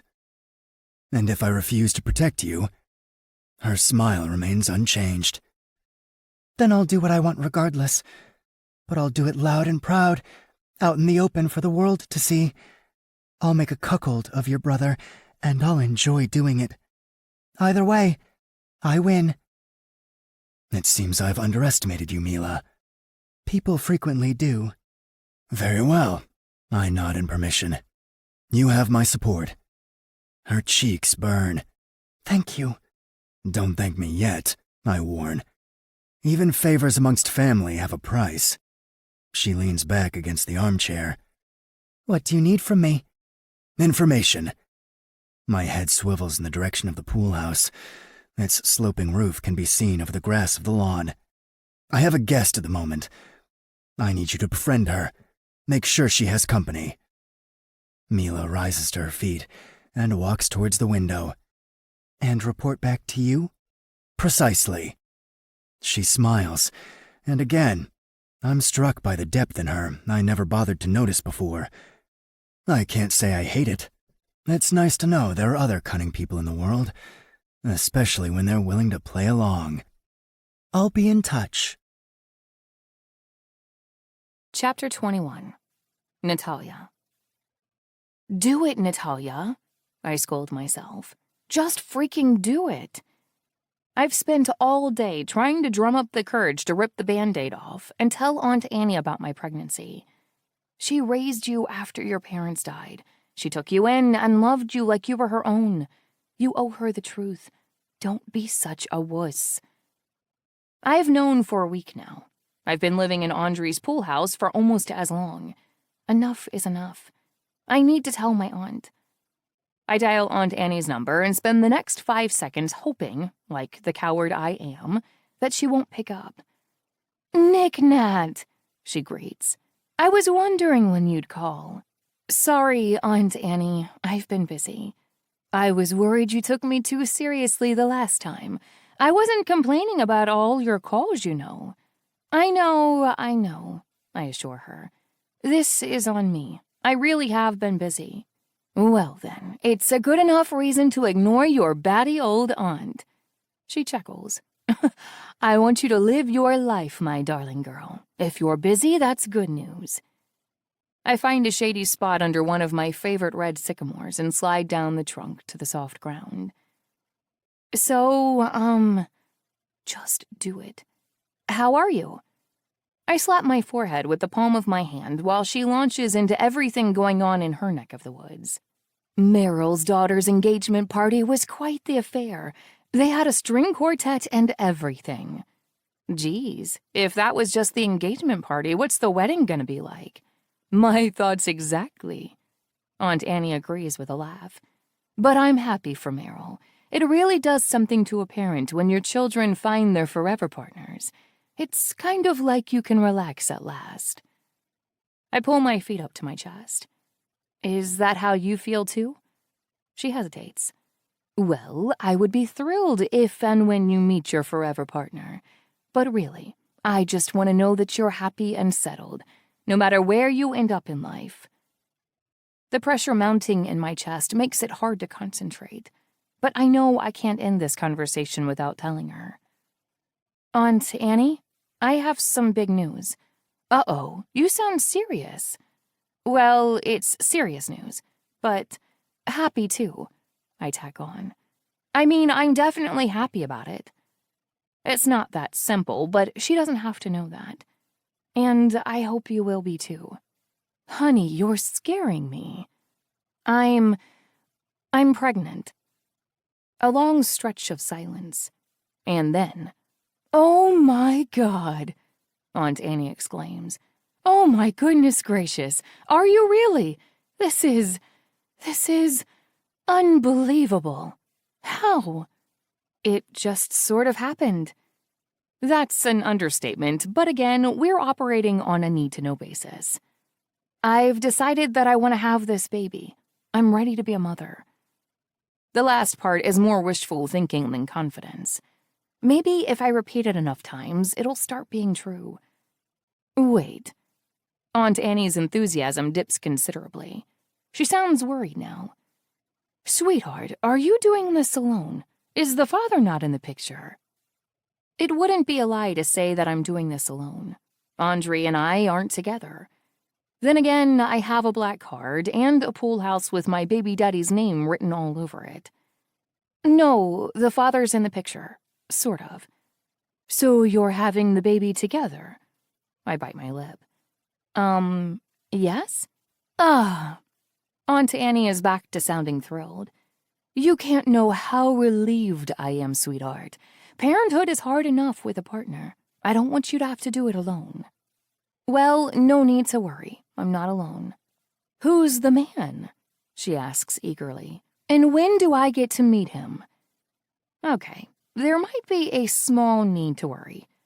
"Soon," I lie. "Very soon." In typical Aunt Annie fashion, she launches into a barrage of questions without giving me any time to answer. I wait for her to finish before I offer the extremely sanitized version of Andre's biography. His name is Andre. He runs a business in the city. Several businesses, actually. And he's good to me. Are you two planning on living together, or are you waiting until the baby's born? I glance over at the pretty pool house that's all mine. Actually, I've moved in with him. He wasn't happy with my apartment. The mold in the ceiling nearly gave him a conniption. Goodness me, I like him already. I'm not sure why I'm selling him so hard to Aunt Annie. Maybe it's because, for a little while at least, I kind of want to live the fantasy. I want it to be easy. Like I'm just a girl having a baby with a boy who loves and dotes on me. Forget about the girl's PTSD and shitty job. Forget that the boy is a terrifying Russian Pakhan who collects toxic red flags like their Pokemon. Forget that the baby is routinely referred to as the heir. Forget all that. And this really is a fairy tale in the making. Oh, honey, I'm so happy for you. Sometimes the best things in life are unplanned. Her voice has turned teary. I'm gonna be a grandma. I wish Mom and Dad could have met their grandchild. It's hard to get the words out past the sudden lump in my throat. Me too, sweetheart, she croons. Me too. We talk for a little while longer before I hang up, a bittersweet feeling tucked between my ribs. The weight of telling Aunt Annie is gone, but it's been replaced with something else. Fear of the unknown, worry about the future, trepidation about my co-parenting situation with Andre. Take your pick. No matter what you call it, it doesn't feel good. I'm so lost in my thoughts that I don't notice a woman approaching until she's standing right over me. Jesus!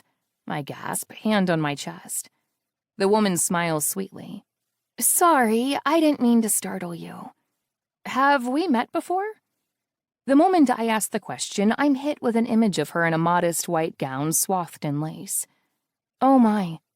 If I recall correctly, says Mila Obnizov with a wry, amused laugh. You crashed my wedding. I never slept with your husband. I finish in an idiotic stupor. Just so you know, for the record, it's just a long story, okay? But I never slept with him, I swear. If she wasn't laughing, I'd probably pee myself in fear. She sits down beside me and spreads out, perfectly at ease. Well, that makes you one of the few women who hasn't. Her face is tilted towards the sun, so I'm not sure how to interpret that statement. Is she joking? She peeks over at me with one eye. But your friend, the blonde? She has slept with him. He dumped her to marry you, I admit awkwardly. The interruption was her idea of revenge. You know, now that I'm saying it out loud, I guess the story's not really that long after all. To my surprise, she just shrugs. I get it. Do you? She shrugs. I wouldn't have gone about revenge that way, but I understand the need for it. Victor drags it out of people. None of this is what I was expecting. Mila might look like a porcelain ballerina, but I'm getting the feeling she's got claws under that pretty little facade. I'm guessing marriage is not all you hoped it would be? I venture cautiously. She leans back on the grass, balancing on her elbows. My expectations of marriage were always pretty low, she explains in a matter-of-fact kind of way. It wasn't something I ever really wanted. Why would you agree to marry Victor, then? It's a long story. She winks to let me know she's messing with me. It involves a stubborn old man, a stubborn, evil old man, and a girl who wasn't willing to put up with either one. I'm hooked, but promise me there's a happy ending? That remains to be seen. She looks me right in the eyes. I believe in making my own luck, Natalia. You can't just let life happen to you. I observe her with fascination as she turns her face back towards the sun. I wish I'd met you sooner, I say. That advice would have come in handy. I've spent pretty much my entire existence letting life happen to me. She squints at me, her eyes gleaming with mischief. Well then, I guess we have to change that, don't we? Chapter 22. Andre. It's almost midnight when I get home, but the light is still on in the pool house. I spied Mila and Natalia talking in the garden before I left. According to Leif, they spent hours gabbing on the grass before Natalia invited Mila into the pool house. Mila has already retired to her wing of the manor, so I can't ask her how the first meeting went. Shadows skirt past the windows of the pool house every so often. Natalia isn't just awake, she's restless. I spend an inordinate amount of time by the window, waiting for her lights to turn off. If she goes to sleep, the temptation will be gone. Then, pitched by the glow of artificial lights, Another shadow shoots across the curtains. Stay away, stay away, stay away. I chant the refrain in my head, even as I exit the house to walk down to the pool. As I get closer, I can hear music. Edging towards the open window, I peer inside. Natalia is dressed in a light pink tank top and white panties that show more than they conceal. Yeah, I want to dance with somebody who loves me. As she twists in circles, eyes closed, mouth parted, her tank top rides up, revealing her still flat stomach. Her dancing is chaotic and uncoordinated, but there's a look of rapture on her face that I've never seen before. It's dreamy and uncaring, totally free. Her hair whips around her head as she spins. She twirls, allowing the music to distract her from whatever it is that's kept her up this late. I have the urge to take out my phone and record her. Not to be an asshole. Well, not entirely to be an asshole, but just so that I have something to remember this by. Something I can look back on when I'm alone in my bed. Yet the thought of going back to the main house and taking care of myself again is unfucking tolerable. I don't want a fucking video. I want to bury myself balls deep in her and make her moan again. Which is why I step right up to the window so that she can't miss me. It takes a long time for her to notice. Whitney Houston ends on a high note, and as the next tune starts, Natalia turns. When she sees me, she lets out a strangled gasp and fumbles for the robe lying on the bed, making spitting noises like a cat. What the hell? She screeches, without pausing between words. She snaps off the music. How long have you been standing there? You've got some nice moves. She careens through the door and onto the porch. I've got a mean right hook, too. I spread my hands wide. I'm right here. Swing away. Don't tempt me, she snarls. You have no right to spy on me, you creep. I wasn't spying. I was taking a stroll through the gardens when I heard the music. I lie. I thought I'd come by and say hello since you were up. She pulls the robe tighter around her body. Since when have you been interested in saying hello? The only time you seek me out is to bark orders at me. I tilt my head to the side. She's beautiful in the pale moonlight. The shadows tease me, with hints of what's beneath the gap in her robe. I trust you're settling in well. I was, before I knew you spend your nights skulking around the gardens like a perv. I suggest you close the windows if you don't want to be observed. She scowls, but it doesn't hide the blush on her cheeks. What do you want, Andre? Without answering, I push past her and walk into the pool house. She follows me inside, still fussing to make sure that her robe is cinched properly at the waist. Having trouble sleeping? She eyes me warily, clearly still flustered. You told me I'd have my privacy. You shouldn't be here. Her eyes dart around, like she's worried I'll spot something she doesn't want me to see. Of course, that just draws attention to the small pink device lying next to the bed. Is that... It's a vibrator, okay? She snaps, before I can even finish the question, marching over and plucking it off the floor. I needed to de-stress, and I thought... Anyway, the batteries ran out just when I was getting... It doesn't matter. I just needed to release some steam, so I thought maybe dancing would... I watch her squirm. My God, how I love the way her skin goes pink. Did it work? I ask. She frowns. Did what work? The dancing. Or are you still horny? Her jaw drops. Oh my God, you did not just... This is completely inappropriate. We're both adults. I shrug, shifting closer. And you're carrying my baby. I don't think discussing your arousal should be off the table. Especially considering my arousal is definitely on the table as we speak. A few more exchanges like this, and I might put her on the table too. She clears her throat. No, it did not. Then maybe I can. I'm close enough to reach out and stroke the expansive bare thigh where it peeks out from beneath the hem of her robe. I only get a fingertip worth of contact before she smacks my hand away. What's the harm? I bite back my smile. She's so flustered, so riled up. I fucking love it. The harm? She gawks. There's plenty of harm. It's not like you're in danger of falling in love with me, are you? Those words have the desired effect. She flinches back. Definitely not. Then I fail to see the problem. Her jaw squares. The problem is that I don't want to sleep with you again. So, your thighs aren't dripping right now with the thought of me inside you?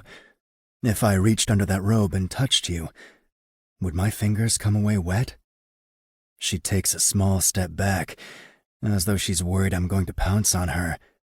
To be fair, I'm not far from doing precisely that. My cock is in danger of snapping off at this point. No, She says shakily. Bigger lies have never been told. But as fun as this cat and mouse game is, I'm done with it. No more banter, no more quips, no more back and forth. I didn't know what I was coming here for when I first left my office. But I know now. With one hand on her throat, I pin her against the wall next to her bed. You know what I think, Lastichka? I whisper in her ear. I think you're a filthy liar. I pull at the cord holding her robe together, and it parts easily. She's trembling, goosebumps running up and down her arms, despite how warm it is in here. Andre, She whimpers. Let's see if I'm right. My fingers delve past the band of her panties. I drag a knuckle through her throbbing lips and find her absolutely soaked. I fix her with a cold glare. Are you done lying to me now? I can't want someone like you, She admits through gritted teeth. Can't. She can't want someone like me. It's a far cry from saying she doesn't. I part her legs with my knee, just like I did in front of all of her coworkers the other day. Let me show you what you can have. My lips trail the soft skin of her cheek. Let me show you what happens when you tell me the truth. My lips come down on hers like a sudden storm. I kiss her until she melts to putty in my hands. When she's breathless, I slide to my knees, ripping her panties off with one tug, so I can feast on her sweet, wet pussy, while she stands skewered against the wall. She cries out, muffled screams tearing out of her, even with her lips clamped shut. Her nails dig into the wallpaper, looking for something to hold on to. Grabbing her ass, I hoist one leg over my shoulder and thrust my tongue into her dripping slit. Her hands curl around my head, her fingers weaving into my hair, simultaneously trying to push me away and pull me deeper. She comes in record time, drenching me in her pleasure and losing her battle to be quiet. I take her limp body into my arms and carry her to the bed. I rip the tank top off her. The robe fell off somewhere during my pussy feast, long forgotten, and gaze down at her tight little body, glistening with sweat and racked with fevered pants. Her eyes are glazed, and she stares up at me dreamily as I take my clothes off. When I'm standing naked in front of her, her eyes fall to my engorged cock. Her pink tongue darts out of her mouth to run a straight line down her bottom lip, and I know what she wants. Hungry little bird. Lucky for her, I'm happy to provide. I climb over her body, straddling her chest. Then I feed her my cock. She takes me into her mouth, letting me set the pace, even as her tongue lashes out enthusiastically to wrap around my shaft. As much as I want to explode down her throat, I want to explode inside her even more. The thought of my seed filling her up, marking her as mine, is too powerful to ignore.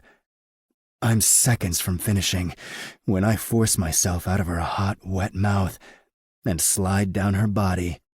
I align myself with her dripping opening and wait. Because as much as I tell myself this means nothing, I know as well as Natalia does that there's no coming back from this. We're crossing a line, letting a genie out of the bottle. But fuck it. Some things are born to be messy. Appropriately enough, when I drive my cock inside of her, mess is the only thing I have in mind. Natalia's gasp is messy, my thrusts are messy, and by the time I finish emptying myself in her, I've made an absolute mess of her. The only thing messier than what I just did to her body are the words that came out of my mouth as I did it. "I'm gonna fill you up, baby," I snarled as I erupted inside her. "All mine. All fucking mine." I roll off of her immediately after the last drop of desire has left me. For a few seconds, all I can hear is the sound of her heavy breathing, layered with mine. When I turn my head to look at her, she does the same. "This is all it is," I announce quietly. "All it can be. Just sex. Nothing more." Natalia turns her gaze back to the ceiling. "Understood." With the agreement sealed, I get to my feet and put my clothes back on. "Good night." I'm almost to the door when I hear footsteps. She's in her robe again, something clutched in her fist. It isn't until she shoves it at me that I realize what she's holding. She grabs my hand and folds something against my palm. I don't need to open my hand to know she gave me 2 crisp $100 bills. The same amount I threw on her coffee table the first time we slept together. Her emerald eyes are trained on me with smug satisfaction. "Good night, Andre." Then she slams the door in my face. Chapter 23. Natalia.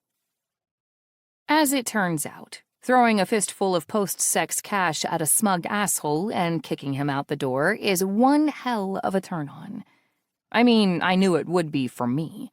I just didn't expect it to be a turn-on for him, too. But as always, Andrei Kuznetsov takes me by surprise. I expected to see little of him after that. I didn't at first. I spent most of the day at work, and then, when I was back home, Mila and I decided to have dinner by the pool. Afterward, still no sign of Andrei, Mila and I watched Pretty Woman. Always a classic, though never quite so applicable to my life as this time around, and then said goodnight around 10. I swapped my sweats for an oversized t-shirt and my favorite pair of granny panties. With the windows thrown open for some cross-ventilation, I was ready to nod off to sleep. That's when I heard footsteps on my porch. Eyes opened, I waited with bated breath. Then the lock turned in the door. There's only one person who has a key to the pool house. Andrei was framed by moonlight as he strode into my bedroom. He pulled a shirt over his head, and I caught the faint whisper of cigarette smoke that clung to his clothes. Inconvenient though it was to accept, I was, God help me, excited. "Been waiting for me, Lastichka," he growled as he slipped into bed beside me. He coiled his body around mine, his heat making my head spin. I was already asleep. "Liar." He pulled me against his chest. "But you weren't expecting me. That much I can tell for myself." I tried to squirm away from him, but he just gripped me tighter. "No need to be embarrassed, little bird. All the sexless underwear in the world wouldn't have kept me from your bed tonight." Rebelling against every instinct of self-preservation I've ever had, I let him pull me back into the circle of his arms. "You looking for more pocket money?" I couldn't help but taunt. "Because I'm fresh out."